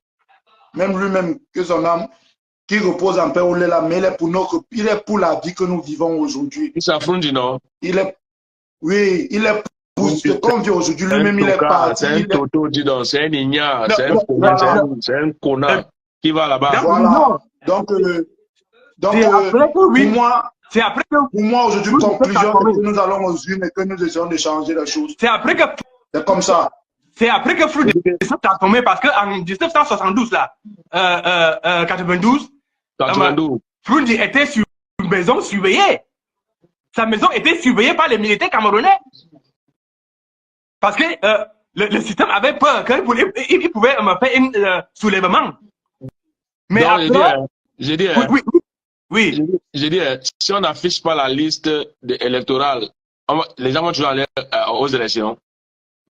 Mais ils vont aller, non? La Cameroun a de aussi go vote, Massa. D'après no get sense with that. Yeah. They'll go just because I don't know how to speak it. They need to go.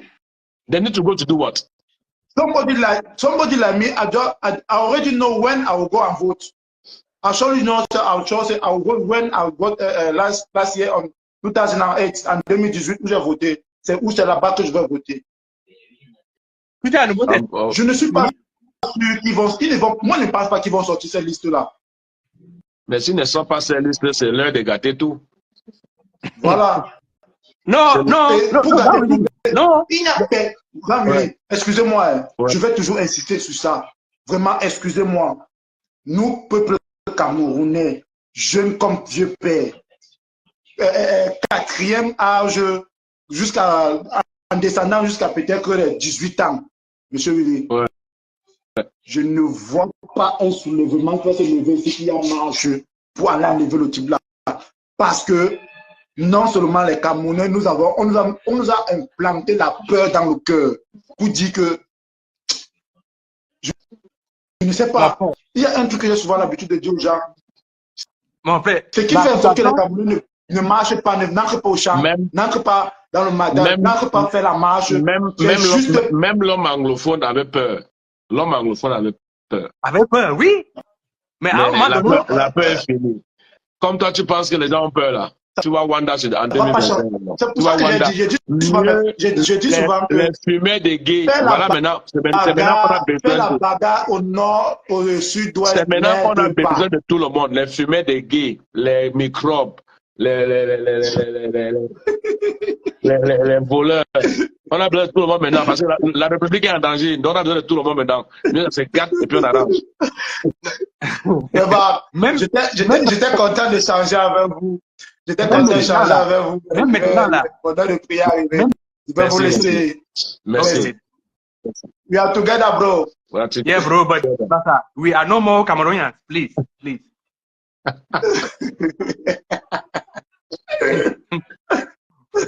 Non, mais c'est impossible que je vais faire mon post comme ça là. Les gens viennent là me faire comme ça parce qu'ils vont vers le drapeau ambazonien. Chacun va me donner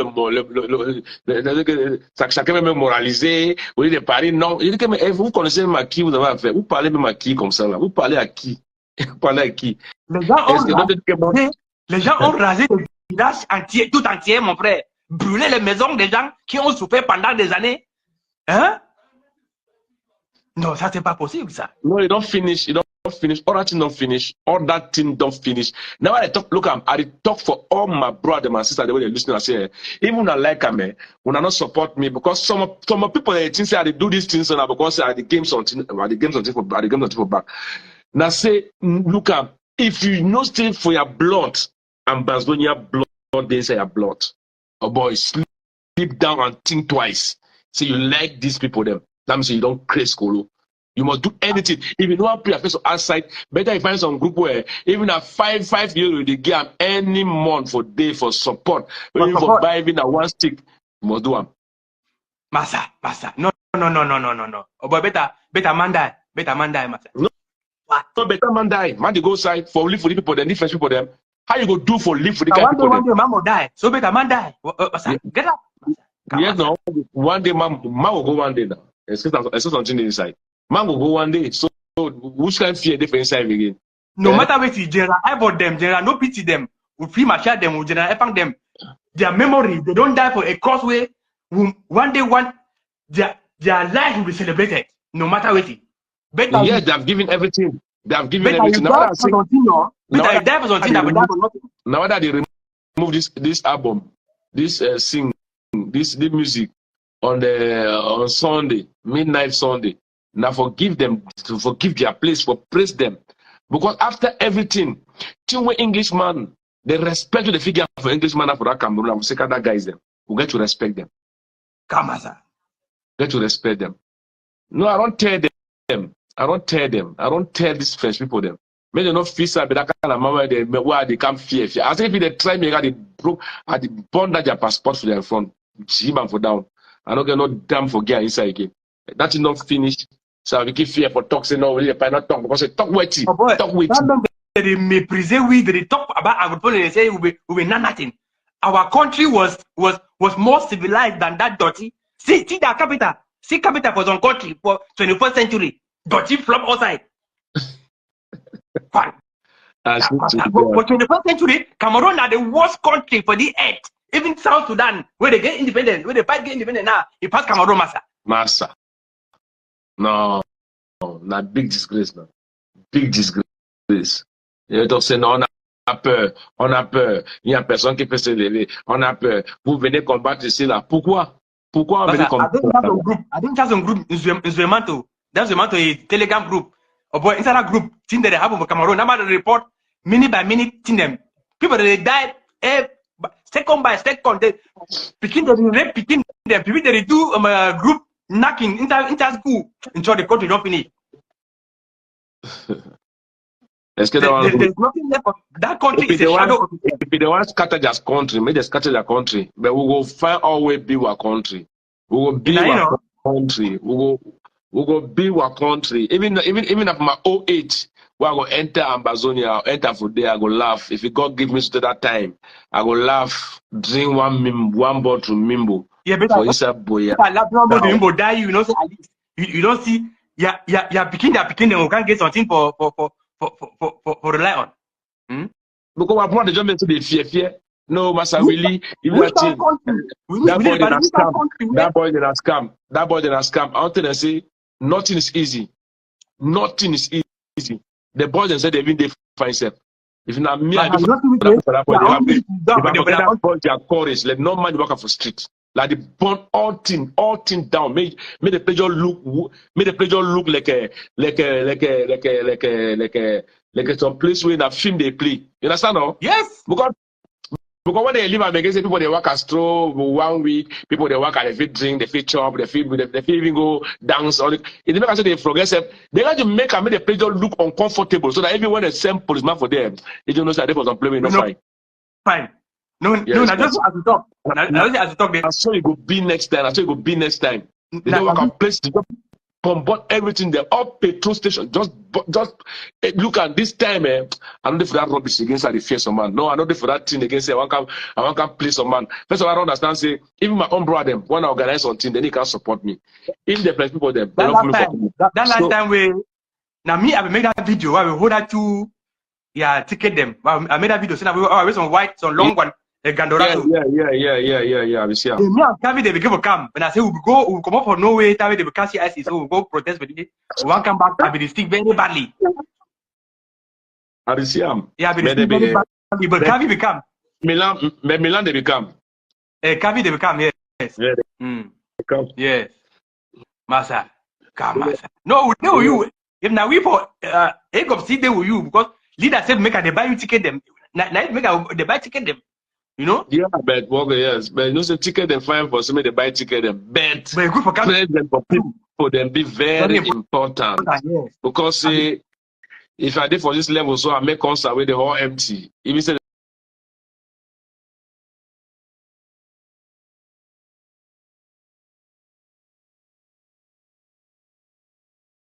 they don't pay me no kind of money. It's so used now.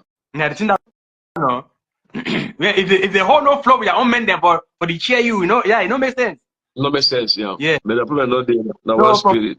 now henceforth, next any show way they would was I'm a boss. Now just see that time I began for come now. Say we'll come back from that side. My hand to the hot. I know if you work. I said I don't make this line now because you don't go see the Daniel song where I just put small part. You don't see I do the share them, the follow the comment on that. No, now you can't say from phone they don't say why I give a whole Ambazonia flag. People they can't come now. I can't tell them. I don't can't tell them. One time say may they take care, may they take time. So no that time again. I became the side fear some money fear no man. Now the only flag that I feel whole of my hand so be proud of that Ambazonia flag. Cameroon flag I will take and do it today. Which I whole of can go side. No one that pass time. Once you don't pass, you don't pass. That's why they don't want to know me. When they will know me, they will understand. So now the boy be this. I'm telling you. No, that really that's a college, but all we would therefore on level to do what we do. Mano, we know so she don't wear black rosé. Would try. No, now one spirit. Take care. Now one spirit. Take care, my brother. Take care. Drop me when I'm here. I come out. No, just stop myself. The life I just finish and so you don't correct so. Okay. Don't talk small time here. Take care. Mm-hmm.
Good evening, fellow Ambazonians. Good evening to you, the never again generation. Good evening to you, to all patriots. And hello to all friends of Ambazonia. Today, a specialized unit of the Bui Unity Warriors made an incursion into the occupier's territory and struck the enemy. Today, Ambazonian forces carry out a preemptive strike right inside Cameroon's territory. Before we get into that, I would like to make a reaction and send out a response to Christmas Ebini.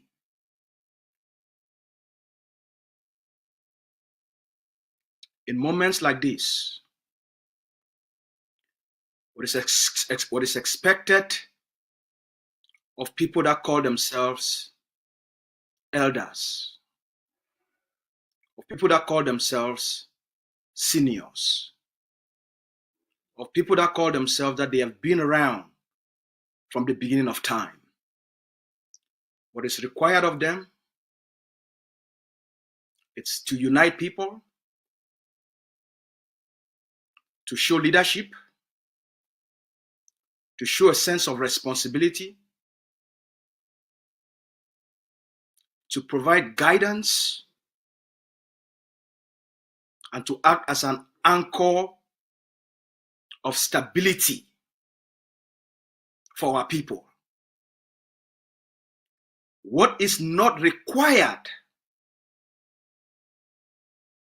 it's constant insults, demonization, blaming, accusing, finger pointing on a person they consider to be their enemy. Over the years, there is a persistent pattern Christmas Ebini has used. He's full of hate. He's filled with hate.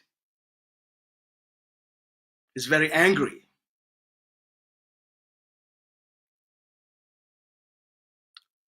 On several occasions, I have told him, I've sent him messages, I've warned him,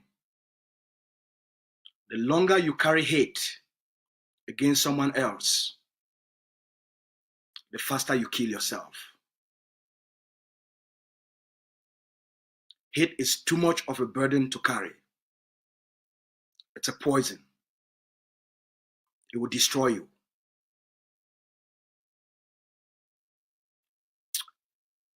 Ebini wrote a very long thesis castigating Dr. Cho and pointing out all the things Ayaba has done to destroy the Ambazonian liberation struggle. This is a song they have sung for the last 7 years. Why is Ebini angry? Ebini is angry for one simple reason. Ayaba has stolen the spotlight from what they believed to be their permanent inheritance. For what they believed, it's their God-given ordained right to lead the Ambazonian people. The same colonial CPDM mentality and elitism. That's where Ebini hate is coming from. Because they thought the creation of the IG will make all of them, will recreate all of the elitism that Cameroon created in Ambazonia. They will recreate it in the new context of Ambazonia and give them prominence. Prominence without responsibility. Prominence without work. Prominence without leadership. Prominence without contribution.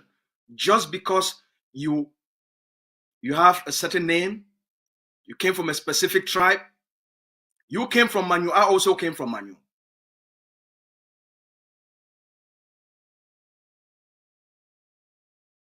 Look at what I've done in terms of representing the Ambazonian people, in terms of representing that same Manu. I'm the only one left publicly. Everyone else is being sold, bought out, corrupted, and settled. Just for the record, Christmas Ebini, when the Ambazonia Defense Forces captured Regina Mundi, and she was rescued by more than 500 bees that were sent in that location, and a tactical team succeeded to rescue Mundi. Mundi's children invited Mundi to take a break and take a moment to rest in the United States. Ebini went to visit Mundi and apologized to Mundi that the behaviors of Ayaba are not the behaviors of Ambazonia. Distanced himself from Ayaba and embraced Regina Mundi.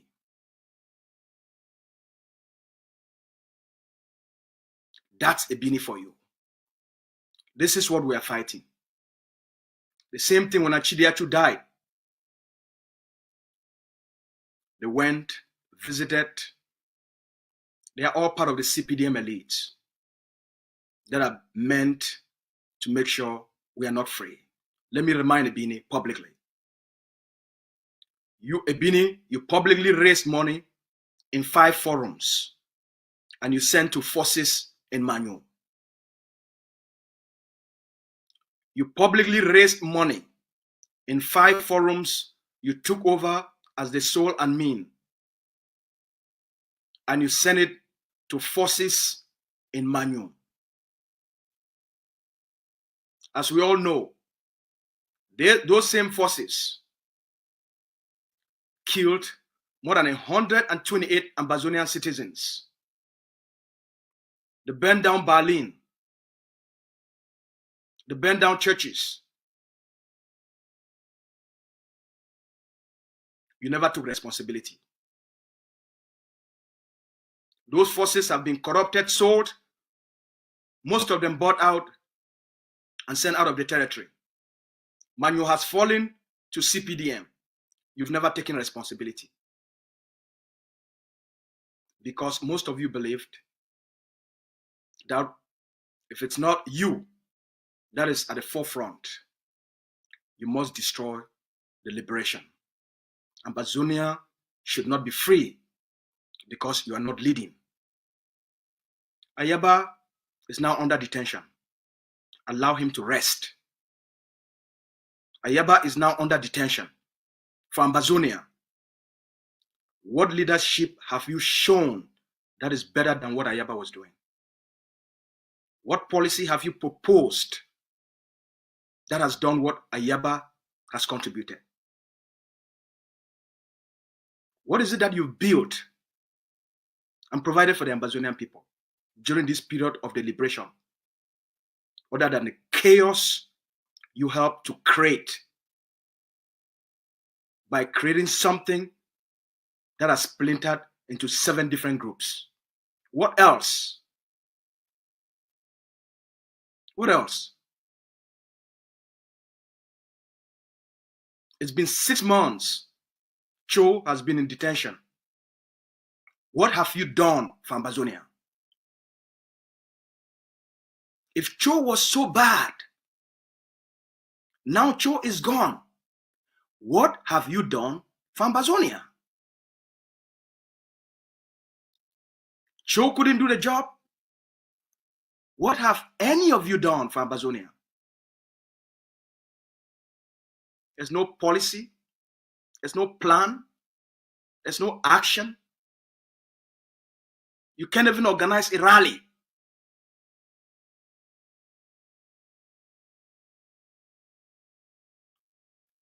Demonizing Ayaba every day will not make you to become influential. Influence comes from contribution. Influence comes from making an impact. Criticizing Ayaba will not make you to become more popular. The elitism you want, you can have it through this path.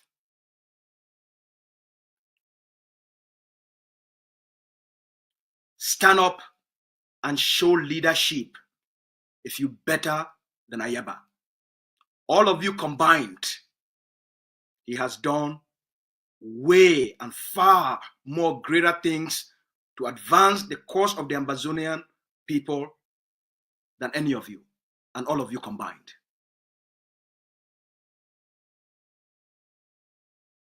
So it's time to shut the fuck up. If you can't contribute, shut the fuck up. If you can't make an impact, it's time to shut the fuck up. The days of the colonial mentalities are over.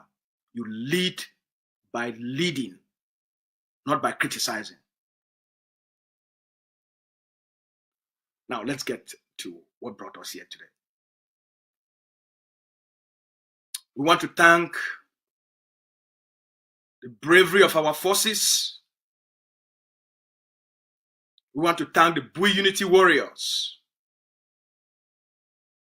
for carrying out a brave action, for making an incursion into Cameroon, and for striking the enemy right inside their own territory before they get into Ambazonia and commit murder and massacres. This is what it's about. Ebini, this is what it's about. Acting.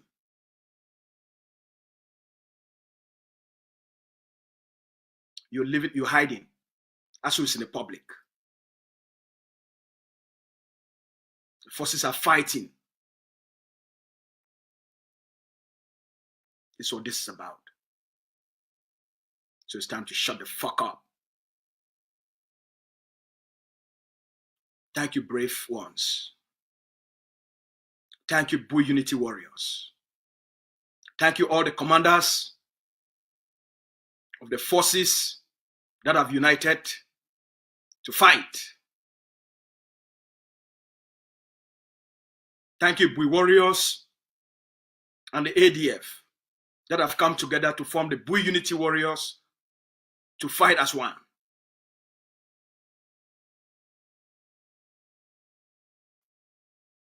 We applaud your bravery. Bui Unity Warriors. General Big Watch on live on the squad. Colonel Lion, Colonel Big Shark, Commander Fire, the Angel. Bui Unity Warriors. General Big Watch on live on the squad. Colonel Lion, Colonel Big Shark, Commander Fire, the Angel. Now one is so.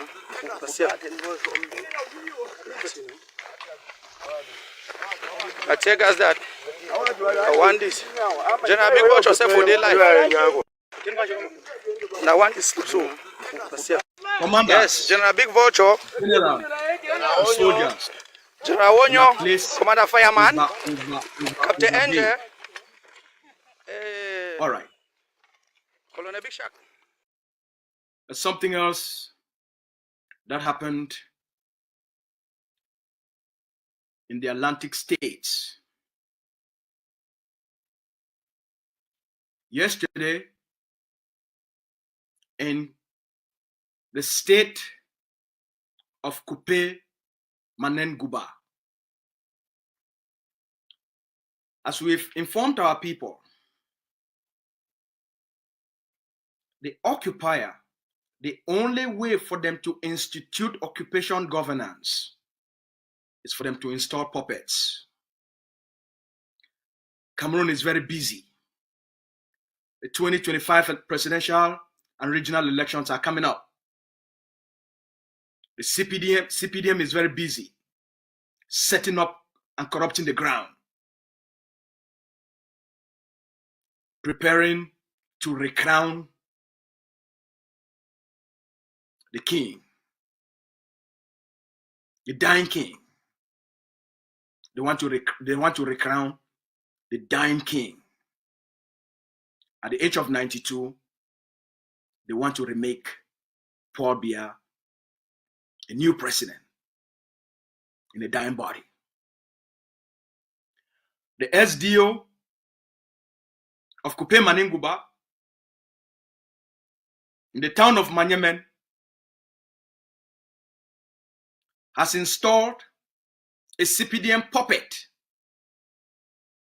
as the new chief.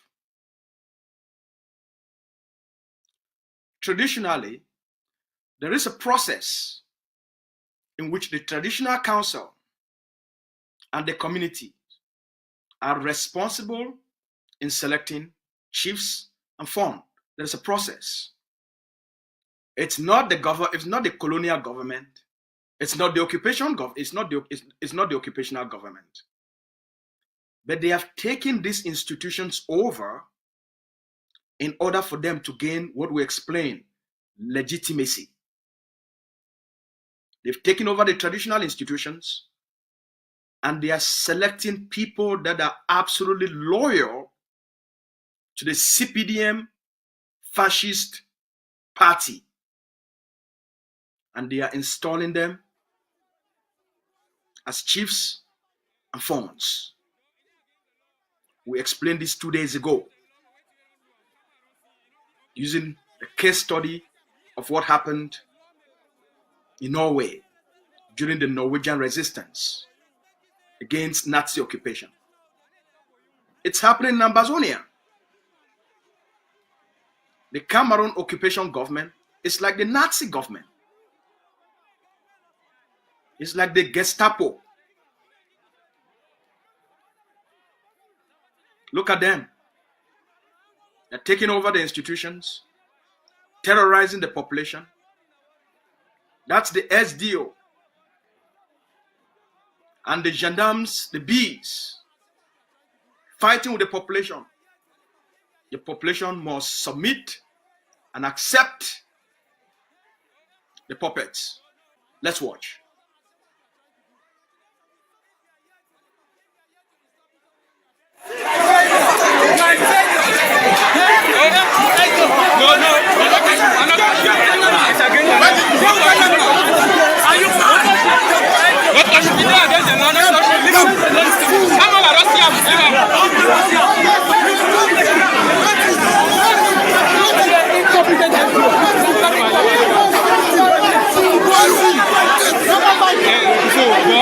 It is against the law. It is against the law. What you don't do, Cameroon, you know, okay. He as a lawmaker.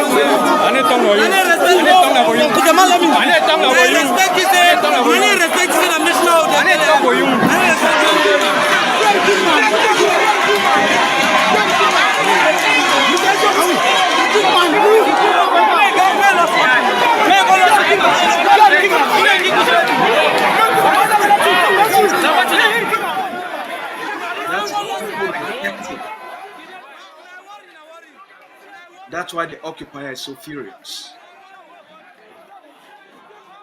Because they are not welcome. They have not been accepted. That is the fight. The Norwegians went through this. We are going through it. Fellow Ambazonians, today, when our forces, they carry out a tactical attack right inside Cameroon. The Bui warriors win a unity platform between the Bui warriors and ADF. They create what they call and say the Bui unity warriors. The unity platform for the Bui warriors and the ADF them for fight as one. Unity, the Bui unity warriors. Today, they enter right inside the territory of Cameroon and they carry out a tactical operation and they take out 2 Cameroon occupation terrorists before they enter the Ambazonia territory. Now, right inside Cameroon, this one, the signal for Cameroon. If Cameroon want to make this war enter inside their territory, now they go make that choice. That choice be up to Mr. Paul Biya, it be up to Dion Gute, it be up to Buba.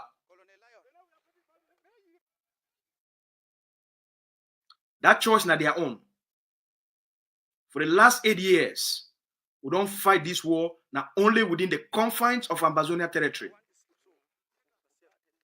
Ambazonian forces, they get the capabilities, they get the experience, they get the know-how for take this war right into Cameroon.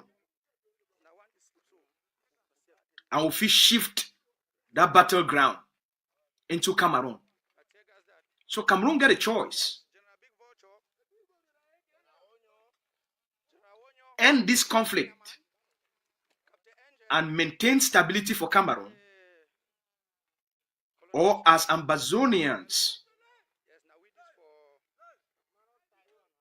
not be not only Ambazonians, we will continue to bear the pain of the war. Ambazonia get the capacity for export this war into Cameroon and also for destabilize Cameroon as well. But that choice, na Cameroon choice. It be up to Cameroon. All this one, na signs for them. But they know say Ambazonia be strong and be powerful. We didn't know for the age of Ambazonian power. Ambazonia don't acquire power. The days of the Christmas they don't be over. Now are the days of brave men and women. The days of CPDM elites and SDF elites they don't be over. The days of the force of argument don't be over. You know if you use the force of argument when you have people that they face a genocide. You know if you use the force of argument when you have people that they face constant massacre. The days of men and women without spine, they don't be over. The days where you go chop with CPDM for night, and then for daytime you can't claim to be Ambazonia, they don't be over. You either be La Republique or you be Ambazonia. You either be CPDM or you be an Ambazonian nationalist. There is no in between. There's no, they be one of we. Diongute not be one of we. Regina Mundi not be one of we. Now one of una, not be one of we.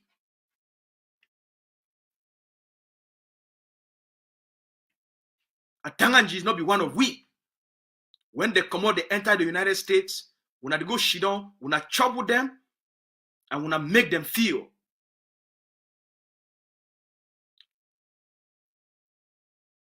like say they be part of Ambazonia for maintain the unity of one Cameroon.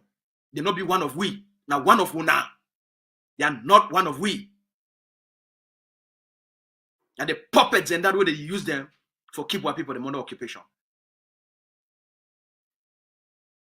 Because una the thing say that they go give una elitism. Elitism that's something where it come and from your contribution where they make and for your community and for stand up for the truth. When I don't use for 64 years, lies, they don't destroy who will be as a people. Fear don't destroy who will be as a people. When the generation don't rise, when I need to go shidon, when I pray for when I picking them, when I encourage when I picking them, when I go shidon, when I turn, go chop, drink with the enemy, for expose all the other one them and for point out all the other one them and saying that the enemy in that of the state, witches and wizard as they talk for broad daylight. It don't come to an end. It's a new level of leadership. We don't rise for the Ambazonian people them, the generals, the commanders, and the fighters on the ground, and the brave men and women who they make up the nationalists of Ambazonia, and they be the new face and leadership for Ambazonia. The people that they do the fights, that they get power. The people where they build the institutions, that they get power.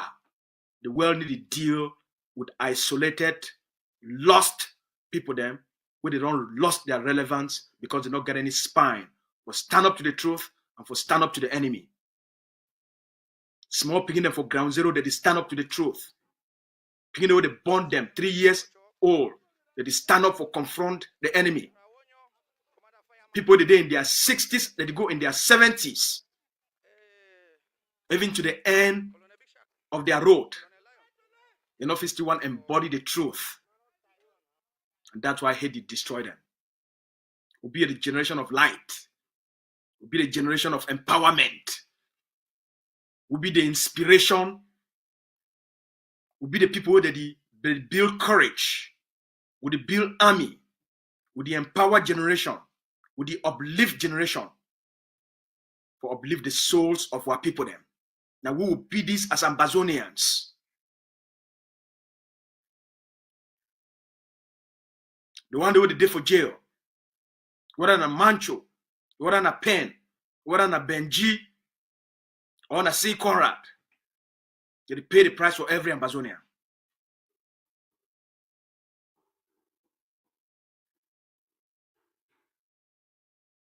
Dr. Cho, they are the forefront for Ambazonian nationalism. Dr. Cho, a victory, will be at the victory. We will start the process for the recognition and independence of Ambazonia. And in case, the politically motivated case, for the place we don't situate the case in terms of building international partners, will get a greater chance for achieve victory as the judge, he don't talk him last week. But the work we do on the ground might be more important. And the partnership we don't create a lobby firm might be most important. I want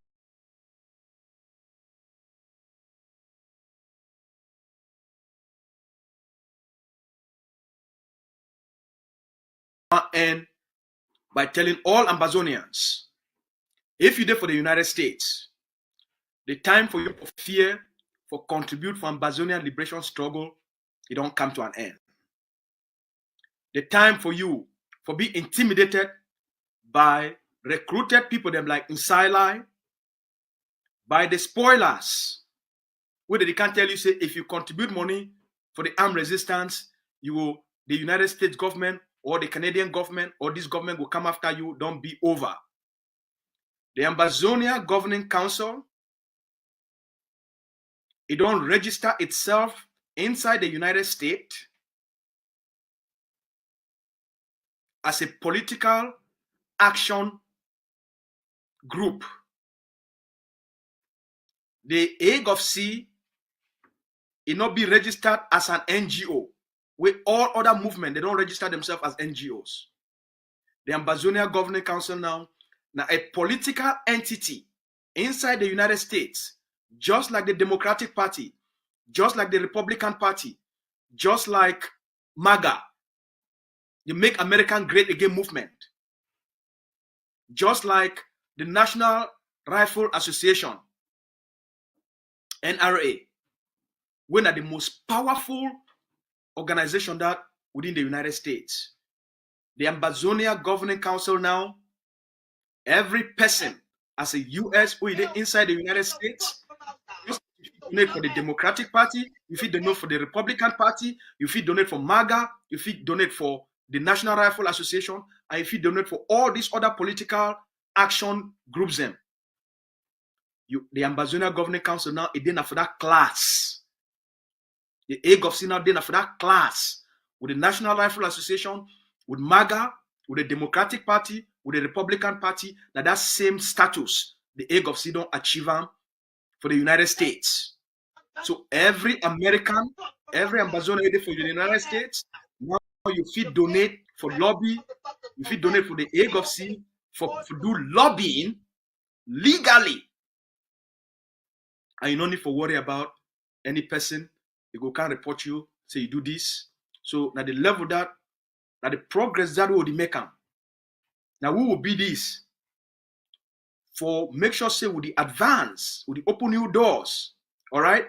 So over the next few days, and maybe about a week from now, we're going to come out. We can't tell now how you fit now make legal contributions directly to the Ambazonia Governing Council in a legal way, not for an NGO way, not for a non-profit way. Now we use legal instruments. All right. So no man no need to worry. Now we will put the website for public. We'll put the cash app for public. Just as if you donate to the Democratic Party, the Republican Party, if you donate for any cause within the United States, now as an Ambazonia, you feel proudly, publicly make a contribution to the Ambazonia Governing Council, where you not be fear of anything. Say some person go report you and come after you, because now we do things the big way, for the legal way. Will be a big entity, will be a legal entity, because wait till we do them now, it be past. We don't learn. We don't learn the process. We don't grow. That's why if it be important for form partners them, would if he help you, they guide you, for situate yourself and make yourself way all this small noise around, say that they sue people them, that they call FBI, may can't rape people their house, all that nonsense. It will come to an end. I'll be talking, we'll just take the time. We can't update one now. We want to thank the forces. We thank mommy them. We thank our papa them. At the generation this. We need warriors. Resist until the Nazi, they crumble. When I remember, the Norwegians, the Nazi, they be deployed 400,000 troops for occupy 3 million Norwegians. Cameroon only get 6,000 to 7,000 troops for Ambazonia for occupy 8 million Ambazonians. So if 400,000 Nazi troops, they not be fit for occupy Norway permanently, and the Norwegians will be able to resist.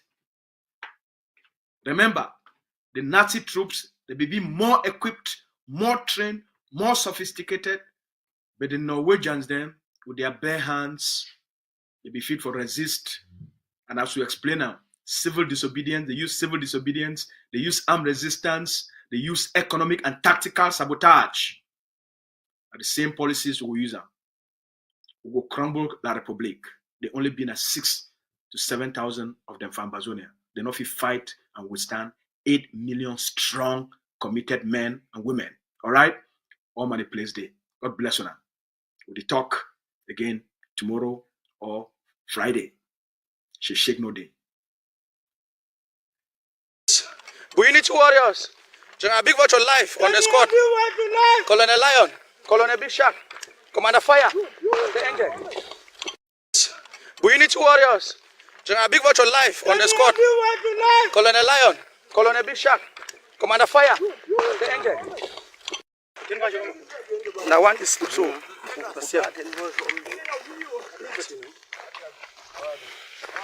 I tell guys that I want this. General Big Watch yourself for their life. Now one is so.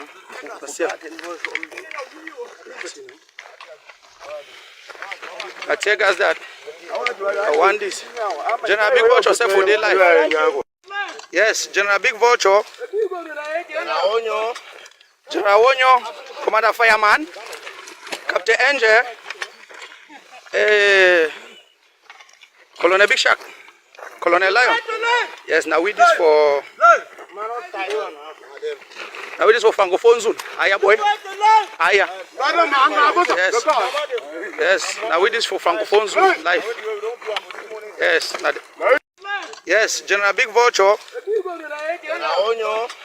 General Wonyo, Commander Fireman, Captain Angel, Colonel Big Shark, Colonel Lion. Yes, now we this for Francophone Zone. Aya boy. Aya. Yes. Yes, now we this for Francophone Zone life. Yes, yes. They one are the Unity Warriors. General Big Vulture life. Colonel Big Shark, Colonel Lion, Captain Angel. Yes. This is a video show, man. This is a video show. This is a video. Yes, now them this. Now we don't show them people. We don't show them people. Yes, and then this for Francophone Zoom. And then this for Francophone Zoom. We don't show them. General Big Watch on live. Colonel Big Shag live. Colonel Big Shag live. Colonel Lion live. Yes. Live video for Francophone Zoom. Yes. Yes. Live video. I told you before. Yes. Told you before.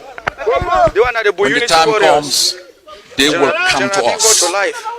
Colonel Bishop, Colonel Lion. And I remind you, I know my national security advisor always reminds me I shouldn't utter certain words, but I say them so you don't forget. Because I know they are trying to take me down. But even if I'm not around, don't forget. You don't owe them child support. Don't forget the crimes they've committed against us. We, this generation, will defeat Cameroon in battle.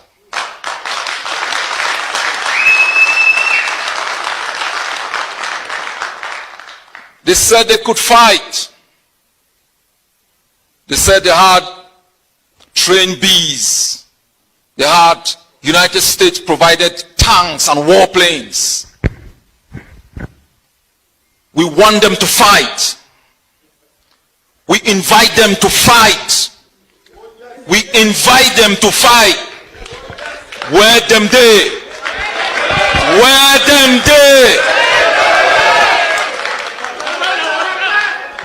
Watana wata. Ambazonians, don't be fooled. They fooled us before, not this generation. This is the never again generation that has decided to write the last chapter of its own history, to pen down the story of General Ivo, the bravery of our patriots who fought in trenches with den guns. The stakes are high. Negotiations is not to give you freedom. It's to maintain the... Vous arrêtez un moment. Je n'ai pas vu les ordures dont vous parlez à Yaoundé. Ok? Je ne sais pas dans quel quartier vous êtes, mais quand moi je circule dans Yaoundé, Yaoundé a 60 ans. De quel Yaoundé vous parlez? De Yaoundé où j'habite? Je ne vois pas les trous dont vous parlez. Vous arrêtez un moment. Je n'ai pas vu les ordures dont vous parlez à Yaoundé. Ok? Je ne sais pas dans quel quartier vous êtes, mais quand moi je circule dans Yaoundé, Yaoundé a 60 ans. De quel Yaoundé vous parlez? De Yaoundé où j'habite? Je ne vois pas les trous dont vous parlez.